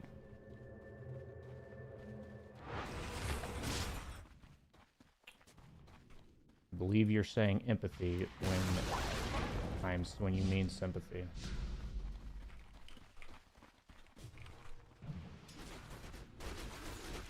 Emotional researchers generally define empathy as the ability to sense other people's emotions, coupled with the ability to imagine what someone else might be thinking or feeling. I feel like that I literally just described the dictionary definition of empathy. I'm imagining how you feel.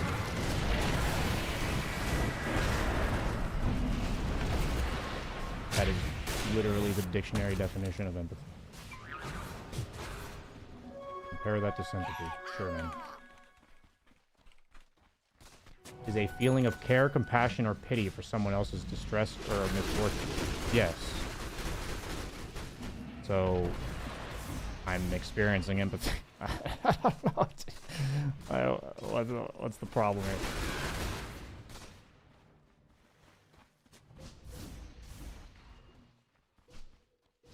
Sympathy means that I'm feeling the emotions you're feeling. Like, I'm feeling sad with you.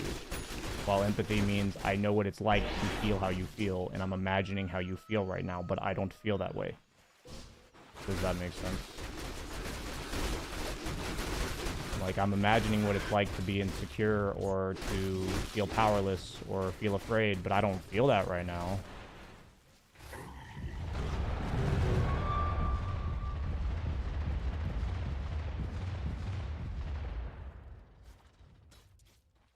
Yeah, I mean, we have incredibly different takes on empathy.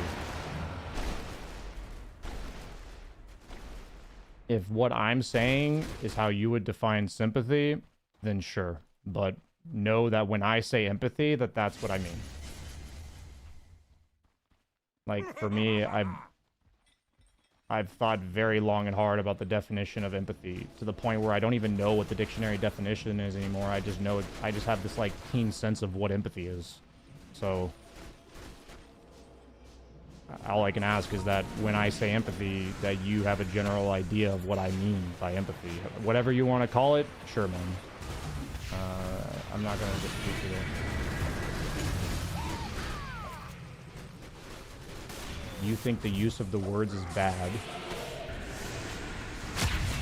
I'm not going to not use words because people don't understand the word. Like, the thing about the word should is that there's a lot of different implications of the word should. Because the definition is kind of, in its own right, ambiguous. of what the person's intentions are. But I feel like with a word like empathy, the definition of empathy is a definition. Like, there's no, like, it is imagining how it feels to be somebody else.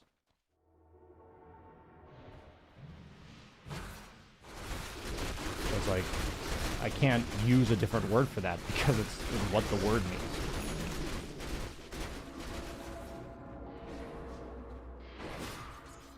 You're not trying to do semantics? I think semantics are incredibly important. I think it's incredibly important that they are done.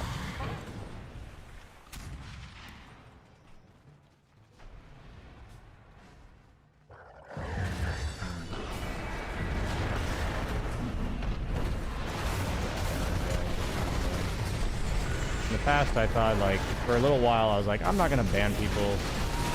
But I don't really have a course of action other than banning them.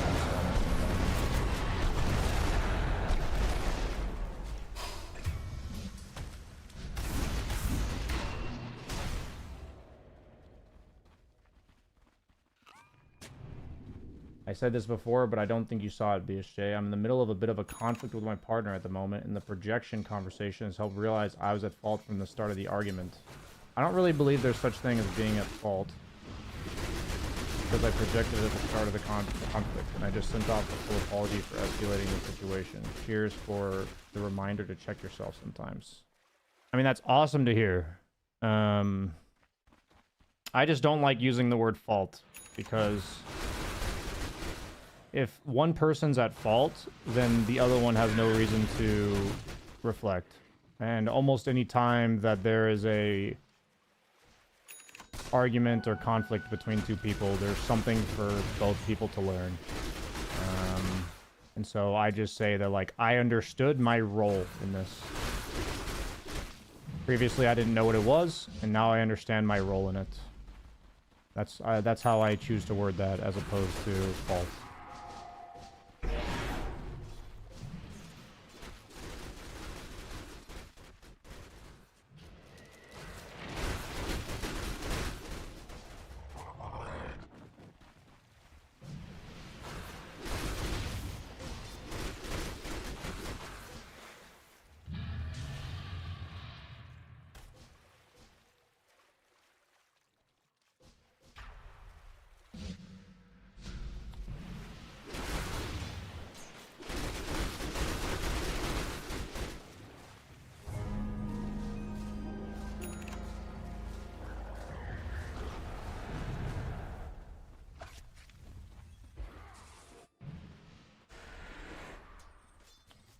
I guess my overall perspective,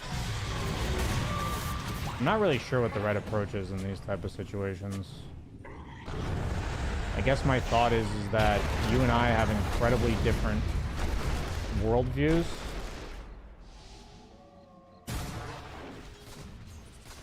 And that's fine. But since it's like my channel and my community, it's like the word empathy has to be used the way that I describe it. And if you choose not to use it because of that, that's fine. Like, I can't go anywhere else. You know what I mean? And, like, you're choosing to be here. So, like, I don't have a choice here. But, like, if I've explained what my thought on empathy is, it's your prerogative at that point, being a viewer of the stream, to either adapt that viewpoint of empathy, or at least know that when you use the word here, that that's how it's being used. You know what I mean?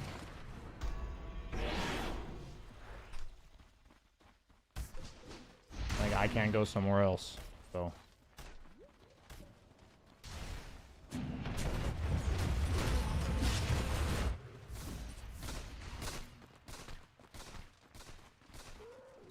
That's a good view. I took a bigger part in who made the situation worse. It's so interesting. I can be semantics king all fucking day of the week. Why does it matter whose role is larger? Like, even saying the word bigger implies fault. It's so interesting, right? Think to yourself, why can't you just say, you have your role, I have mine, what did you learn, this is what I learned? Like, why does there have to be a comparison? Why does one person have to be right or wrong? Think about it. It's so interesting that we do that. We've been taught to do this. It's so interesting. How people describe stuff like this. I find it so fascinating.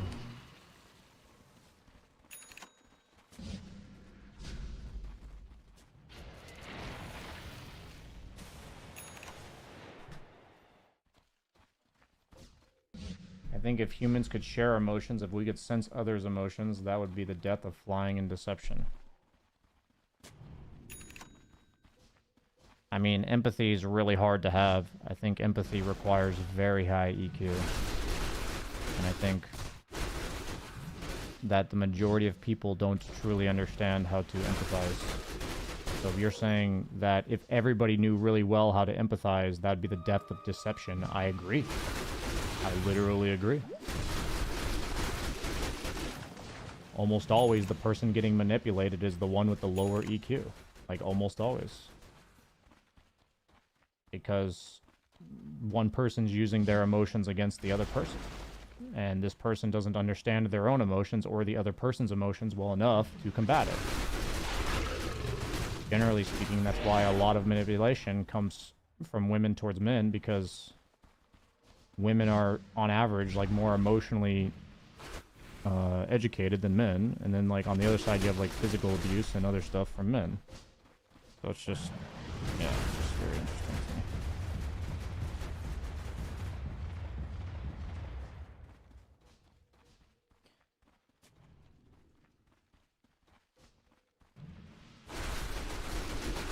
Have you moved, BSJ? I have. I have moved.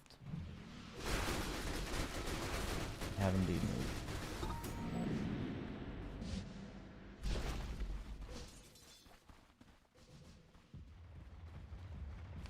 We don't use the S or E word when somebody's acting in bad faith or lying. I think anybody can be empathized with about literally anything.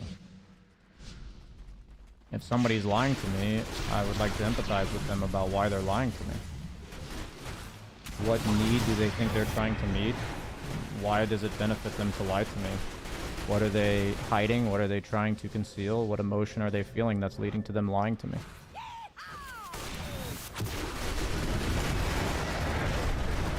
The whole idea that we can't empathize with people that are doing things that we think is bad is, like, in my opinion, 95% of the problem.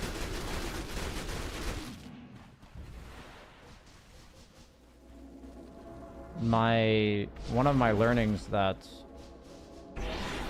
has really changed my perspective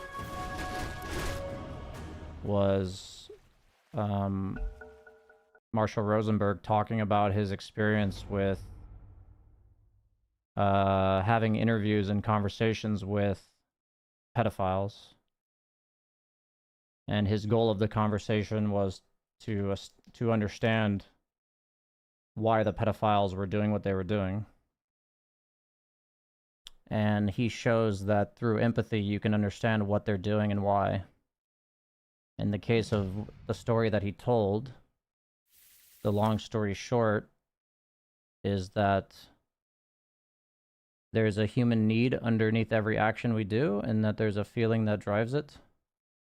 And after interviewing the guy for several hours, he learned that the only time that that person had ever felt like somebody understood him was when he saw the terror in the eyes of the kid he molested.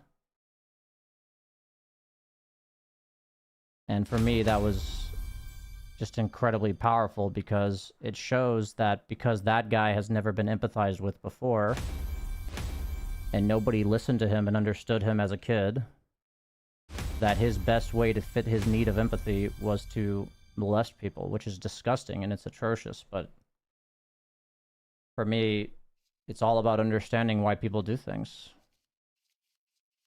Even if it's something that we find egregious or atrocious or manipulative, we can empathize regardless. It's dark. It's incredibly dark. But the whole idea of somebody being my enemy and painting them as so, and so I refuse to empathize with them, that's exactly why we end up in the situations we're in. I see. I didn't know he wanted offlane. BSJ, I wanted to ask, how are you so handsome? But the conversation topic does not align. I'd say good genetics and skincare. I was talking to my girlfriend about the fault topic, and we both agree that people feel the need to apply blame and fault is us not wanting to acknowledge our flaws. I agree with this. Like, we can... So it's basically an ego self-defense, which is what I believe as well. We can apply it to someone else so we don't have to look in the mirror and see our imperfections and feel less than because we've been conditioned to pursue perfection. Indeed. I agree with all of that. Elon Musk said something like empathy is a flaw. For me, you know, that's up to you if you want to listen to that. If you think caring about other people is a flaw, then that's fine. I don't really have a like, if you hold that viewpoint and that's like, I'm not going to trust you. That's for sure. I can assume that everything you do will be out of self-interest, which is fine. But like, that's it. If that's the viewpoint.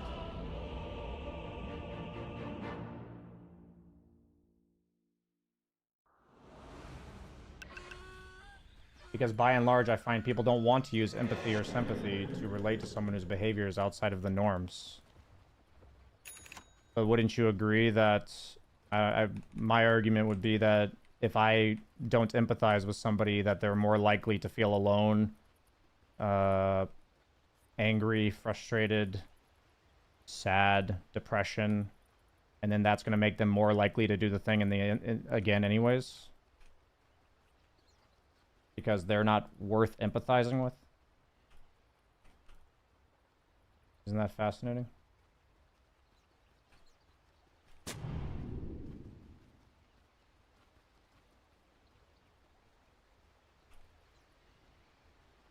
I mean, everything I'm talking about's in the nonviolent communication book, but it's also, I think, very difficult to bridge that understanding with people because looks like they're in our triangle.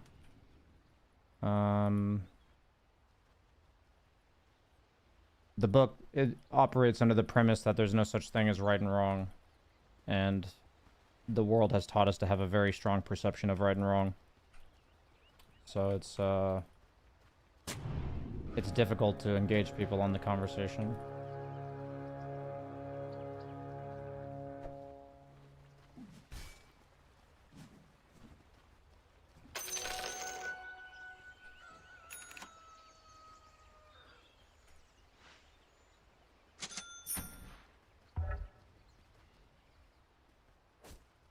I think I'm gonna take Acorn Shot because he has no way to secure range.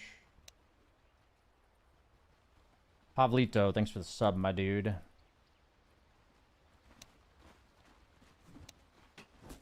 Oh, I evaded that attack, Pog. What's the evasion percentage? 14.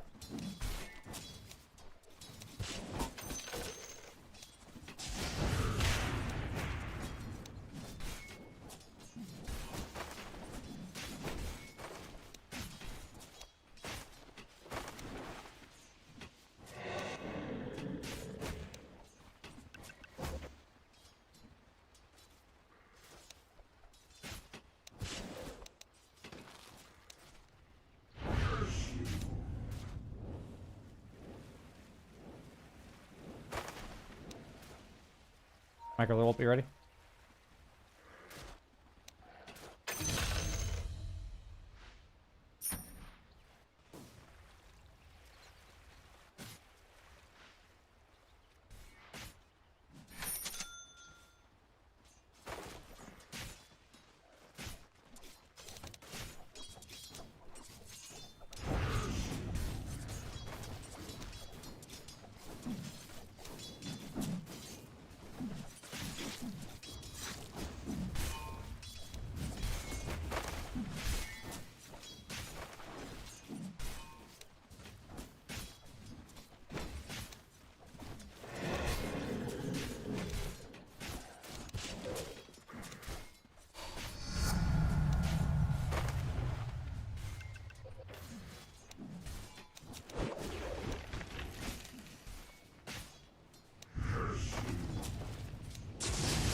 He missed on the fucking tree.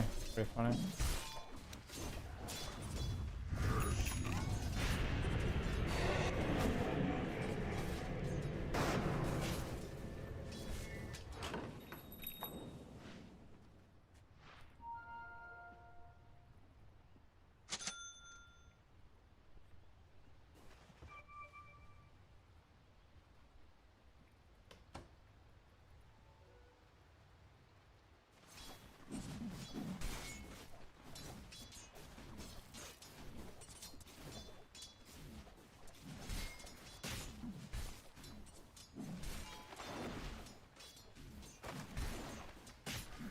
I think in a group setting, it's obviously I understand your concern about having these discussions in a group setting, but I do. It doesn't mean I don't think it's worth mentioning, because I've noticed that having these conversations and group discussions allows people of the dojo to like reach out to me personally. Like I've had people send silencer missing, people sending personal messages asking like, "Hey, I heard you say this, and I was thinking about it, and I wanted to ask you a question." And that's why I'm saying it. I can't expect everyone to understand what I'm trying to do.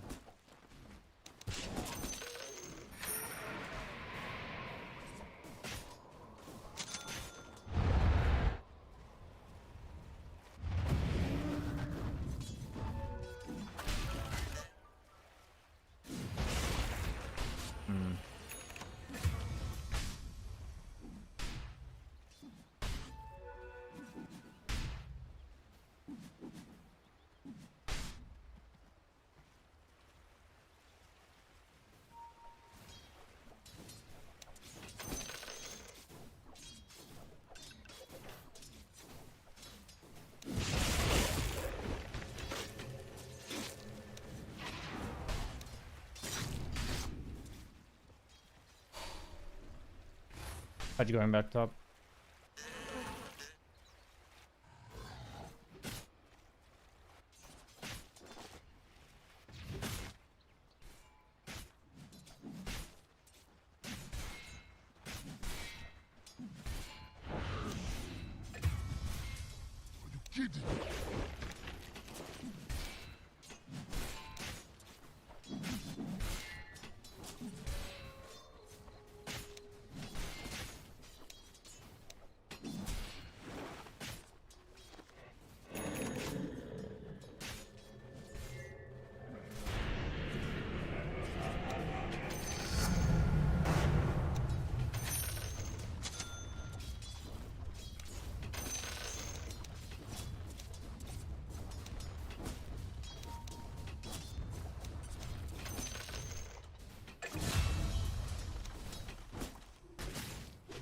Going towards top.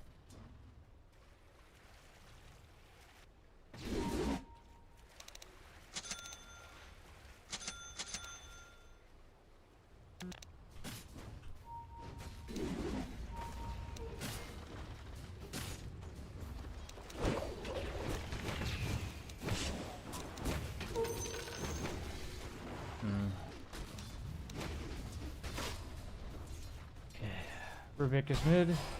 Oh, this guy's dying again. Dude, he just needs to stop. Beastmaster 6.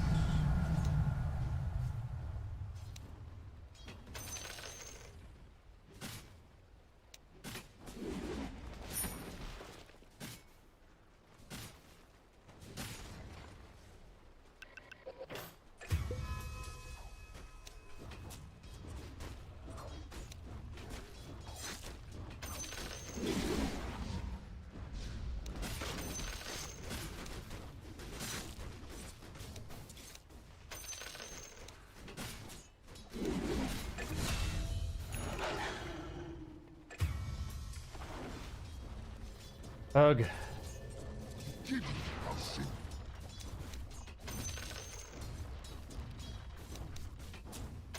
It feels like there's pressure on all three of our lanes.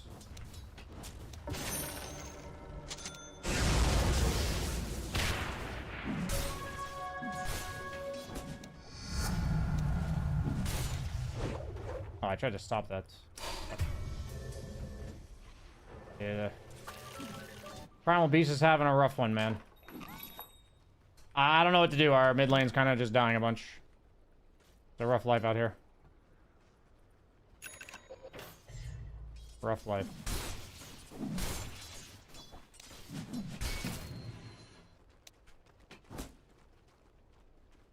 Don't think there's anything I can do about it, so kinda need him to stop feeding.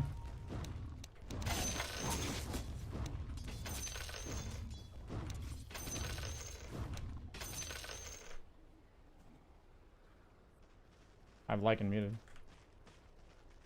I'll unmute him.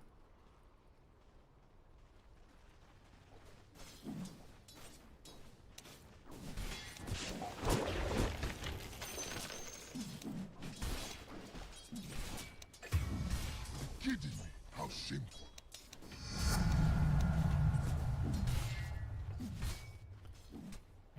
Oh, is he feeding down mid? He's like at their tower, or I actually don't know. I'm not gonna assume he's feeding down mid.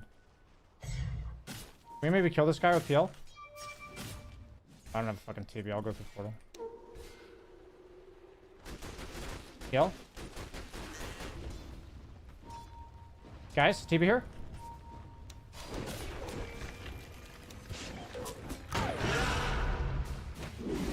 I mean, if my team doesn't want to play Dota, it's just rough. I think we just lose, to be honest.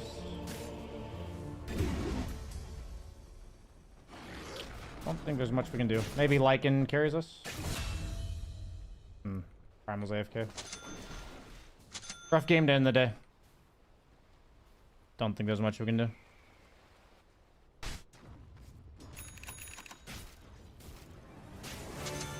I'm gonna keep trying. Guy's a blink. No quelling.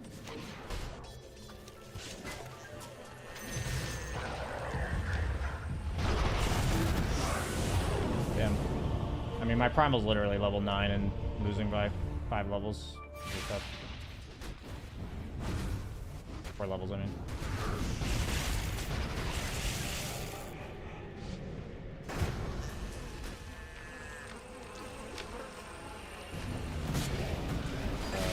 Nice. Oh no. Oh no. He literally got 6.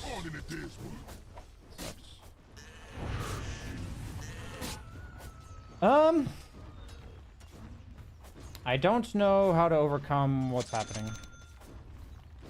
Getting punch hooked is definitely not the way. We have PL against Sven. That sucks.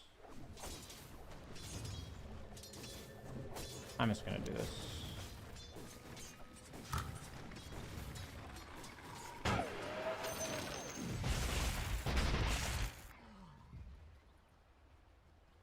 As an attempt to defend mid lane.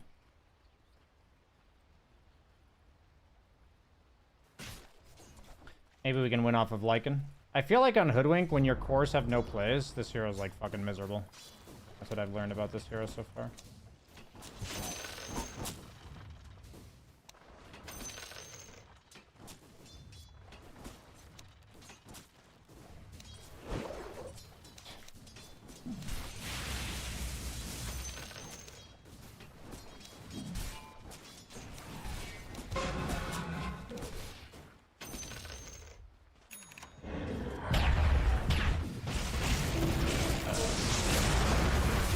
Yeah, I don't know.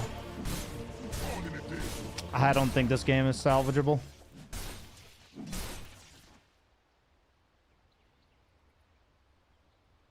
I wonder why I had him muted prior to this game. I don't really know what there is to learn about from this game either. I think I'll sit behind my PL and maybe help him out.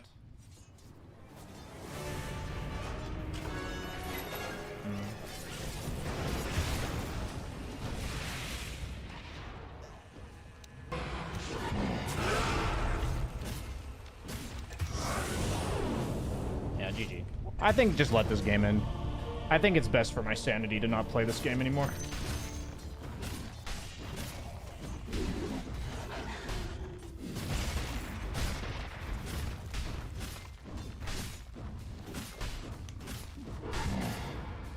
I was subjected to unbelievable levels of toxicity in Dota. That's why my name is what it is. Kind of gut-punching horrific commentary that I'd never seen on a game before, then I started doing it back. Yeah, it's sad when that happens. It's sad when we become the thing that shaped us. The things that shape us are the things that hurt us. It's very sad. For sure.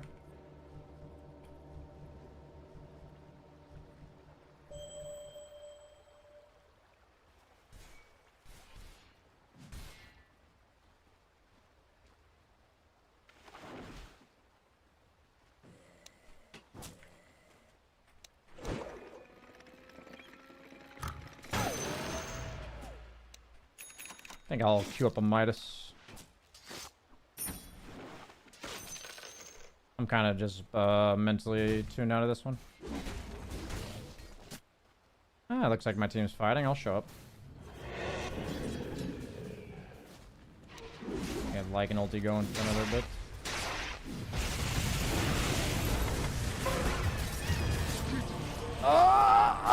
Almost got him. All in a day's work. I don't know if you've ever played League of Legends, but when I played it, every match was someone spamming surrender for a minute too. Yeah, it's sad. I don't think there's much we can learn from this game, so kind of emotionally, mentally tune out.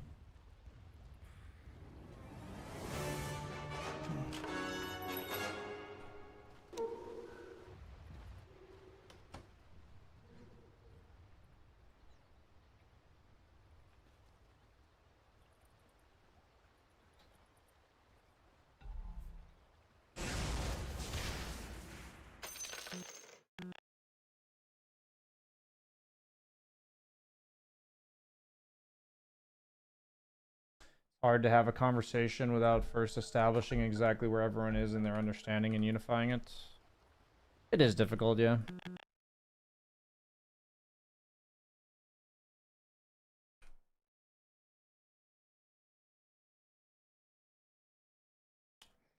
Sadly, it's like a literal impossible PL game. He's against Mag, Sven, even like Pudge support's really good against PL.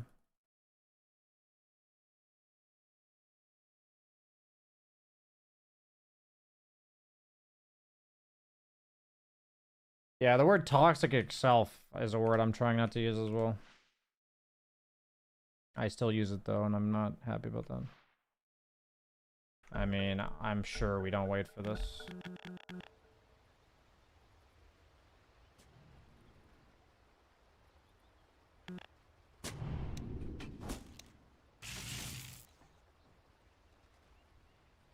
That's a fair criticism, Red River.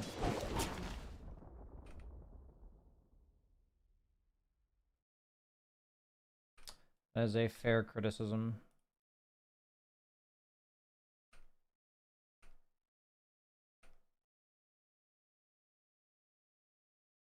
I do believe to some extent it still has to be discussed on my stream, otherwise it's very difficult for anyone to learn anything from me.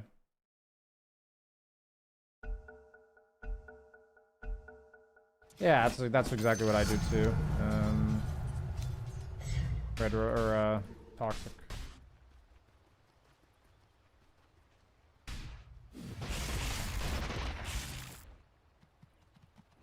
Yeah, it's pretty funny that there's a misunderstanding about the word subjective and objective.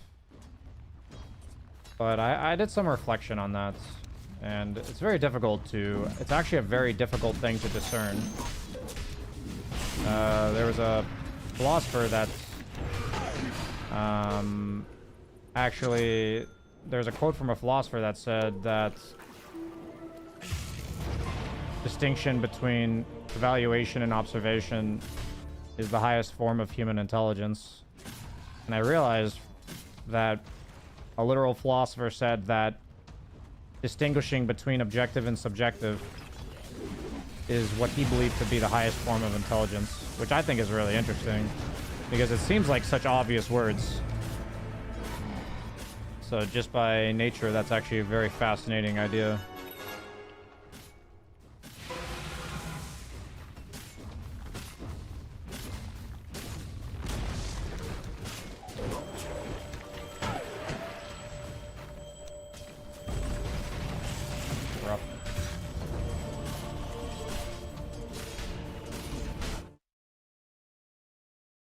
How shameful. Yeah, I found that there's not too much point in arguing with people. It's more like if they disagree with me, I can either ask them questions or just state my understanding of what they're saying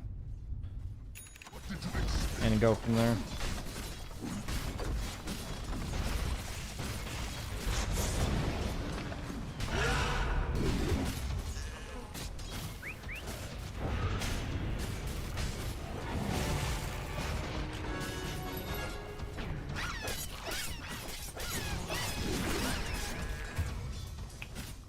I'm gonna go put my food in the air fryer. I'll be right back.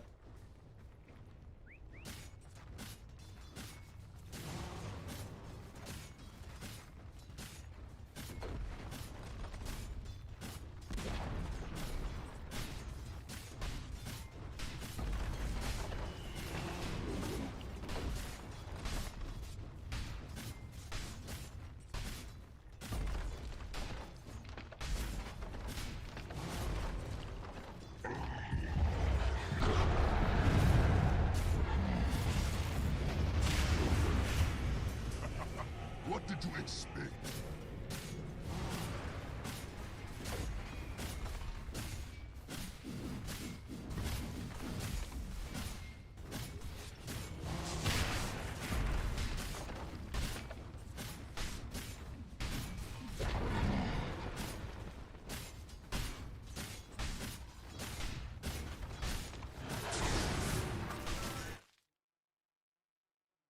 How shameful.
Looks like there's a nice chat going on in my Twitch chat. The stream is going to be over for the day. I'm going to chill with you guys for about 10 minutes. I got a meeting to go to.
I don't think I have gotten to play carry today, right? I didn't play any carry games. I played 2 offlane games and 2 support games. Yeah, no carry. Did I lose more MMR in the games that I lost? I did. Both of my losses were minus 30s. Ouch. So I lost 16 MMR today. Yeah, I've kind of hit a wall with my MMR. That's okay.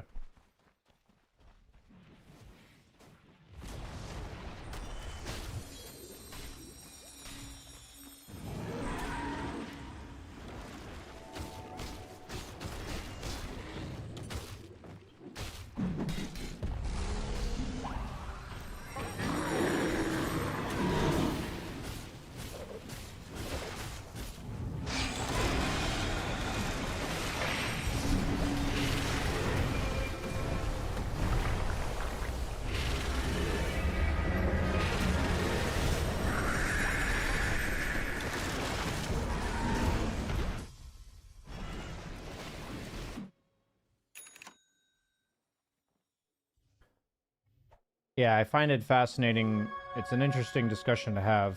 The whole point of it's not really a matter of belief, it's just the reality of the world. Like, for me, people often... Ever since I've been doing this dojo, I've heard this type of phrasing like 10 times, I think.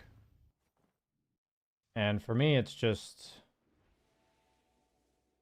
There are times where we can simply observe the system and adjust to it, or like meaning we have to play within the system, and then there's times where we can try to change the system.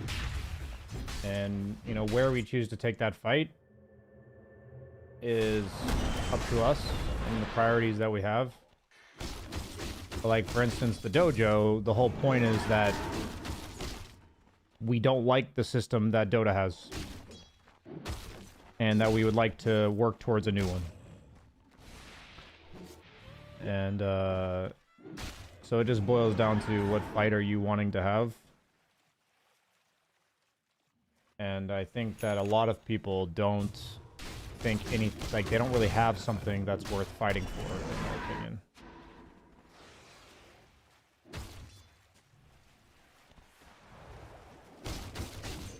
I saw that message earlier. Thank you. Yeah, like, the whole idea that the world is capitalistic, it's like, yes, that is the case. But do we keep electing officials that perpetuate that, or do we talk about the fact that the world being capitalistic is a problem? I've always wanted to be a giant You know, a lot of...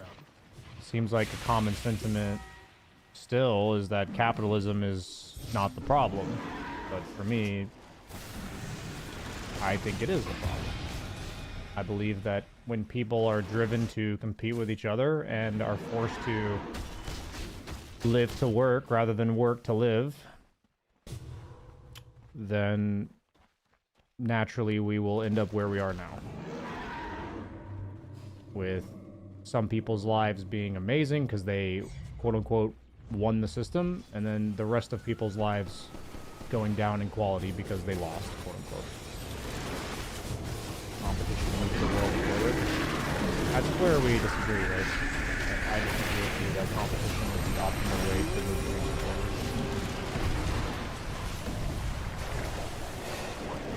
I disagree with you on that one.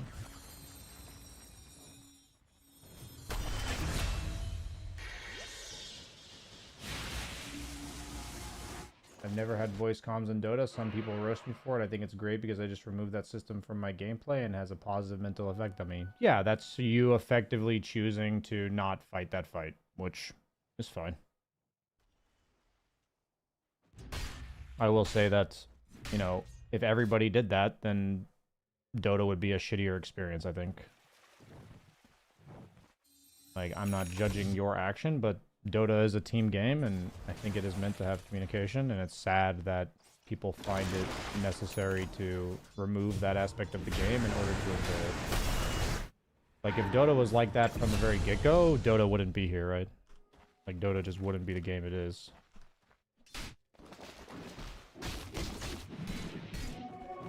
I've always wanted to be a giant space crab. I disagree that competition is the optimal way to breed innovation and progress.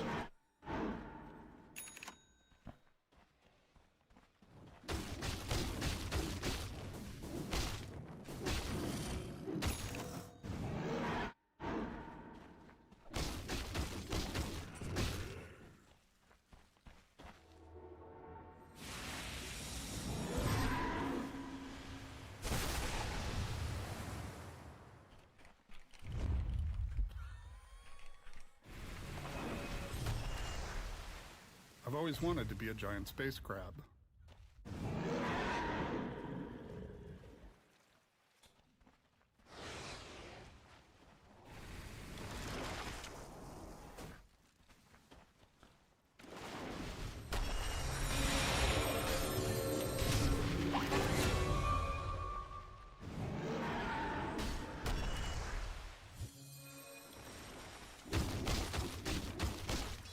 I am going to be going for the day.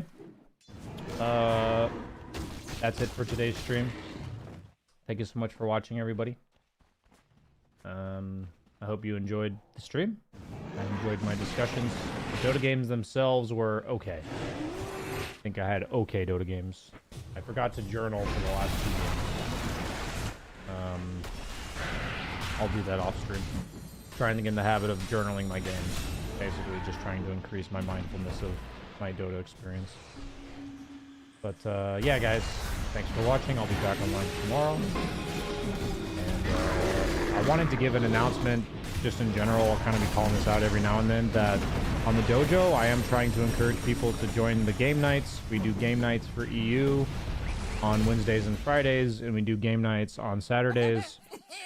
Just kind of a way to encourage people to play in houses, duo queue, 5-man stack, whatever. So far, people have said it's a fun experience. That seems like the overarching consensus. But the ones on EU on Wednesday, Friday are at 8 p.m. European time, and the ones in NA on Saturday are at 10 p.m. NA time. The dojo is here.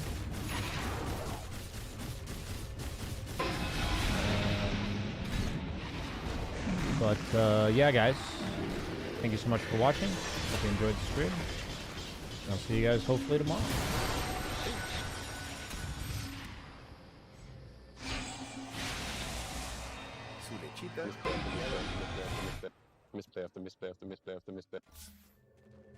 Su lechita.